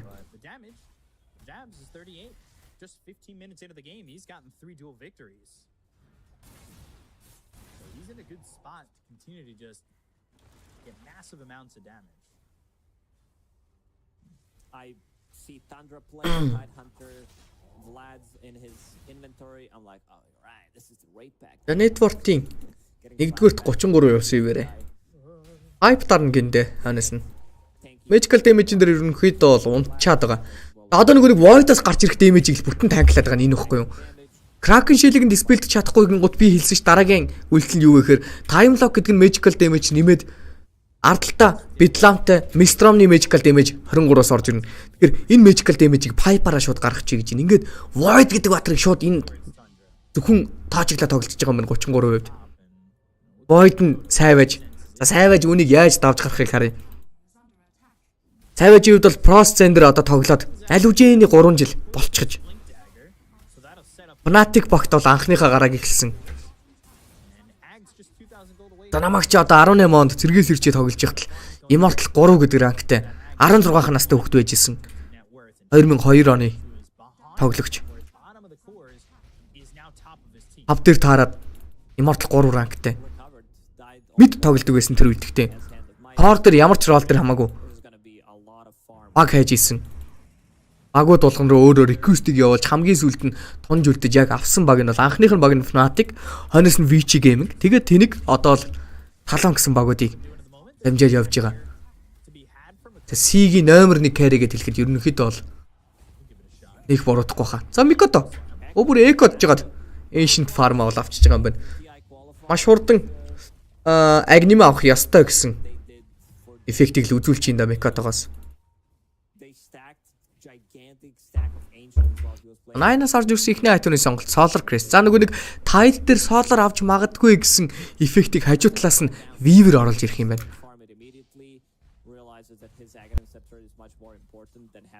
Хөглөөний мэд гинэ. Яв вэ? Хүүштэй бороо. Өдрийн мэд. Талаа энд магадлал айгүй өндөртэй л байна. Nashville оруулаад ирсэн Ravage орж ирлээ. 2 дээр Ravage Our committee-т нь бол зөрүүлээд counter initiate хийсэн нөгөө талаас дүүлсэн. Дүүлэн дээрээс Bedlam-ыг хийсэн боловч 3 баатар нийлж зогсож жагаад дүүл damage авчиж байгаа харагдаж байна. Topson дээр орж ирсэн дүүл damage. Skittery нэмэлт хөдөлгөөн дээрээсээ бол 12 9 гэсэн гэлний харьцаатай болж байна. Void-ийг Chrono бэлэн байсан. Гэхдээ Void-ийг хол байхад бол action хийснээр өөрсдөө ингэж шийтгүүлж байгаа юм байна. Chrono амжилттай алд чадах уу гэдэг л байна. Баш. Яа энтсэнгүү. Magic-ийн дараа time lapse-н дээрээс гараа авчлаа. За 23-ийн хилний орлого бол бүтлгүүцсэн. За Chrono байхгүй болсноор одоо бол буцаад farm руугаа суух нь.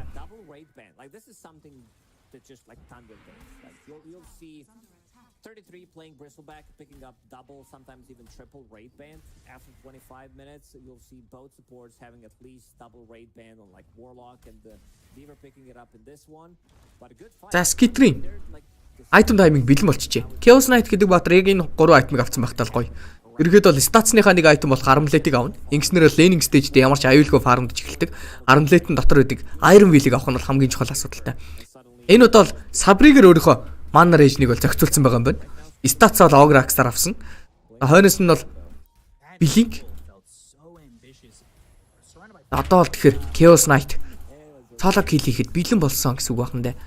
Явцын мэдээллийг авсан. Nature's бууж байгаа харагдахгүй бууж байгаа шикүүчиг хийгээд юу ч гэсэн эхлээд алга болгоцсон байгаа. Эргэж хараа дүүлсэн. Блэд мэлээ дарахгүй дүүлчлээ явц. Дүүл damage-ийг 9 дээр өгсөн. Дасваш баклигтэн татчихлаа. Exceed гэсэн Snake-ing kill-ээ бол дуусгаж байгаа.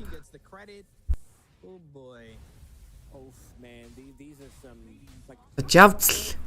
Яа, за Skitter active болсноор бол Андра маш илүү болчлаа да. Энэ гол нь Skitter active болохоос гадна хамгийн чухал илүү болж байгаа юм юу вэ гэхээр тэр 33 гэдэг хүн map-ны хамгийн аюултай хэсэгт farm хараа тэр айлын гурвалжин дээр хин farm чинь 33 farm чинь тэр хүнийг болиулмаар байна. Ямар амар тоглогч байна ч та.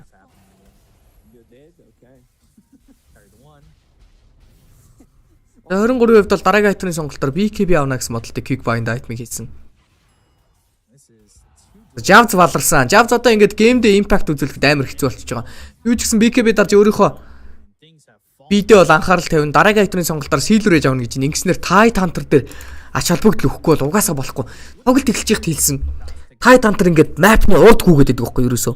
Хамгийн аюултай талбай дээр тайд гүгээд байна. Смоклоод очих гэхээр урд талд нь тайд мөргөлдөх гээд тойрж явах гэхээр цаг алдаад хажуу талд нь хүмүүс нь фарандаад тайдыг алчих ихээр дэмэж өрдөг. Яг л бүр тоглогчийн байр сууриас харахад бол яг стресстүүлдэг. Энэ тайд гэдэг батраас олж би бол өстой нэлээд олон цагаан өстой болж байсан угаасаа. Айгу хэцүү. Тэгээ тайд нь 33 байна гэдээ бодохоор маш хэцүү байна угаасаа. За 21 дэх минут болсон. Нэгдүгээрт Вистмагийг авч байгаа бол хоёрдугаарт юу гэхээр хамгийн чухал нь айлынхаа Tormentor-ыг авах гэдэг давуу тал байгаа. Armor minus гэдгийг бол зөвхөн Roshan дээр биш бат Tormentor дээр харуулж болдог. Dagstсан, Solar Crest-сэн нэмээд Swarm дээрээс бол цэвэрхэн авчихлаа Tormentor-ыг. Өөртөөгөө Tormentor-ыг авах гэж байна. За энэ дэтгэвтэй амар гоё Smoke Rate шорж ирсэндээ дүүэл дэмэж авах боломжтой. Chaos Bolt-н дээрээс алж чадсан. Дүүэлийг авсан болохоор шууд Press Attack нь уншина. Станыг нь диспелж байгаа шууд өөрөө TP аутыг хийсой. Яа, ревэж задлсангүй. Саяных бол маш гоё хөдөлгөөн орж ирлээ талаанаас. Өөртөөгөө Tormentor дээр 2-ороо бууж ирэхэд нь бол pick up амжилттай явж 2 баатрыг устгасан дүүэл дэмэж амжилттай. Маш том kill, маш том XP.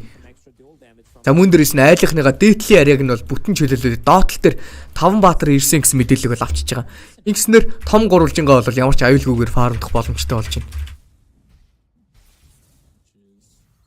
За Voidos BKB хойноос нь бол Maelstrom хурдан томруулад Hyperstone-ыг дотроо аваад Mjolnir гэсэн айтмыг бол авах хэрэгтэй байдаг. Tormentor-ыг авлаа. Weaver-ийн shard.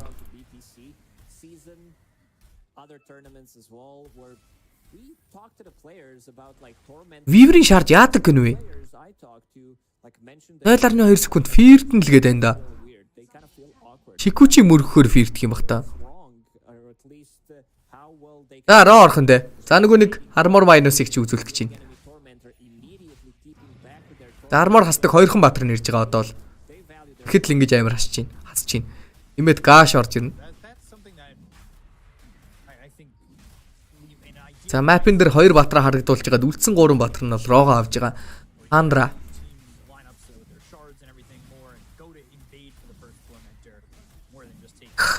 Жилийн тиа яг л ийм болдго юм да.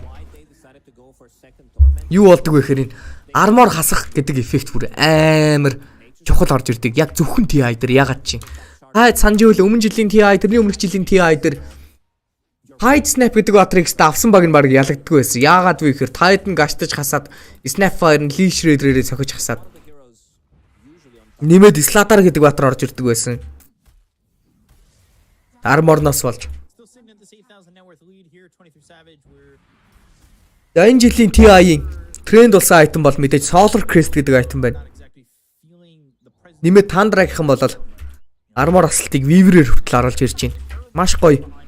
Ухаалаг мэргийн санааг бол дэвшүүлсэн байна. Тоглолтын 24 дахь минут эхлэх гэж байгаа. Age-тэй Chaos Knight. Age-тэй бат нь өөрөө initiative хийдэг бат. 33. Багийн хүмүүс хоол байсан. Гэхдээ ганцаар орж ирээд Ravage хийсэн, Swapson ч гэсэн Leash нь бол арилахгүй. Өнгөрөөд мөргөөд онох гэсэн чи амжилтгүй болсон. Fisher дээрээс Smash Buckle-ыг хийж хагаад Shaker-ыг алсан. Topson ардтал дээр нь дахиад нэгийг алж байгаа. Double kill, 3-0 гэсэн team fight. Ерөнхийдөө бол team vibe гэхэд бураадахгүй.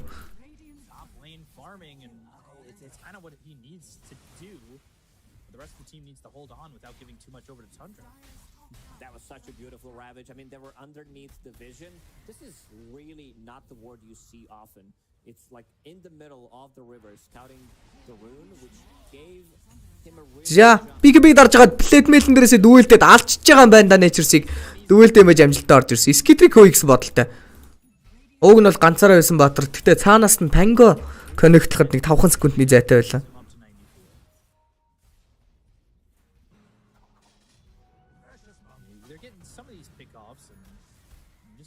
This game a little bit longer, right? They need to hit this point where you get a lot more out of your Faceless Void. Yeah, Faceless Void probably is in like top 3 best carries when it comes down to late game. Might be even the best one. It really depends like on the scenario, which heroes they have. But if I had to choose like one level 30 hero with Refresher, you know, 6 slotted, 8 slotted, it's definitely Faceless Void.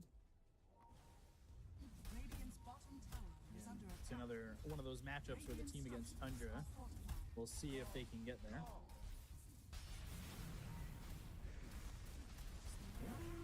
Almost connect, but they won't commit to the jump in. За доотлын таар 2 дээр. Take this tier 2 tower over bottom. They are looking over towards mid maybe. They've got 9 moving around. We haven't really talked about his item progression. He's got Ranabetos with the Solar Crest going for a Glape. He's super tanky. Once the like this is you know what I like to call За 2 батрын smoke. from position 4 you buy this rod of Atos and you're like okay I'm doing a support job but what you actually want to do is 12к network-ны lead одоо хүртэл Тандра дээр байсан хിവэрээ. actually playing support and then you upgrade it to Gleipner suddenly you're like yo what up guys I'm carry now. So it looks like another tier 2 is going to drop. No contest coming in from the side of Talon. They do have this Aegis for another minute and 30. With the CK Blink, Echo Saber, Armlet, Heart going into the Manta. He feels very strong in this one. За дүүлт гэж оролцсон. Харанхуулчлаа. Snake-ing Sprout-ын дээрээс өөрийнхөө vision-гийн мэдээлэл байхгүй болгоцсон. За зүрж орж ирээд Javzag ална гэж байна. BKB-гээ дараа TP out-ыг хийсэн зогсоох боломж бол байхгүй. Тиймээс Topsны хувьд бол дараагийнхаа тарагдыг хайсан боловч дээдлэл дээр байгаа юм ерөөсөө байхгүй. Тэнд map-ны хамгийн аюултай хэсэг дээр Legend Commander ганцаараа тоглолтыг гүйцэтгэж исэн. Нилээн гоё тоглолтыг хийчлээ шүү Javzag. Javzag-ийн хувьд бол дээдлэл дээр 4 батар дуучлаа. All-тэй таарсан. Энэ Tide-ийн шаард үнэхээр алдаатай скил байгаа даа. Юу вэ гэхээр лишддэг скил. Энэ бүр үнэхээр л алдаа. Mobility өндөртэй батруудын хувьд бол Tide гэдэг батраас яг л травма мэдэрдэг болсон.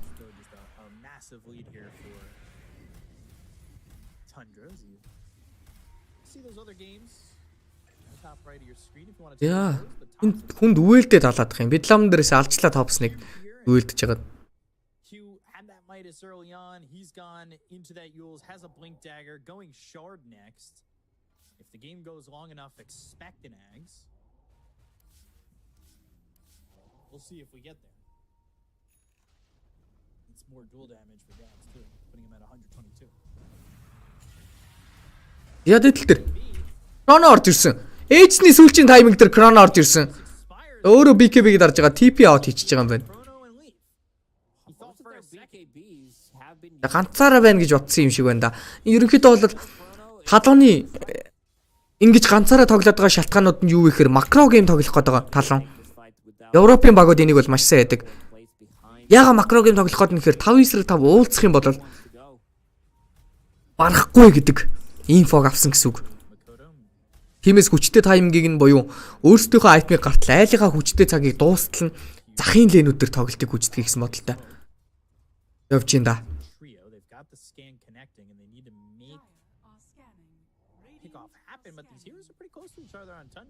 Яг гурав смоклцсон. Олд гарч ирсэн нэг юм барай гэсэн бодолтой байсан чи Chaos Knight гарч ирлээ. Өөр хүн байсан бол алах гэж оролдох боломжтой. За Chaos Knight-тэй ганцаар үлдсэн дээ уг нь. Бартон дээрээс мэдээллийг авч байгаа Javz орох уу байх уу гэдэг сонголтын дээрээс бол орохгүй байхыг шийдсэн. Ягаад тэгэхээр Sika-гаас бусад баатрууд нь бол мапн дээр харагдахгүй байна.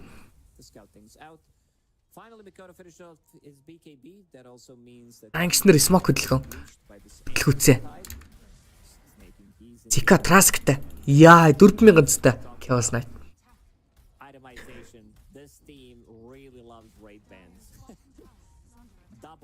Амар л хүчтэй харагдаж байна да. Snake-ингээс Agni орж ирсэн байна.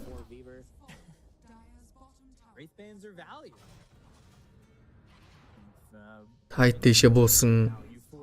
Javzag хувьд Shadow Blade-д дууссан. Энд өөрийгөө харуулсан явж байгаа да. Tide-ийг шууд дүүлдээд эхэлж магадгүй гэсэн үнэхээр л дүүлдчихлээ. Tide-ийг алчлаа. Ийм амархан хаална гэж юу. Chaos Knight Phantasm дарсан орж ирээд Alex-ын бодолтой байсан Botter нь Ollie болж таарлаа. Glimmerscape-н дээрээс гоё гарч явсан. Snake-ing эндээс өлтөж жагаад байлт гэсэн бодолтой байгаа.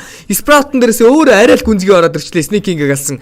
Gleipner-ыг өгсөн боловч 9 өөрөө эвгүй байдалд орсон доо. Shard-н дээрээс байлж ин Mikota эндээс Echo-го дарж болох байсан боловч дарж чадахгүйгээр өгөхөд өглөө. За мөрөгчлөө Topson сүүлчийнхаа тайминг дээр ямар гоё мөрөгчвөө Topson. Сүүлчийн секундэн дээр станцнаар киллний харьцааг 18-18 болгож.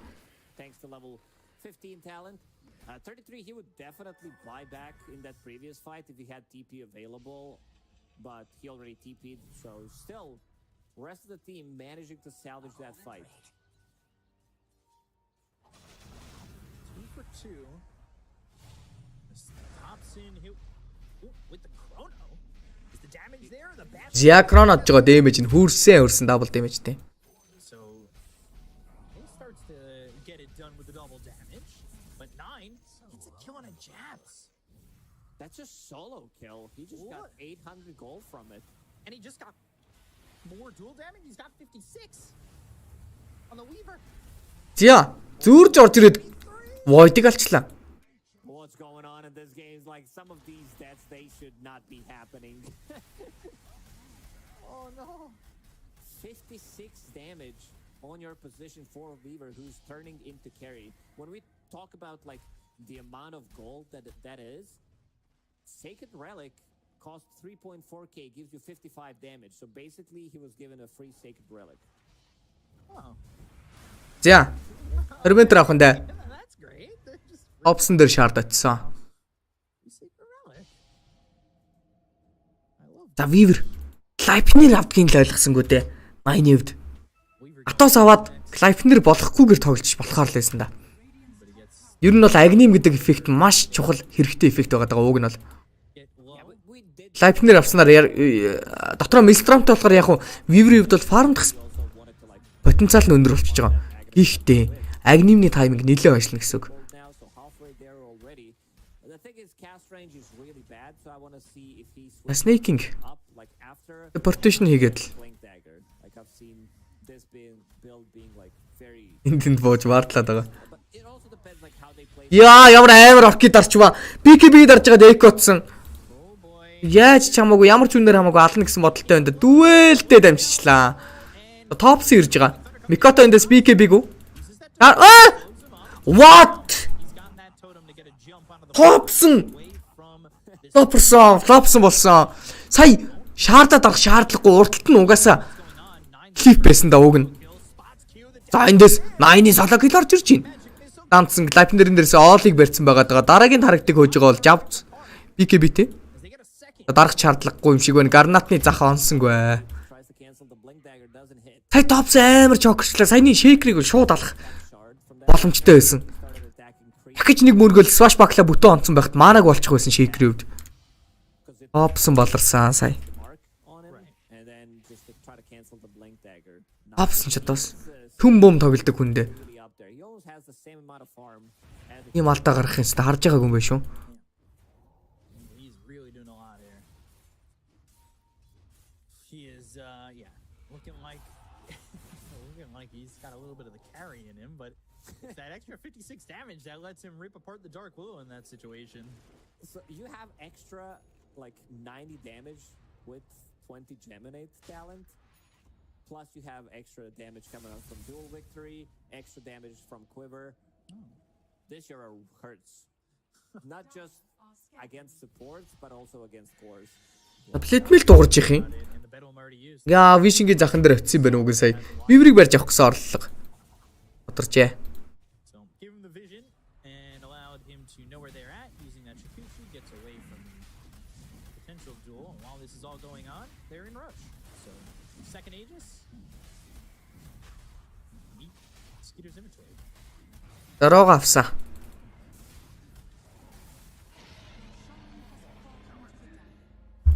Cheese for top. With this heart, like they want to survive Duel, they want to survive Chronosphere. What Thunder is doing is tanking up as much as they can. Defensive Lincoln's now on Thompson, so he can't get dueled. Yeah, what is here to break that Lincoln's? Jabs, he picked up the Fusel Blade. And he's going MKB next. Зя. Build from him. Зя. Butterfly MKB. Тайтик аргалахад амар хэцүү болсон. Нөгөө нөхөр чинь одоо сейлрэж авахгүй, physical damage-ийн дуунахгүй, magical damage-ийн дуунахад хэцүү. Төрөн бол гэхдээ гоё pick off хийсэн. LC-ийн дүүлэн дээр. Одоо дараагийн аргалахныг арга байна. Тэр нь юу вэ гэхээр LC-гээр Тайтик дүүлдүүлээд маанан дээр нь ажиллах гэж байна. Diffusal blade авцсан. Энэ бас их дайггүй арга. Ихэвчлэн нөгөө нэг invoker митийн баатруудыг аваад Over in the bottom left. өмнө нь бол Nix аваад Tide Hunter гэдэг баатрыг шууд геймг болгочдөг байсан. Маанан дээр нь тоглоо сайхан. They're gonna go up to the high ground. За Skitter They're able to take орж ирээд high ground дээр шууд tower зөхиод эхэлсэн. Phantasm дээрээс Cursed Crown диспелцсэн байгаад байгаа. Фишер орж ирэхэд нь бол Nature's үлти орж ирлээ. Нөгөө талаас 23 Savage. Savage унсан. Шаардад дарсан багт BKB-гээ дарсан. Time walk-ийг хийхэд дагааж явсан. Энэ хараа Titan шаард ийм утгагүй диспелтэх боломжгүй зохиж орнгаад 5 удаа зохино. Сая дээрээс нь очиж зохих гэсэн чинь бүдүүн Titan-тар биеэрээ хаачлаа. Тэгээд шаардныхын эффектийг зохиж чадсангүй сая. Чэнийг нь. Яа, Savage-д ямар хэцүүг юм. Savage бүр яг л 33-ыг үзий ядж байгаа бах. Яг л бүр толгойнх нь өвчин болж байгаа бах. Шүн зүүдлэн 33-ыг баталгаатай зүүдлэн. Хардаар нь бүр арай утахгүй. Юу вэ 33 одоо хүн үү? Шуургуу. Ийм гажиг мөртлөө ийм амар импакттай хүн байдгаас.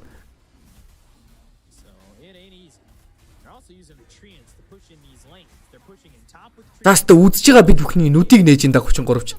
Энэ офлайн гэдэг нь бол зөвхөн нэг хурдталтай гараад аюултай газар тоглоод байдаг биш. Өөрөө бас геймтэй байжгаад нэг батраа тоглооноос тэр чигт нь бүтэн геймний турш гаргаж болдгийм байна.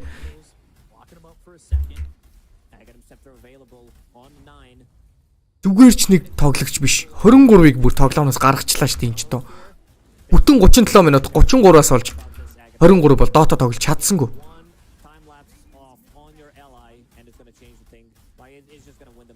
Хоёр талын ухсан. Тандра. Тоглолтын агуулгаар бол нэлээ илүү болчлоо. Энэ яж явах талон гэдэг багийнхан яг гейм ялдаг хүн яалтчгүй 23 байгаад байгаа. Ямар ядгатай би нэрч яж явах. Хоёулаа 3 мөрөвтэй. 23-ыг 33 гэж ярихаар толгой хэрэгтэл авч байна.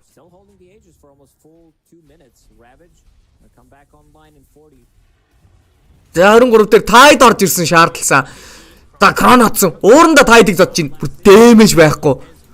Нөгөө талаас агнимтай вивер орж ирээ зогсоосон. За 23 эндээс үхсэн. 81 кил зөхөд олчлаа. Яана 23-ыг 33 яалчгүй 10 онооны 10 тооны илүүтэй. 23 хэрвээ ялгыг хүсч 43 гэдэг нэртэй болох байсан баг. Залга 108 шааж юу вэ ч тоо. Арайд эндүү юм аа. Энэ болохгүй хаа ингэж. Эргэсэн би яасан. Биширё 33-ыг.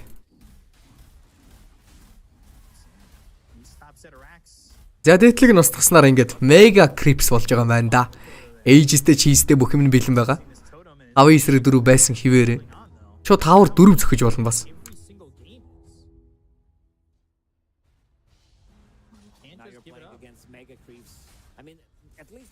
Адуулсан бохоо. Энэ бол шанс байхгүй л харагч. Chaos болт очсон. Одоо бол биш үү? Нэг тарагта дуусгах ёстой болчихж байгаа. Талууныхан дүгэлцэн тарагта шууд дуусгах ёстой бүр ямар ч үнээр хамаагүй. Тэгэн гут ардталтаа вивертэй баг. Ийм юм ерөөсө болдоггүй. Ингээд л Тандра гэдэг баг энэ тоглолтыг бол хожих нь баг нэлийн тодорхой болоод эхэллээ дээ.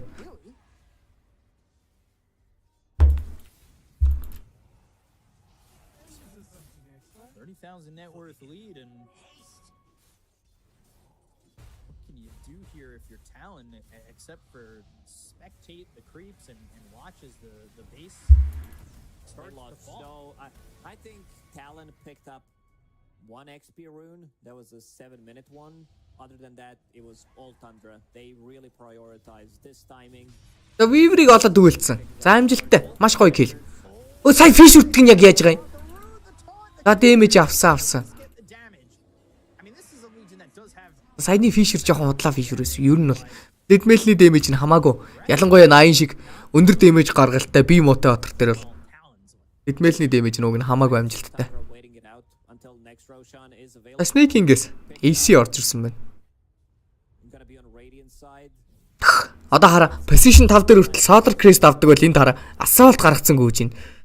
Ингээл нөгөө нэг armor гэдэг юм чинь одоо ямар чухал болохыг бидэнд харуулж байна да. Pickup by snaking has been crucial, forcing BKBs to be used early on by some of these stuns dead in the water, and then using Orchid or another stun. They've got double damage on they can get a pick off for just under half its duration left. За Ravage орж ирсэн. Шууд хасхныг хийгсэн. Ууг нь фантазм дарсан. Ёо. Ravage дээрээсээ дахиад 23 33 алчлаа. Хопсон гэлийг нь авсан ч гэсэн ерөнхийдөө бол гол үйл явдал нь 33-аас гаралтай. Crash Shield Crash дээрээсээ бол байлтыг гэсэн бодолтойгоо нөгөө талаас дүүлэн дээрээсээ Sikag алах гад байна. Weaver байхгүй дээр байлдаад хүртэл барсангүй. За ингээд тоглолт дууссан баха. GG.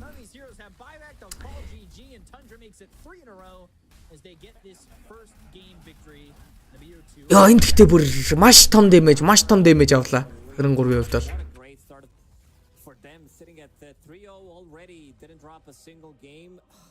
3 бол үнэхээр бурханлаг тоглогч юм аа. Яа. Энэ хүнийг шүтэн бишрээ. За GG guys. Энэ хооронд хэдүүлээ. Бусад тоглолч юу болж ийн харъя та.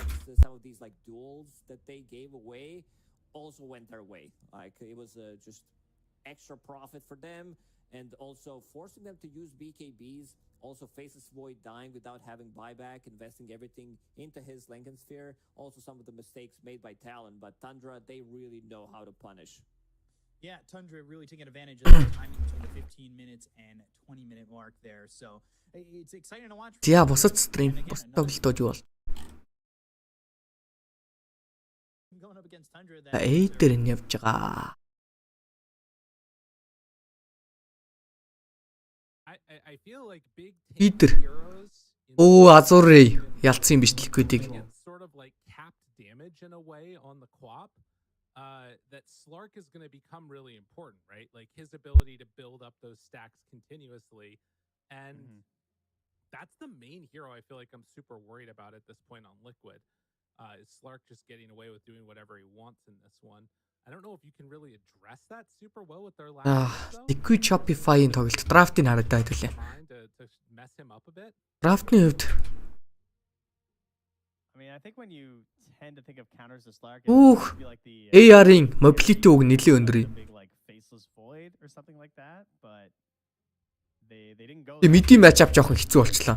AR-ийн хувьд. Most common, of course, they went for the CK instead. So support wise, Sky-та. За энэ гейм бол Liquid л гэж харагд. that's a good one. Драфтны хувьд бол. Right, one of the better heroes statistically. За Сирүү. Тайлбарлая. Stream D.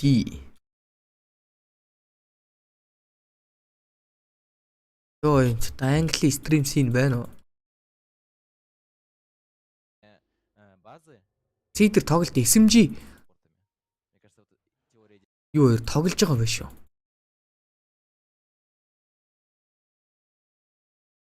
Stream D дээр чи юу авах хэрэгтэй вэ? Андра талон Bounce Beast Coast явж явах хэрэгтэй байна. Shopify Tundra. Энэ хоёр бүр нэлээд үзэгтэй тоглох хаа. Юу тоглох хаа гэж Tundra Week нь илүү шүү дээ.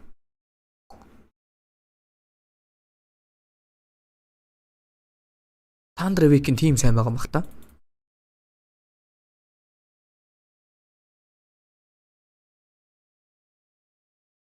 Окей, би бүр амар disrespect хийгээдсэн чинь айгуу сайн тоглоод байгаа юм шүү дээ.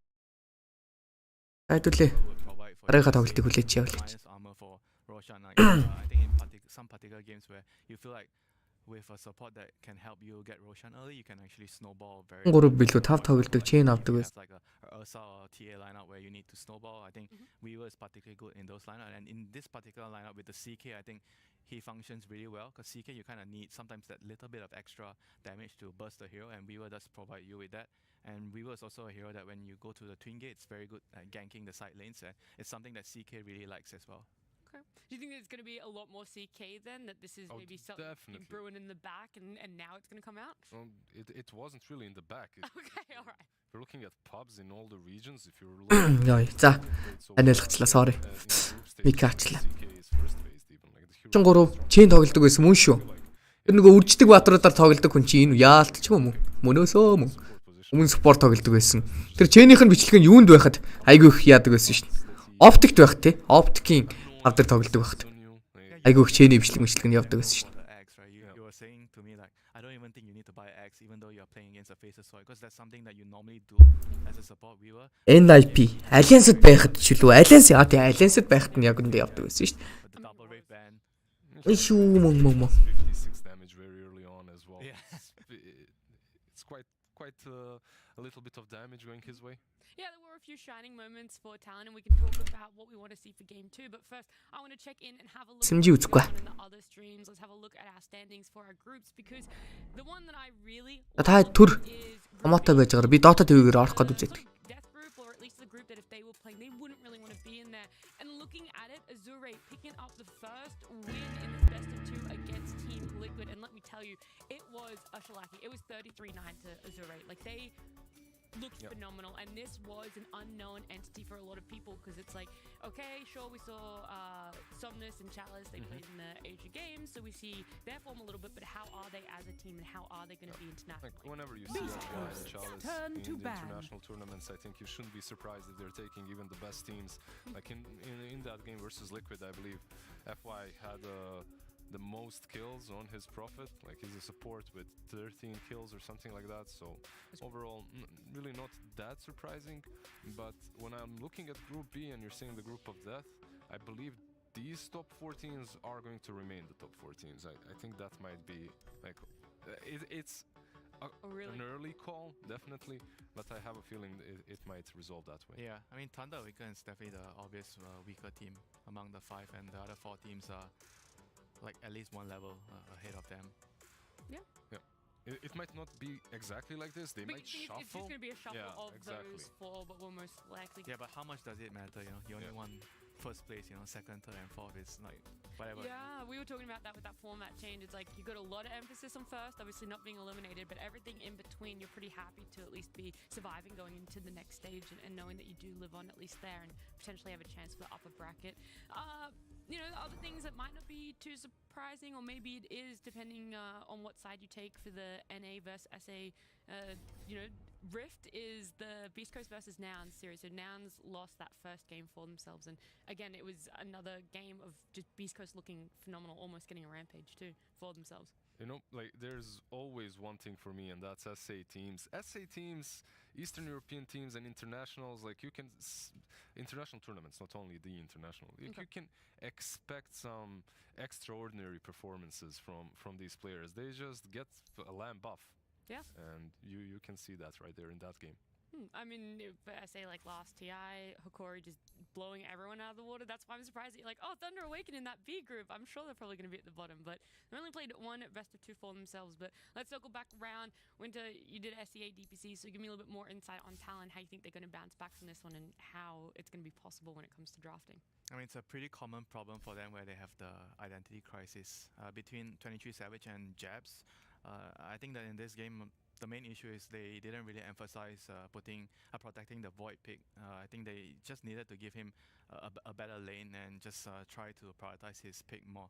Because if you look at the team, Tour 1, Tour 2, Tour 3, they didn't do so well during Tour 3, but Tour 1 and Tour 2, when they were doing well, they found a right balance of even though they like to give Jabs the overall last pick, but at the same time they were able to protect 23 on his carry.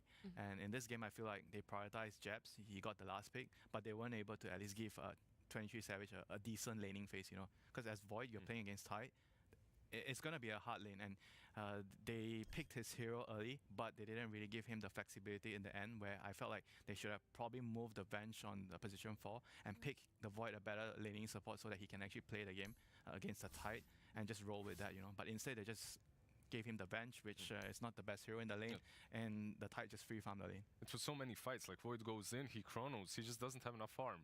And like you were mentioning the Legion, I can see the Legion with the Dark Willow, like you put the Bedlam, you blink in with Blade Nail, it's a ton of damage. That doesn't help the Void. So if your Legion commander isn't doing work, your Void is literally left stranded, waiting for the Dark Willow eventually to get that Aghanims and a ton of items for her to be able to dish out the damage in the Chronosphere. It's a very risky draft. I feel like they needed something more stable, like Underlord, for example, because Underlord does amazing against Chaos Knight. What hero? Underlord. Oh. Why? You hate the hero so Yeah, much? what were some of your thoughts there, Lucy? No, it's just I mean, that. Underlord is like a traditional counter towards CK because your aura works really well against illusions in the lane. You're pretty good against CK in the lane. And in the game, you build Crimson Guard with the aura. Yep. You're always going to do well against the Chaos Knight. And you kind of work well with the Chronosphere because you can throw your Firestorm into the Chronosphere. Yep. So I feel like that would have been a much more stable pick for the overall draft and allowed the Void to have a better game. What happened to the Underlord when we came out and we had, 7.34 came out? It was up there when it came to offlaners. Pretty much everyone He went got some small nerfs like the cooldown. so enough to drop this far down in sort of pick priority. I don't think that he deserves to drop down, but maybe because the other heroes got quite better buff. За байж харилцсан уу мэдэж байгаа шүү би. Нэг юм тасаадах юм. The shot is an amazing buff for the hero, which works really well against like a hero like Shaker. And Underlord is also a hero where I feel like not a lot of offlaner likes to play the hero because the hero is like a very boring hero. And It's boring, it's slow, it's slow. slog, it just stands there, it annoys Tell me how you really feel. Sorry. He kind of hates the hero. Yeah, that's what I'm getting. I'm getting some real What, hater for vibes me? over there. No way. No. And Underlord makes the carry player kind of uncomfortable in the game if he doesn't really understand what the hero does, because Underlord, he's slow and he takes a lot of space on the map. Right. If you're not taking the right farm on the map, then you're a liability to the team. But if you understand the hero and you're taking the right space on the map, then he can be a wonderful pick for the team. So it's very dependent on the team whether they know how to play around the hero. Okay. I want to hear some more thoughts about Tundra as well. I feel like I focused a lot on maybe what teams have been struggling to do when it comes up against Tundra, but this is a great start for themselves on the road to TI. This is 3 games they've played. They won all of them. They end up coming out of this BO2 also 2-0. That's a great start to sort of be coming first. But how would you summarize them right now, Winter, after seeing just these 3 games? I think they are really aggressive. They have a very distinct way of playing. Like Thompson kind of has all these like random heroes that I mean not exactly random. They are good in the patch, but sometimes you would feel like there are other heroes that the other mid laners would play, but he would choose to play like the Kling's game, for example. Yep. That hero is probably he's the only person that would actually want to play the hero. He has his own idea, and I think they are finding the right balance around picking his hero, prioritizing his hero, and making the draft work. And I feel like they are obviously still very good at farming the whole map. I think they are one of the better teams that distributing resources across all 5 heroes. Their supports are usually quite farmed in the game because they actually take dead lanes. Like for example, Snaking, he's really good at taking the dead lanes and making sure that even though they are not fighting, he's keeping up his net worth. Yeah. Well, let's refresh ourselves on game 1 and the stats of that before we do jump into game number 2, because you mentioned those supports, just how farm they can really get. And when we look at this one, there's obviously 9 there. Everyone's so used to seeing him as the mid, but as a pause 4, he's still able to go 7 and 5. He looks fantastic, and tops on something more traditional at Penguin, still having a phenomenal impact for himself. Yeah, he had as much farm as his Nature's Prophet. And yeah, Nature's Prophet, it's still played by Snaking, and you can expect a ton of farm on him. So overall, like, I completely agree with what you just said. The supports are getting a lot of farm.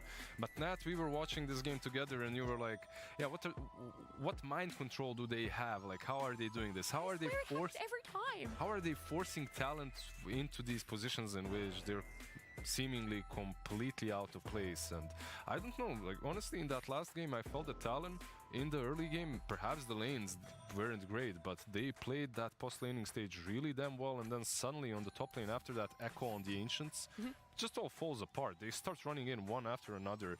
They lose one teamfight after another. Teamfights that they aren't even ready for. Like, your Shaker is 500 gold away from the Aghanims. They're just taking these engagements and constantly getting battered. Yeah. What is it? It's still only the group stage, but honestly, some nerves might still be coming into play here. It is Talon's first, so, a game for the road to TI. So I'm willing to chalk that one up a little bit to nerves, but them getting picked out this way, Winter, was it them being like, okay, we need to, as a 4, really just give 23 Savage farm, but him also trying to still find pickoffs and not succeeding in them? Like, I remember him trying to go for the Chronosphere on 9's Weaver, not being able to do the damage. He gets time-lapse off, and it's just like he has to walk away. It's just desperate, he feels like the game is going so badly that he has to try all this risky plays. That's why I feel like they just didn't prioritize his game, and maybe he felt like he could have at least been able to play the game, but eventually it did not happen in the way that he envisioned, for sure. And the LC just couldn't really help him in the game, so he just tried to make a couple of risky plays and Хэдүүлээ шууд цувралаа солихгүй. Нэг цувралаа бүтэн үзэж дуусгана. Тэгэхээр буцаага талан юун дээр л үзнэ. to prioritize his laning phase, give him a better start. If his hero is being picked early, at least give him a better laning partner. Do you know what Talon prefers, whether it is that first or second pick with this new draft order? And do you think that that's also why we could be seeing them maybe struggling to protect 23's pick if they do pick up a Faceless Void early again?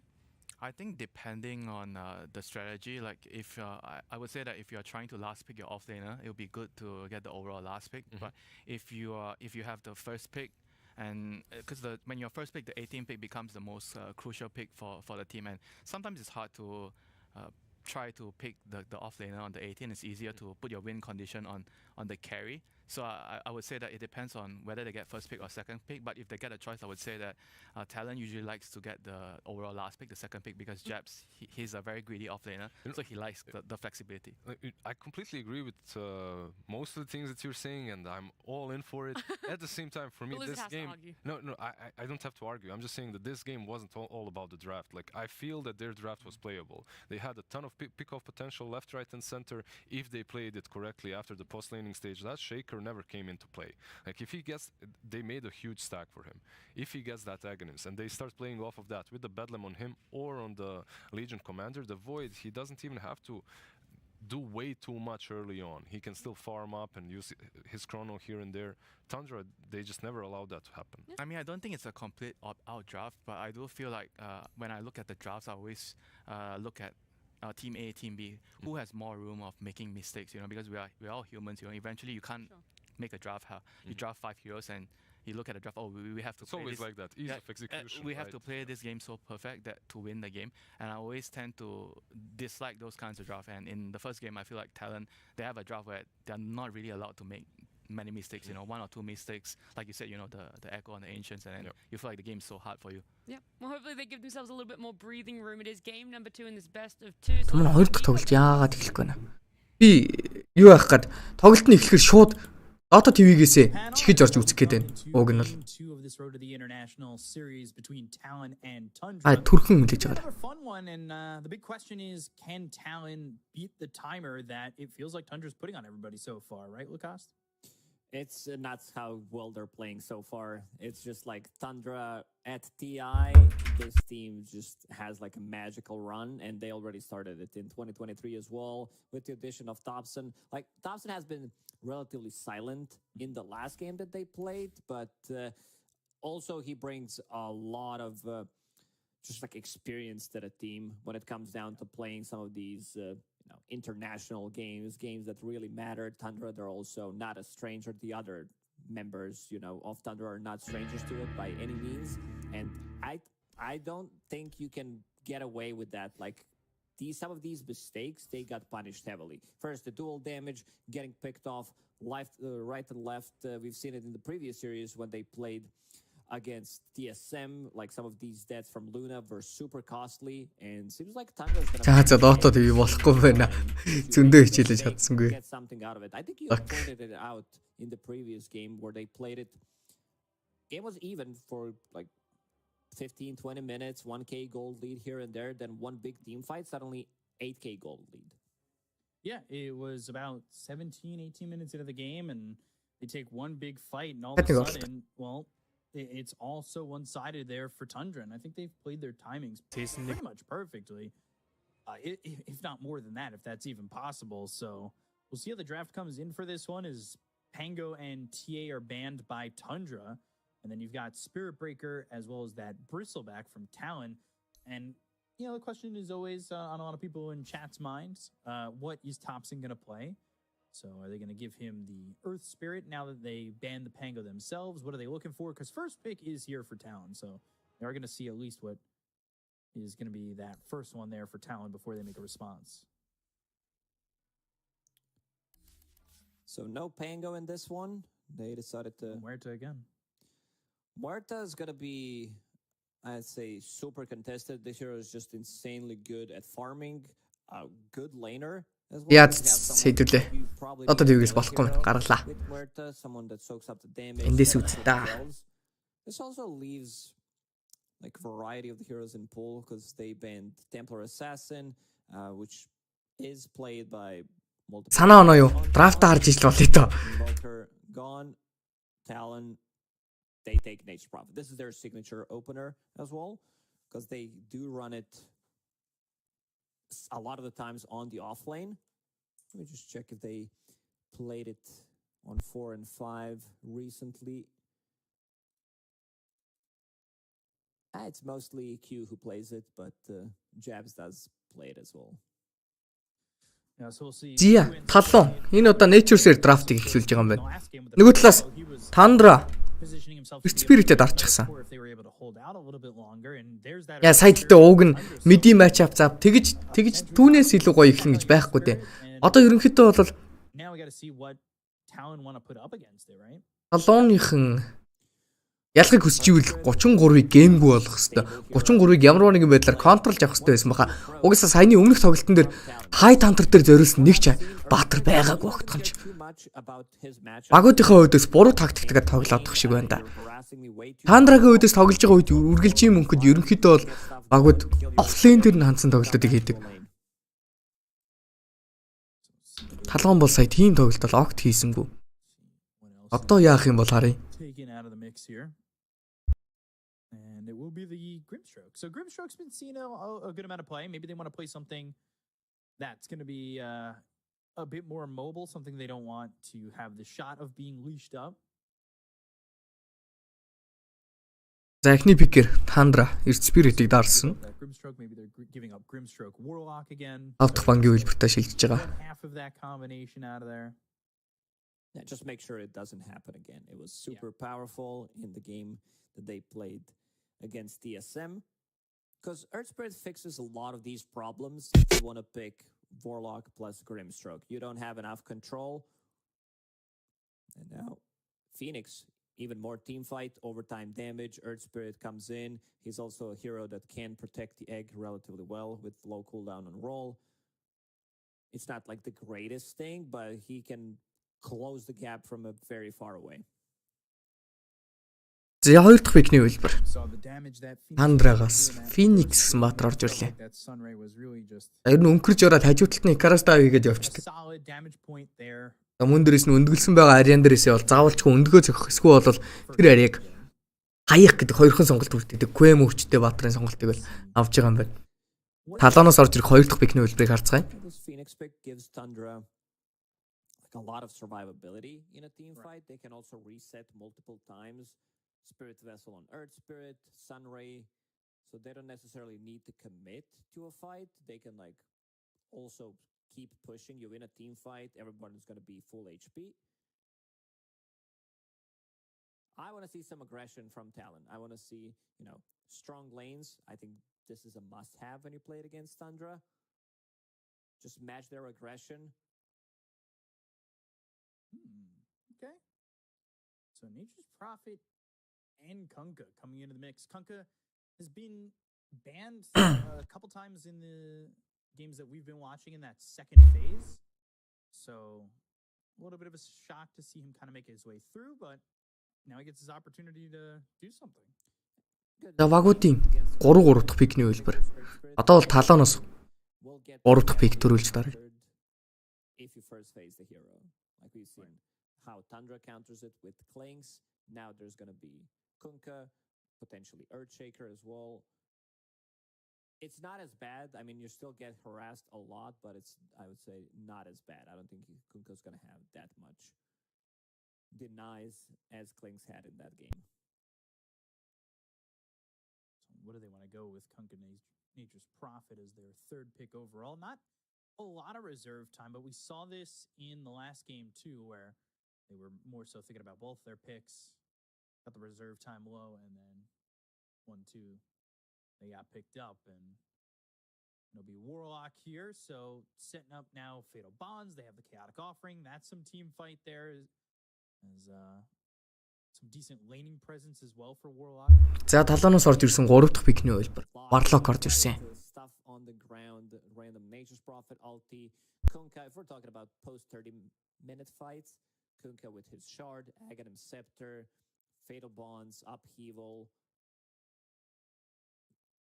I think when it comes to like Dota nowadays feels also coming into TI, of course, there's going to be team fight heavy lineups coming out. Some of these heroes are also going to come back, but really glad that Warlock is in a good spot. Like this hero is a, traditional Dota hero. Signature. Хоёр талдаа л ер нь нэлийн сайн team fight-тай баатрууд авчлаа. Нэг талдаа Earth Spirit, нөгөө талдаа Конкатай Warlock. Конкагийн хувьд бол мэдээ chip-ийн дээрээс ship power авч багийнхаа хүмүүст орж ирэх damage-ийг delete-үүлж өгдөг гоё skill байгаад байгаа. Hello. Hey. Ороод ID-га биччих. Би уншлаа. Түрүүжингээ уншлаа. Тайвшир. Дараа нь харин тэр нь болохгүй байвал би яа шүү. Чатаар бичиж шүү за. Чи л авалж өгөх хэрэгтэй юм байлаа хамагнаас. Асуудал гарвал.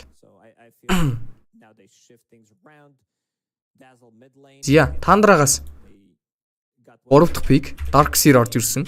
4 дахь пикийн шууд хойноос нь Dazzle гэсэн сонголтыг оруулж ирж байгаа юм байна.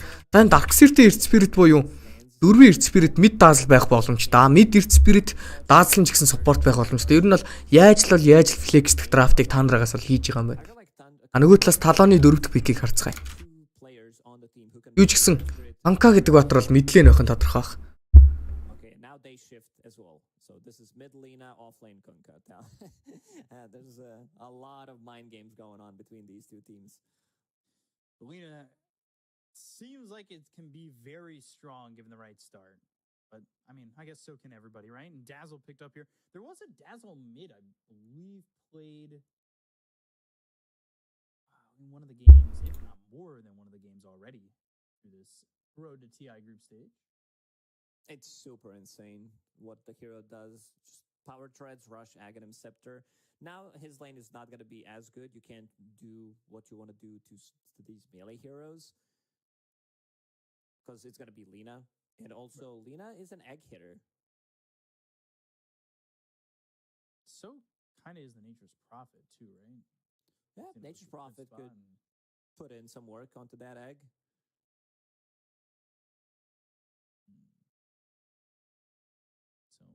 Slark banned. A ban for Tundra before the final ban coming out from Talon. You see that Slark ban, and is there maybe a hint of wanting to go for чиний данс бол брөөс рүү шалгаж. As feels like Slark's really strong against that core. Potentially, yeah. I could see it happening. But this was a good ban from Talon. Removing Spectre, a hero that builds into Blade Mail. Great against Lina. You get jumped, you can't use her abilities. Another hero that can jump Warlock. Strong team fight presence. I like what Tundra drafted for themselves. They go Sven for Talon. So Sven picked up here. We've seen it already once before. Felt very strong. There's a lot of damage coming up from this team for Talon. Control is decent as well, right? You got X, Torrent, LSA, Stormhammer, Sprout, potentially. The question is, do you want to get like something like maybe Phantom Assassin? I think it's a okay Зя. Талоноос орж ирсэн сүүлчийн пик эсвэл Naga Siren. I don't think they are. Яна бас хамттанд авцсан байгаа. Mid lane offlane конка болж тоглож байгаа юм шиг байна. Ер нь бол Dazzle-ийн өдөөс Мили Батар тоглохоор Shadow Wave-ийн дээрээс нэлээд амар түүхтэй дэдэг. Хэрвээ Lina-га мид болох юм бол нөгөө талаас ч гэсэн Tundra Earth Spirit-тэй баг мид болох юм болоо да. It's very annoying playing into both physical and insane amount of magical damage from Lina and Sven, so kind of hard to itemize against that. Both of these heroes just like have explosive damage. Also, Sven against Dazzle can be super tricky for Dazzle, where he doesn't get his grave off on time. We're talking about like post 30-minute fights where you have Silver Edge, so that crit hits suddenly 1000 HP gone. Yeah. We saw it in the game that had Sven. He was hitting for like 1200 at that point in the game. And Shallowgrave's not exactly the quickest cast either. And there's the PA you were talking about. So PA, Dazzle, Darkseer, Phoenix, Earth Spirit, and Sven, Lina, Warlock, Kunkka, Nature's Prophet. So fun. It looks like a fun group of heroes, honestly, for everybody. I think both teams are pretty happy with the draft that they had. Зя. Андрагаас орж ирсэн сүүлчийн пик PA. Үүгээр бол 2 багийн 10 баатар бол дууслаа. I don't remember seeing this matchup. I watch a lot of Dota lately, but not the one that I've seen. So I want to see how much Thompson's going to be able to get out of this lane. Definitely not a favorable matchup for him. And then again, the classic Dota 2 lane, classic pairing for Darkseer. We'll be playing with Earth Spirit. Right. Ton of magical damage. You can reposition Warlock, get on top of him, get the kill. You might be even able to get the kill on Sven early on. We're talking about like level 3 on Darkseer with 2 points in Iron Shell. So we'll see. I have to check how the lanes end up going. If Scooter can get to that point where Phantom Assassin just destroys these heroes with some hefty damage, or if Sven's going to be the one doing that. Because 23, game 1, his lane didn't exactly go that well. He was bottom of the cores. He had to go Midas, and eventually he did kind of come back into it, but never really found huge opportunities to make things happen with the Faceless Void. Here with the Sven, maybe you could be active a little bit earlier, right? You've got burst damage coming from the Lina. You have God Strength. That's going to be some early damage where you could maybe feel comfortable enough to fight, right? Yeah, Sven hits much earlier timing than Phantom Assassin. Also depends, like if you manage to kill PA once or twice, you have decent amount of tower damage. Хоёр дахь гейм маань эхлэх нүдээ энэ ч. They want to keep this pressure going. Like later on, Sven still does okay against these heroes, but it's also a really strong lineup from Tundra. They have so much sustain. 33 will get like, that he's gonna get these items to tank things up. Guardian Greaves, Pipe. Then you have Shallow Grave, heals from Sunray coming out. Yeah, so I'm interested to see this Dazzle go to work here over mid. Already takes that level in the Shadow Wave. Bottle for branches. Let's see. So getting into this game number 2 as Talon not trying to repeat what TSM did against Tundra, and that was lose 2-0. And these wins are all very important, and to get a 1-1 split just feels so good compared to that 0-2, of course, when you've only got 5 teams in the group. Q already placed that observer board on high ground. Зя. Тоглолтонд орё. Still smoked. Аяашай. Thinking about setting another Андрагийн Аз царайтай залуугүй. Position 5 дээр нь тоглож байгаа тоглолт. Snaking гэдэг. Tier 2 tower on Radiant. Yeah, there's one placed on the stairs up by the top area. And then there's the one on the cliff over here mid. Or on the high ground mid. Зя гол дээр л акшн болох нь дээ. Ардын зооцсон. D-Ward. Ollie getting the gold. That always feels good. That early little D-Ward gold. Also, this like chunk of XP could make the difference in a lane. You hit level 2 faster because of killing that observer board. Then you start to play aggressive. You get the kill. Lane snowballs. Talon picking up 3 points this time. 23 getting that stun on 9. They're coming up with 2 other heroes, but they give up on it. 9 actually only has the boulder smash, so wouldn't have been able to roll out if Наазаас тоглолт гүйцэтгэдэггүй байсан. Энэ угаасаа хятад гаралтай. Америкт байдаг. Америкаас угаасаа анх гарч ирсэн тоглолт. Хятад багт тоглож ч үзээгүй бах уу Snake. Үзээгүй байх ч гэж байсан. Тоглож ч үзээгүй тоглож байгаа. Зя. Тоглолтонд орцгоё. Мэдлэн дээр даазал нөгөө талаас Лина гэсэн матчап таарсан. Тоглолт эхлэхэд л баг драфтан дээр ярьж исэн Конкагийн үед мили бодрлохоор даазлын үдээс жоохон тухгүй. Энэ харин атакрын чамаагүй холтой. Нэмээд өөртөө нэлийн өндөр нюк дэмэжтэй болохоор даазлын үдээс лент гэд асуудалгүй байх болно.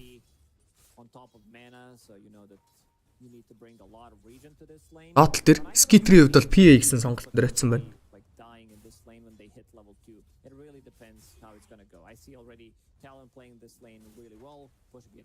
PA-ийн хувьд бол пачин дээрээс жоохон муудсан. Арных нь эффект агним авч тоглох нь бол жоохон сулгацсан байгаад байгаа. Өмнө нь бол бүр ядчих энэ бүр арай удахгүй байсан л даа. Ялангуяа пав дээр бол P8 баг хожигдно гэж байхгүй. Талаар арилгах ойрхон гарч ирж иж нөгөө арилгадаг рейнж нь мангар ойрхон. Снэ basic dispel-т ерөөс бүх талаараа амар давуу талтай байгаа гэсэн. Микотогоолд нилээ агрессив тоглосон доо. Dragon Slave-ийг хийсэн. Poison Dodge дээрээс очиж цохиод байна. Одоо рейнжд батар ер нь Лина гэхэд нилээ аюултай байдалд очлаа сая. Попсон ч ядчих тийм дааслаараа нилээ их спамтсан сүүлийн үед. Гаргаж ирсэн үн шүү дээ. Даазал мэдийг.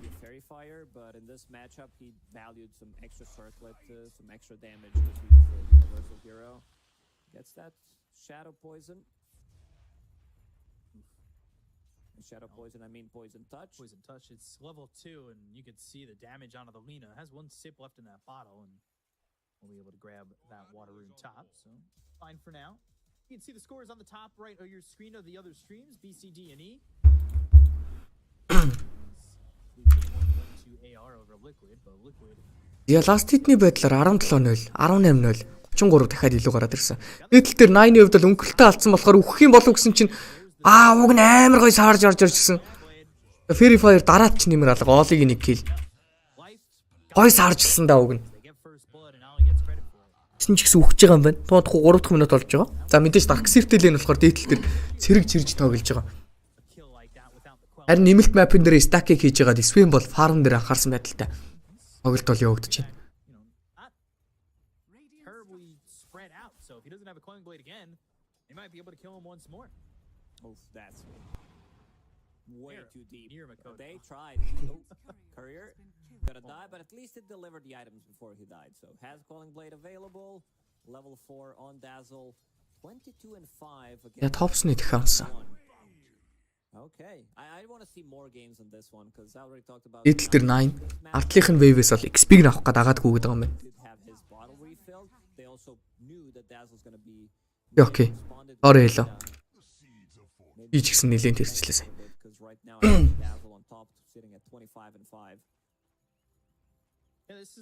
Last hit дээр даазал тэргүүлсэн 25-5-тай. Грэвиг бол Дэвэл нэлээ ахтлаа юу наавдаггүй. Одол төр лэний баланс нэлээ урагшаага юм байна. За зангаж нэг юм зөксөндөө скитер дээр Side Bringer орж ирсэн. Ардтал дээр нь Snaking дээр ч гэсэн ороод ирсэн байгаа даа. Water rune юу гээд 3 water rune effect гараад ирэх юм сая. Only denied гэсэн 9 авсан нөгөө тал дээр Lina авсан гэсэн 3 water rune гараад ирэх юм сая. Голж юу болчих вэ? Нэг юм болчлоо доо. Snaking. Ашиг амжилттай амьд үлдсэн. Snaking энэ Phoenix гэдэг water ер нь мана өрөлт багтай болохоор ингээл сайхан Flask цус Fairy Fire-аараа дагнсан багт. Эндээ бүр дэндүү хүчтэй батар байгаа. Харин Warlock гутал авцсан үүгээд тоглоо. Warlock ч бас ягч тийм rotation хийхэд тийм ч тухтай батар ууг нь бол биш.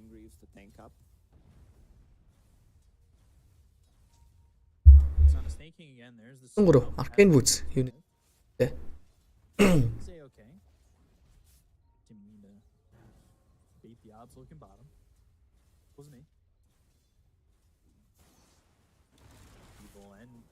Snaking эндээс өгсөн бахаад Calm Blade байхгүй болохоор ер нь position 4 ч бай 5 ч бай range дотор ч бай Calm Blade nature-ийн үдээс заавалж авах хэрэгтэй гэдэг нь бол алтгаан дөнгөс харагдаж байгаа.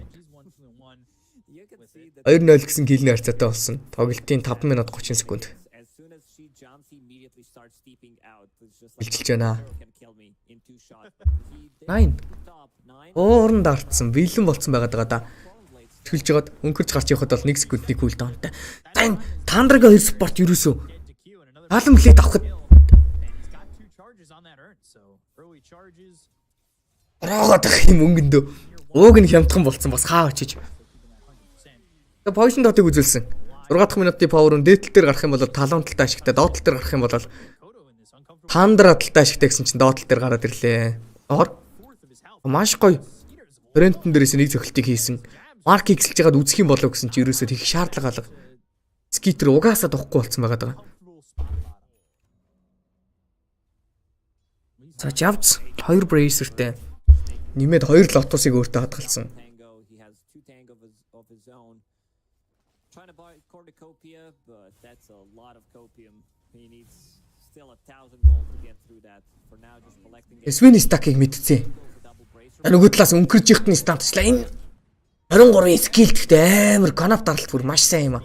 Энэ өнгөрдөг эффект өмнө өнгөрж ихт нь хүртэл стандж болдог гэсэн одоо болцсон.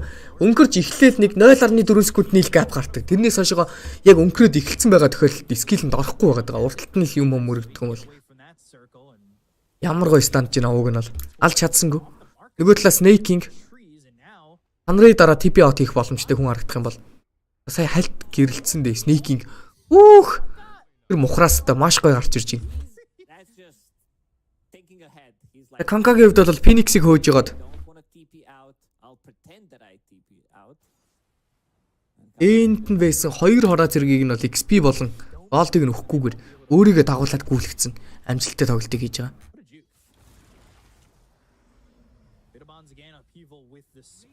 Пивлэн дээрээсээ Канкагийн цохилд орж ирээд дуусгаж байгаа. Энэ камиказе Баатар дээр очиж цохихороо бол амиа орлдог обжективыг бол цохидог байгаа. Phoenix орж ирээд Fire Spirit-эн дээрээс бол 3 камиказыг бол унгасан.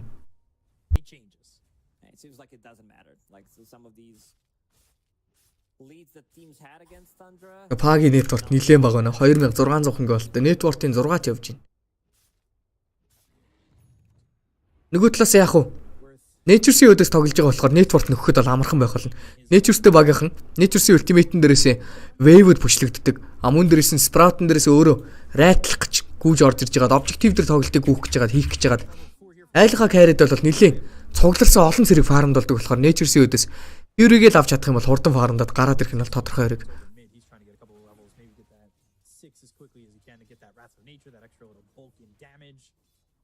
Essentially, a little bit more aggressive is Ollie's only level 4. He'd love to be able to drop a chaotic offering early on. I'm watching Snaking doing the same thing again. They're chasing him. 3 heroes this time. This time, Sunray. Sunray. Араад явсан. Ог хамахгүй гардаг. Хүүе.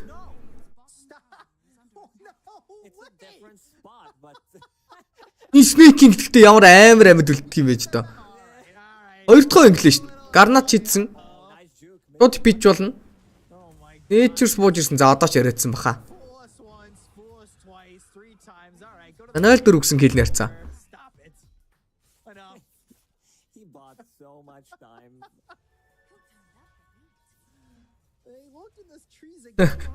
Топснос дараагийн айтмын сонголт агним орж ирэх гэж байна. Spirit өнгөрөөд ороод ирсэн. За магнитайзтай болсон байсан байна. Ультигаа кастлсан. Mark X дээрээс торин чипийг хийгээд өнгөрч таймингаа тааруул чадсангүй дээ 8-ийн хувьд л. За гисэн идэж гисэн. Чулууга тавьж ягаад ороод ирсэн юу вэ? Ийм гүнзгий юу нэр юм уу? 9 арай л гүнзгий явах шиг өнгөрөөд типийг нь зогсоосон. Ямар гоё тоглолт юм бэ? Jabs-индээс бол үхсэн. Гарнатан дээрээс магнитайзны эффект орсон хിവэрэ байгаад байгаа. 33 хажуудлаар нь гүйж байгаа. Sunray-ын дээрээс Snake-ing Jabs-ыг аль гэсэн бодолтой. Icarus тайван дээрээс Elise-ийн станыг доожилсан. За энэ хооронд харин Топсон Sven-ийг хөөж гаад алж чадсангүй тэр Sven итгэхний цэстагаар авчлаа. За аль аль нь бол киллээ дуусгах чадсангүй гүйцэтгэхэд дутуу байлаа.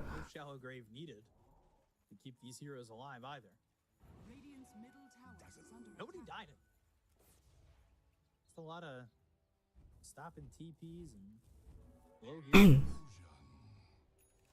Like you said, during the draft when they picked this Dazzle, and he's going to the Axe. Я Топсны Axe. Axe бэлэн болоход. Яг 2500 голдтой. Мэддэрээ даацалтай болохоор Spirit тоглоод гоё юм байна. Баларсан ч гэсэн Grave-тэй. Хийлтэй. Хажуу талаас нь нэмэгдэх дэмэж орж ирнэ.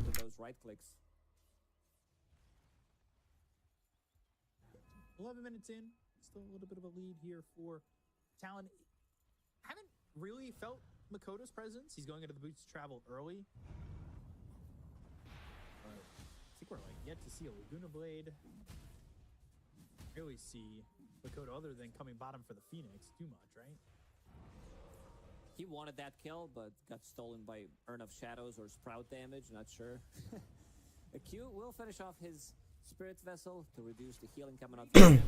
Again, Tundra. Nature-sis. Vessel орж иж. Юугээс. But seems like they don't care too much about it. It's all about the farm. Яг Конкогийн хувьд бол ер нь үндсэн item build яг иймэрхүү болсон байгаа даа.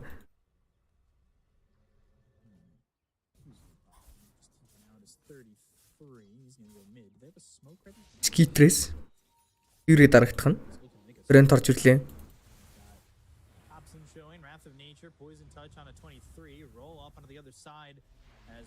Дайлсын инстаныг хийсэн. Chaotic амжилттай хоёр дээр маш гой тоглолтыг гүйцэтгсэн. Гэхдээ өнгөрөө дамжчихсан. Тэгсэн идэж гисэн үхэж байгаа бах та. 9 унснаар килний харьцаа 5-0.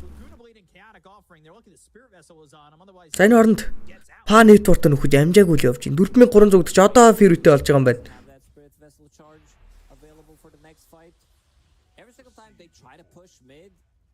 Па хэрвээ itemтай л болчих юм бол маш гоё пагийн гейм. Ууг нь. HSB ууг нь одоо ингээд item-ийнхаа яг илүү гаргаад ирээд яваад байвал гоё л доо. Тэг гол нь даазалтай болохоор таргетлсан үнэ шууд алж чадахгүй л баг. Бяцхан тип өгөхөд талааны оц одоо бол нэлээд өндөр байгаа бах та. Нэлээд бага. Тандрагийн оц нэлээд өндөр байгаа бах та. Би хэлсэн бол жихэл байсан бах тандраар.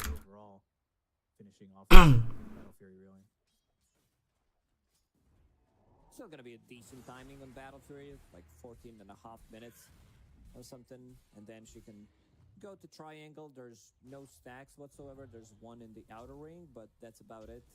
Still, it's Phantom Assassin we're talking about, even after the nerfs to Blur. In D-Patch, the hero still feels super strong. Is this an okay spot for Tundra to be in, though? Down 3,000? Like, it's not too much at the moment, right? Oh, yeah. Charged Spirit. To play the game and have 0 kills. This is like the master plan coming. Өөр нь Shadows-тэй болцсон. Наслын агны бараг л бэлэн болоод байгаа. Хамгийн чухал нь map-ыг нээж чадаагүй. Дээдлийн таврыг бол одоохондоо авч чадаагүй л харагдаж байна. Nature санаагаа мэдээллийг бол авчихсан. Хажуу талд нь smoke-тай даасл явж байгаа үг нь. Юу дээр орж ирлээ дээ. Шууд PP хийчихээр Spirit амжиж байгаа юм байна энэ. За яг л цагтаа орж ирлээ. Юуг алснаар багийн анхны кил Snake-ing гэж байгаа юм байна. Тоглолтын 14-р минутын дээр багийн анхны кил орж ирж байгаа. За 33 Meg-тэй ханаас нь pipe дарж байна. Pitch base рүүгээ дээдлийнхаа тэр хоёр дээр бууснаар бол өөрийнхөө wisdom rune-ыг авч чадсан.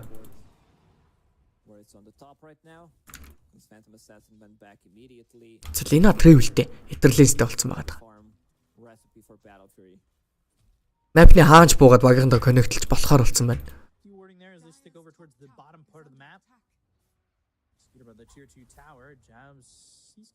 Яа, Skitter.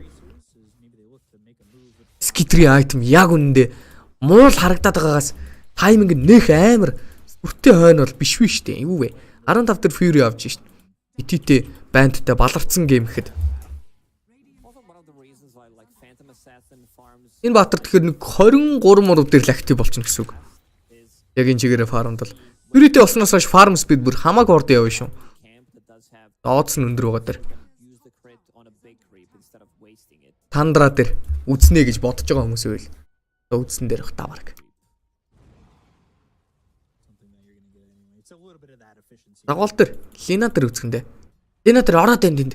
Яа. За хейсттэй байсан. Марк X-эн дээрээс барьж авсан. Chaotic хүртэл дарж байна. Ямар ч скил харамлахгүй байна бүр. Энэ скил харамлахгүй байгаа хамгийн том шалтгаан Spirit-ийг юм хэлэхгүй алчих юм бол айл нь байлдаж чадахгүй. Харин байлдаж чадахгүй Spirit-ийг алдчих юм бол обжектив хамгаалж чадахгүй. Обжектив авчих юм бол map илүү фармдна. Тэр пад бол тоглох газар нэлээд цөөхөн болно гэсэн модалтай. Скиллийг бол бүр огтхон чарамлахгүй шүү бүр. Ганц муу спорт дээргээ сая хадгалсан да. Лагуна орж ирсэн, Chaotic орж ирсэн.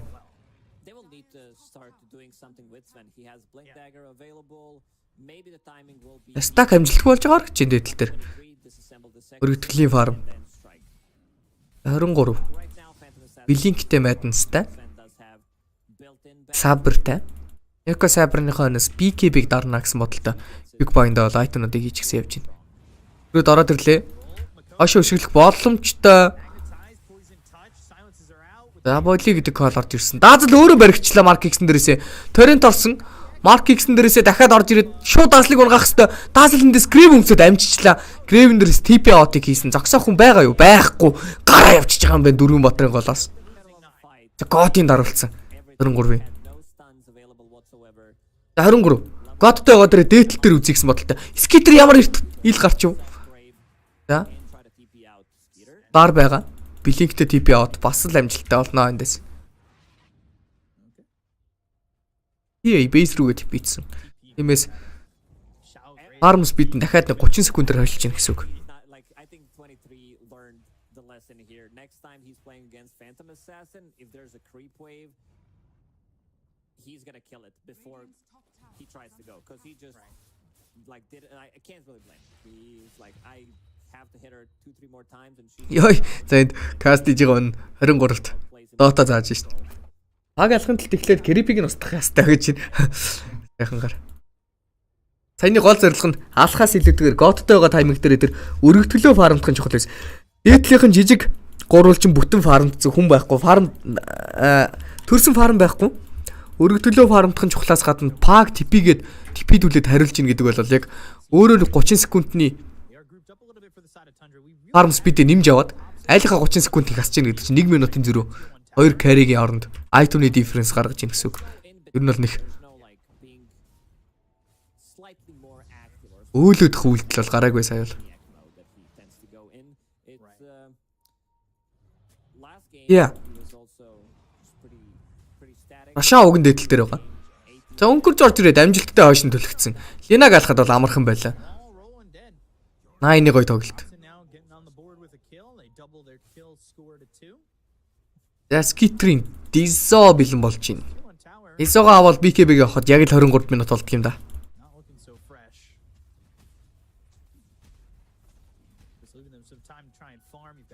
Like you said, going into the BKB, all he needs is the recipe if he chooses to disassemble that Echo Saber, which is most likely the case. We haven't really talked too much about the Kunkka, but no surprise, Blade Mail Топсон. with a hero like this. The Torrent Storm is Үүний хойноос Manta style авна гэж байна. a lot of movement coming around. Universal Battle болохоор ерөнхийдөө бол Manta авчих юм бол статсны нэмэлт дээр нэгдүгээр цоод чинь. Хоёрдугаар тийм диспелнүүд нь айгүй чухал ах шиг байна.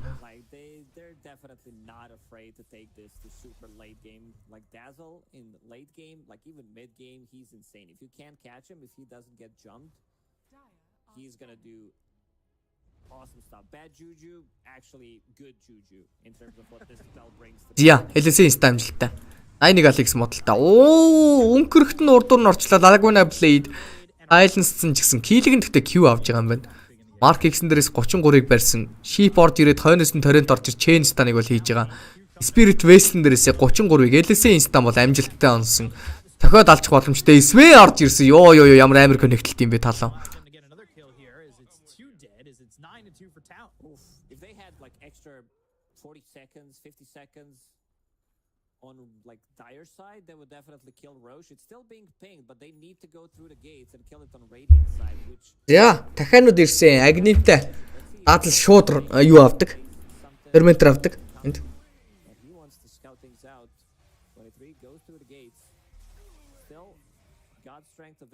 9 дээр шаард нь орж ийн. За PA Disot анимед тэр хоёрын айтем Orb of Destruction гэсэн айтемыг бол өөр юм болгосон байна. Ингэснээр түүний хувьд armor minus нь бүр нэлээд өндөр болсон байгаа. Хагийн damage бол одоо ер нь гараад эхэллээ шүү. 18 level хүрэх хэрэгтэй. А тэгээ энэ тоглолтын дээр нэмээд яг уу BKB авбал гоё юм байгаа. Агним авах нь уу BKB авах нь уу? Агним нь бол нэрвлүүлсэн болохоор BKB-л дарах хэрэгтэй байх та. Микотог бол амархан ална. Микотог бол бие ямар амар их ил үзүүлдэг юм бэ энэ ч одоо. Голын ардтал дээр зоосон гүнзгий вардны мэдээллийг аваагүй байж болох ч гэсэн тэр том гурвалжин дээр зоосон клифний вардны мэдээллийг бол авцсан байсан ш түрүү. Бие ил гаргаснаар бол шууд шийтгүүлж байгаа юм байна. Аа энэ өшгөлж орж ирж байгаад Вистмиг нь авсан буцаагаар авчина. За Микото Position-аас хамааралтай батраар бол жоохон тиймэрхүү тоглолцлоо доо. Энэ бол Лина гэдэг батраар.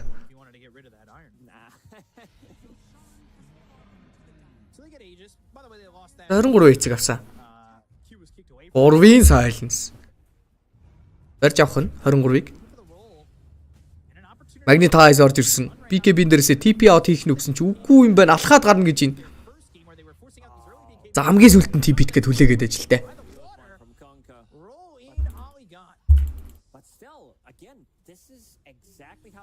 Чэсвэн гараад ирсэн.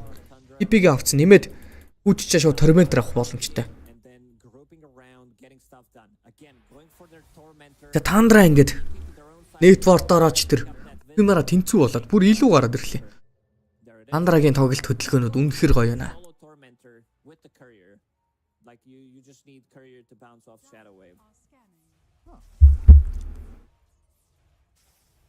I don't take it just yet, but we've talked about it, every game that Tundra's played so far? They're always aggressing for the opponent's Tormentor first. And then they know the safety of their own is there. And like we've talked about the timings too, 17 to 20-something minutes, you have a 5k lead, that's good for you. Tundra's going to make sure that they have a lead after that point. Tundra knows that if they killed Roche, they had to use God's Strength. And it takes a while, so they can join this fight, still take it, knowing that the Sven's damage is relatively limited without having God's Strength. Skitter. BB. Ялчгүй BKB явах энэ гейм дээр л. Өрөөнд орж ирсэн. Яаж явцгүй ч чаг. Хайдбрингэр зөхөд алчдаг юм.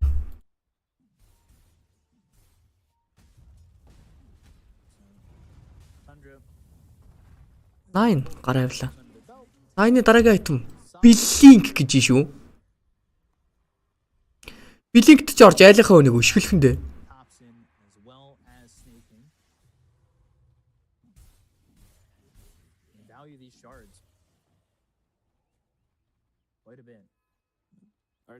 Свендер силвер гэж орж ирэх гэж байгаа. Here we go. Taking a look here. Courier's all stacked up and on this replay. Shadow wave. Team effort. Couriers are like really good addition. I remember when we only had one courier. Never got the chance to use it. Couriers have been the benefits of like some weird interactions. За скитер. Айлаас нь орж ирж байгаа ерөн дэмэжнүүд дандаа л физикал байгаа болохоор бас л хоёр red band авсан байгааг харж байгаа. Red band-ийн хувьд бол минут ихсэг тусам эффект бол үржиж оруулдаг. Тиймээс асуудалгүй гэж үзсэн байна да. Дөрвөн батар смок орж ирлээ. Double damage-тэй.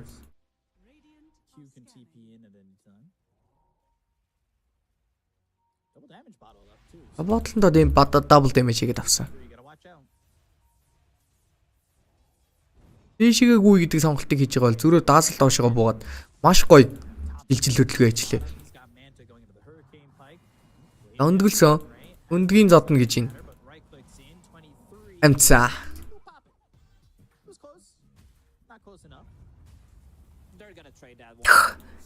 Яг л энийг хэлээд байгаа юм да макро гейм гэж. Төрөний талууны хийх гэж яг болоогүй юм энэ байна. Хараа. Сая дээшигээ дөрвөн батар байжгаад смокын дээр нь дээтэл дээр харагдаж дуудангуудаа тэр голд нь Феникс ерөнхийдөө бол смокийг задлж албаар харагдаж байгаа ш тэр вардныхаа хажуудалд. Таван батрын смокийг задлж мэдээл авангууд доотл тэр даазал зөрж пүшлээд. Одоо доошогоо ирсэн гингүү дээтлийн лэнийг буцаад эрцпирит пүшилж байгаа. Одоо харж ин да. Мини мап руу гарах юм бол дээтлийг эрцпирит дахиад пүшилж байгаа. Окей, энэ лэн дээр даазал өгсөн ч гэсэн дээтлийн 5-2 дээр прешэр очиод байна. Тимээс дээшигээ хүн буух хэвээр. Дээшигээ буусан хүн нисвэ. Годтой болохоор акшн хийхэд дутуу. Акшн их дуртай буучж байгаа. Ролтогт нь урд нь очиод 81 юуж гисэн. Алж байгаа юм байна гэсэн чи алсан уу? Алсангүй. Алсангүй гинэ. Алчлаа. Гэхдээ Свенд бууцсан болохоор Дотлын 5-2-ыг авч чадахгүй. Тэгэхээр саяны даазал болон эрцпирит гэдэг хоёр баатрын үхлээр бүхэл бүтэн 2 минут 30 секундыг бол пада фармд хугацаа олгож гаргаж ирж байна. Энийг чинь л нөгөө макро гейм гэдэг. Зүгээр ч нэг пага фармд болохгүй нэмээ дотл дээр кунка дээр акшн хийчлээ. Загт кункаг бол алж чадаагүй. Гисэн идэж гисэн. Артл дээр нь бүх үлтийгээ кастлсан. Байлт гэсэн бодолтой байна. Па дээр сарж орж ирсэн. Па гараад явчлаа. Свэ ирсэн. Байглах шаардлагатай. Storm хамрыг үзүүллээ. 33 эндээс Саржин дээрээс гарч явъя гэсэн бодолтой байсан боловч Конкагийн шаард 33-ыг барьж авснаар дахиад Конка онж байгаа юм байна.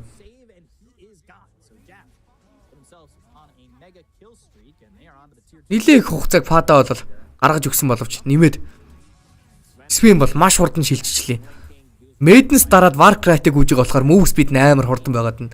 Энэ ерөнхийдөө бол дундаж цагаараа дээдлийн Tower 2-аас доотлын айлынхаа Tower 2 хүртэл хурд ирэх хугацаа бол нэг 18 орчим секунд бол байдаг дундаж цагаараа. 20 секунд гээд хэлчих болно. Тай бол 12 секундэд өрөөд ирлээ.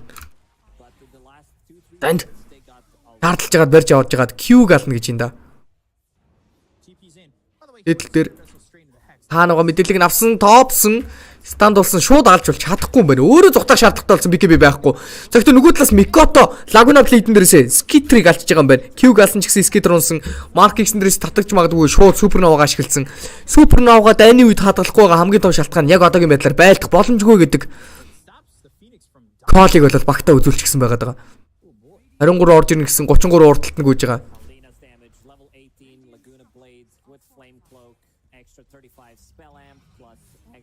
Ямар гоё дота тоглоод на. Хил хийхгүй байгаа болохоор, хил хийлцэхгүй байгаа болохоор жоохон уйтгартай юм шиг санагдчих магадгүй. Энэ яг гэхдээ дотогийн хамгийн чухал энэ тоглоомыг хамгийн чухал хөдөлгөөнүүдийг хийж шүү guys. Яг том баг гэдэг баг том баг гэдэг нэрээ хадгалах хамгийн чухал үйлдэлүүд бол яг энэ жижигхэн хөдөлгөөнүүд. Хоёр баг бол яг л бүр энэ мундаг вэ гэдгийг харуулж байна да.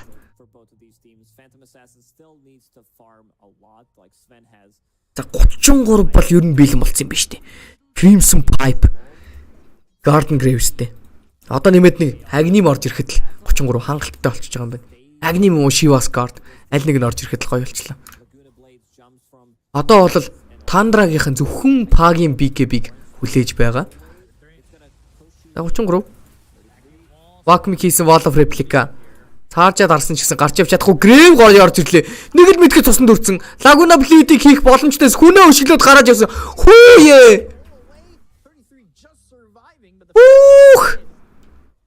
Америкийн оны цагдаа шиг орж ирсэн ээ. Ингээл аваа явчт юм байна. Гэхдээ сая бол өстө буцалтгүй тусламж гэдэг нь л боллоо. Юу вэ? Ямар ч эргэлцсэн юм алга. 33-ыг яаж хийж байгаа хамгаална гэсэн хамгаалчлаа. Ямар амар сейв бэ юу вэ энэ?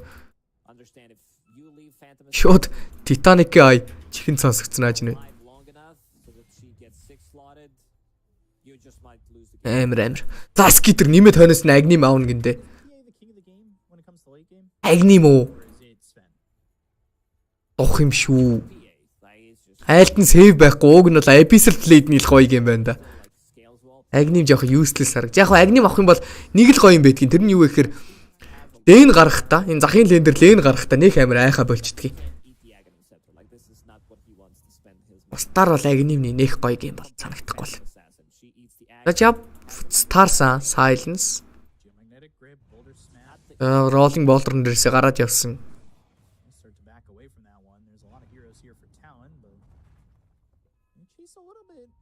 Арага айтмаараа Agnim аавна гэж байна. Блинкэ болчихжээ Earth Spirit-ийн хувьд. 9.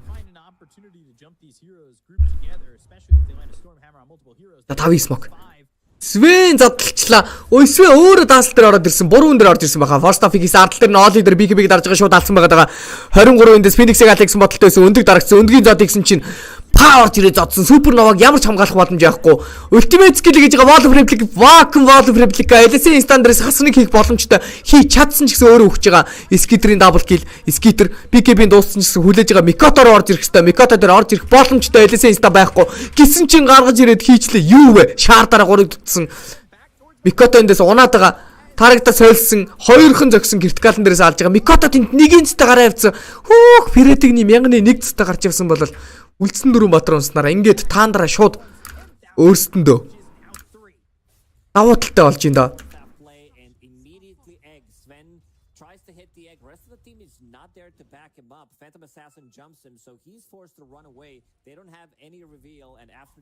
Яа. Цайвэт сая 23 сая 3 хүнээс эхэлчлээ. Смок задрангууд нь шууд таарлцсан тарагтаасаа уг нь орж ирсэн. Яг уу 3 хүн бол яг гэж хэлж болохгүй байна л да. Яагаад вэ гэхээр хэрвээ саяны эхлэлтэг дээр ардталт нь Лена болон Конка гэсэн баатар бэлэн байсан бол даазалгүй эхэлж байгаа байлдан гэдэг бол мэдээж Тандраад маш хүндхэн байх болно. Тэгээ багийн нөхдүүд коннект ихт бол дэндүү хол байсан. Тэрийг нь л инфо олгож авч чадсангүй дээ. 9.18 гэсэн гэлтэй болсон. Нэтворк тэнцсэн. Хамгийн чухал нь саяны байлдаан дээрээс шууд Андра давуу талтай болсон. Одоо нөгөө яриадсан нэг л юм ярьж исэн би. Хагийн BKB Изобилэн болоод 18 левел хүрээд дэмэж гаргадаг болчих юм бол шууд Андра илүү болчихно гэж. Даазал гэдэг батрын эффект нь энэ одоо маш хэцүү болчихлоо. Халааныханд. За одоо Гамблд ганцхан юм байна. Илүүтэй болох ганцхан давуу тал байна. Тэр нь юу вэ гэхээр Рошан. Хоёр дахь Рошан. Доотл дээр төрнөө гэсэн мэдээлэл бол авцсан байгаа. Нэмэлт цагаараа 1 секундын дараа төрж байна. Төрсөн. Шууд руу авах боломжтой. Мапн дээр хүн харагдахгүй байгаа болохоор юу ч гэсэн талааныхан бол бас жоохон имээгээд байгаа. Дөнгөж цай дээдэл дээр Darkseer мэдгдсэн. Энэ бүшлэгдээд аян шилтэй байгаа болохоор шууд руу авъя гэдэг колыг хийж байгаа. Нөгөө талаас Тандра хурдж амжих уу гэдэг том асуулт байна. Nature's бууж ирж байна. Скандад мэдсэн үг нь. Скандад мэдсэн. Оройтсон уугүй юу? Харцгаая. Я жимтэй болохоор вардыг нь устгасан ч гэсэн эц чийсээ аваад бүгдээрээ сайхан тип аваад хийчлээ. Барин гиндэ Тандра барьж чадсангүй. За талонд ээжсний тусламжтай бас нэг 5 минутын маш том давуу талтай болсон цонх бол гарч ирлээ. Ээжтэй чийстэй. Fermentrийг авсан. Энэ удаа шаард нь бол юу дээр унж байгаа юм байна. Natures 1500-ийн арайнд шаардад орж дэмэжийг үзүүлэх боломжтой. Модтой ойрхон байгаа батрууд дээр.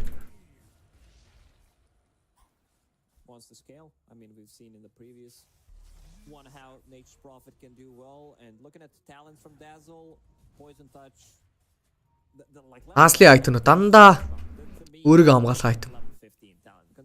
Mobility-гоо дэмжих Hurricane Pike. Spell хийгээд үндэрээс нь статса нэмэх Manta Style. Ханаас нь BKB гэсэн айтон. Авах нь дээ. Ер нь бол дайн дээр даазал амьд байгаа тохиолдолд Свений хувьд харагдсан үнэ хаална гэдэг бол маш хэцүү болсон. Хилний харьцаа 9.8-тай 34 минутын тоглолт бол үргэлжилж байгаа. Дараагийн айтем Nullifier авах нь. Ерөнхийдөө бол backline буюу артлын жижигүүд дээр нь тоглолтыг хийхийг завдж байгаа. Spirit-ээс дахиад агним орж ирэх нь.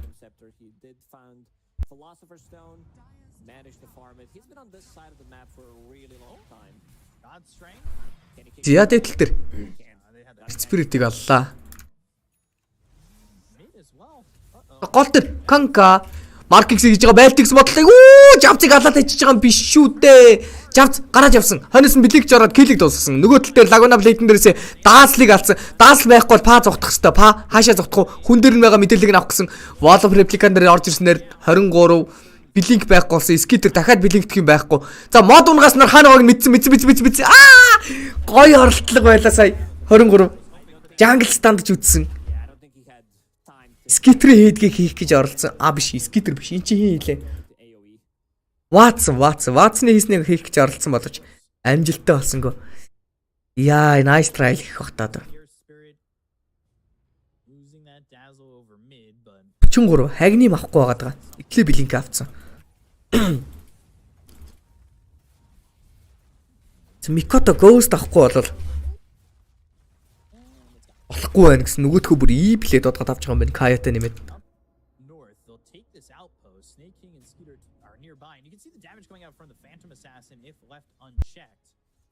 Also getting closer to that level 25 triple dagger. Oh boy, that one's 33.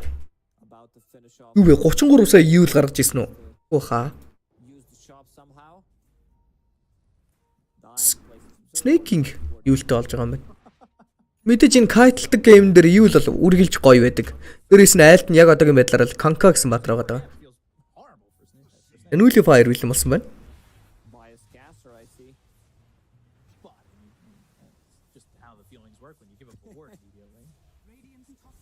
Тийм Dazzle-ийн Manta-ны бас нэг хамгийн чухал эффект нь юу гэхээр BKB-г баатруудыг үнэхээр анаа хийх боломжтой.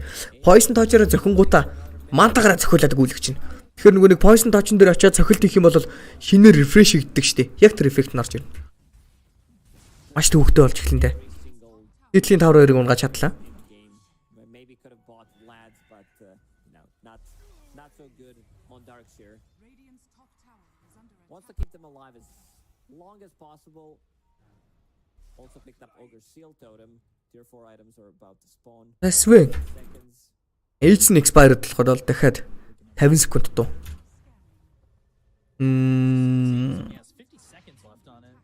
Отлас 33 гарч явсан.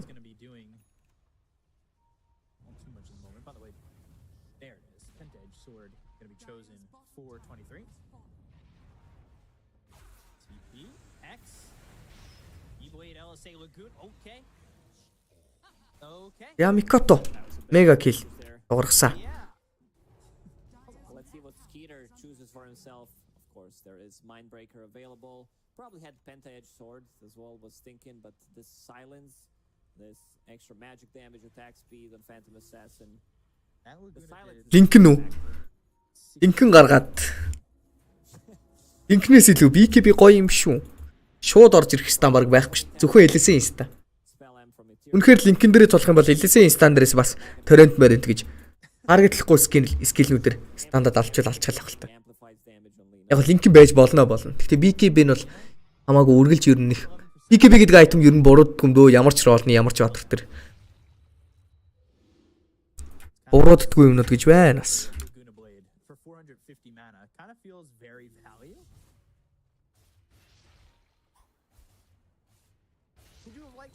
Get a little more aggressive with that Aegis? It was hard. Thunder was choosing not to take the fight, going as 5 pretty much.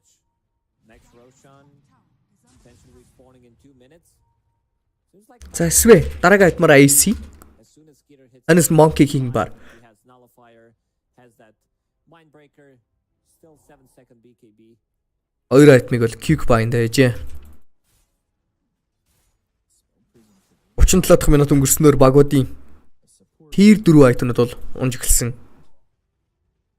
Ихэвчлэн бол хүмүүс Ninja Gear авч Peak Off дээр анхаардаг бол хоёр багт нэг л Ninja Gear байгаа харагдаж байна. Spirit Magical damage-ийг багасгадаг. Ерөнхийдөө бол танки болох зорилготой Martyr's Plate гэсэн Jungle айтмыг бол өөр юм болгож авлаа. Haven't seen many team fights. Thunder kind of dodged those. Warlock wants to take some of these earlier engagements. Агийн авцсан ягаа айтм ямар ягаа айтм аа. Thunder will smoke. Nullifier. I like what 33. За зүгээр. Nullifier гэдэг айтм dispel хийдий. За жоохон байж байгаа энд акшн болох гэдэг. За олж авсан. Vacuum орж ирсэн. Орж ирээд нэг зөхөдөл бараг алчна. Skitri mega key-streak дугуурлаа. Nature's байхгүй болсон. Энэ Nullifier гэдэг айтм нь dispel хийн гэхээр одоо ингэн гэсэн үг л дээ. Лина юултцсан байж тээ. Лина өөрийгөө ghostlцсан ч юм уу, E-plate хийцэн, юултцсан, Glimmer дарцсан, эсвэл force дарж байгаа үед энэ айтмуудыг нь байхгүй болно гэсэн үг. Айлт нь double damage ч юм уу бас тиймэрхүү юмнууд байдаг шүү дээ. Эсвэл энэ диск ч юм уу тий. Ийм орж ирж байгаа нэмэлт бафны эффектийг шууд байхгүй болгоно гэсэн үг.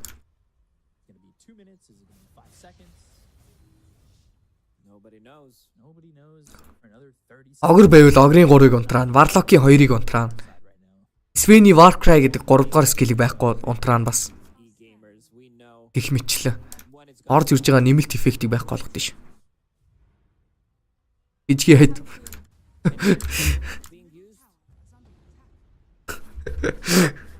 Гэр гоё маань тайт.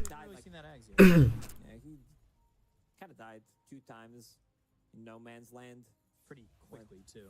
За топснаас дараагийн айтм Silver Edge. Long road, 3 minutes. You're so good, Decop. I'm just looking at the numbers. I appreciate it though.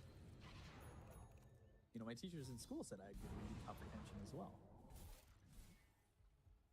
So, smoke. Spirit орж ирсэн. So getting through him is not going to be За доотлол Италийн Рошан дээр л үзэх гээд байгаа да. Роша ерөнхийдөө бол нэмэлт цагаараа яаж сунгагдсан доотлол төр төрн. Тиймээс энэ доотлол төр төрөг байхад нь ирээд байгаа шалтгаан энэ хавийн Ариаг бол өөрсөндөө эзлээд Вартль гэсэн бодолтой гүгээд байгаа. Both these teams sitting near Roche waiting for their opportunity to find somebody, and no obs on this high ground near the twin gate, but 9 surged and За Silence-тад өөрөө ороод ирсэн, өшөглөөд гаргасан.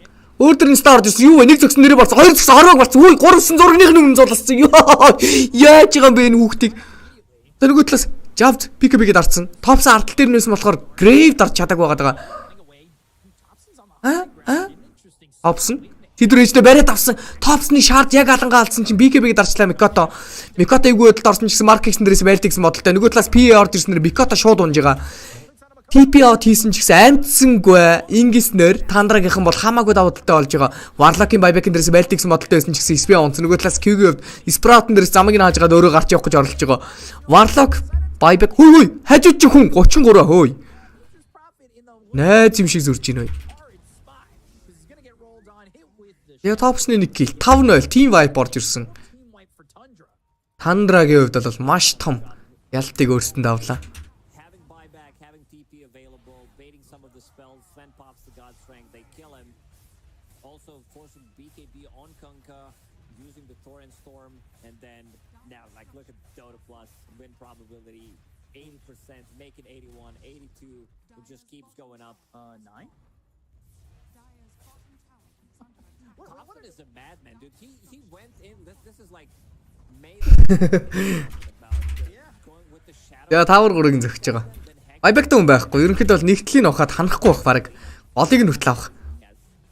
Хугацаа байна гэж хараадах юм. Үгүй гэж юу? Намаг бол чи уцаал гэж.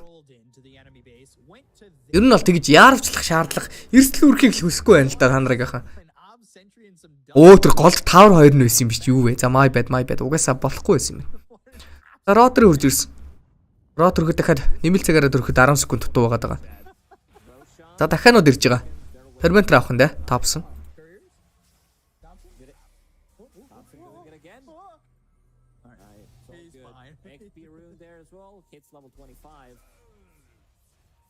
Я топс 25 үржээ. Эдл төр байсан. Вистмо бол хайчихлаа. Авар 2 аваагүй шүү. Харин тийм л байна. Харсангүй вэ сая.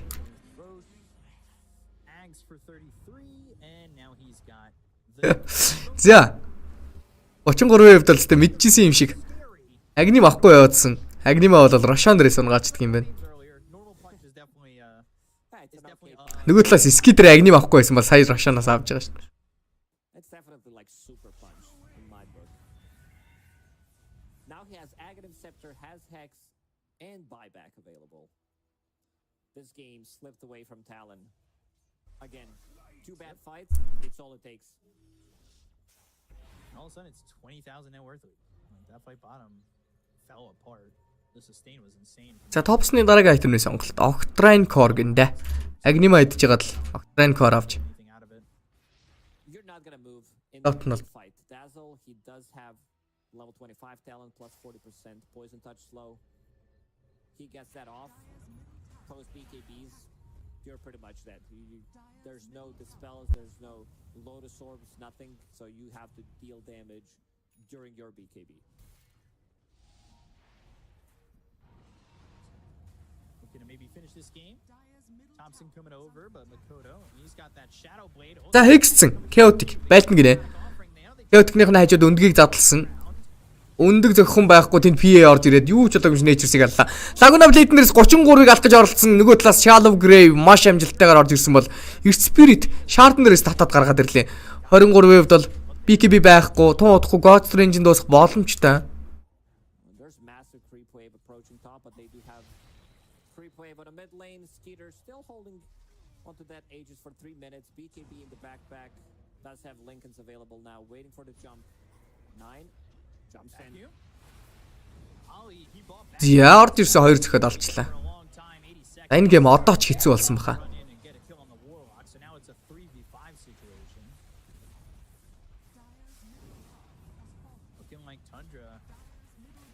За шууд трон зөхий гэдэг сонголтыг хийж байна. Even picking the tier 4 towers, they want to just go for it. No mega creeps this time, just looking to end. That just ends. It's that easy. They don't have damage. Sven doesn't have ulti for another 30 seconds. He also showed himself in the mid lane, so they're gonna end. They're going for it. Trying to cut Акароос таа юу? Shallow Grave, who walls Shallow Grave дээрээсээ бол байлт гэсэн модалтай. За эндээс бол шанс байхгүй хаа. Агнимараа зөксөн. Өндгөн дээрээсээ бол Killing Snake-ийг авч on the jabs. They take out the тоглолт who's dead for 80 seconds. дуусчих хэвээр. Buyback either. Трон зөксөн. And this is the throne exposed. Talon down to their last bit of За трон дуусч байгаа. Давгээр 46 минут 54 секундын дээр цувралын тооны харьцааг 2-0 болгож таандра яллаа. За хэдүүлээ стримээ эхлээд 5 6 цаг бараг болцсон биз дээ.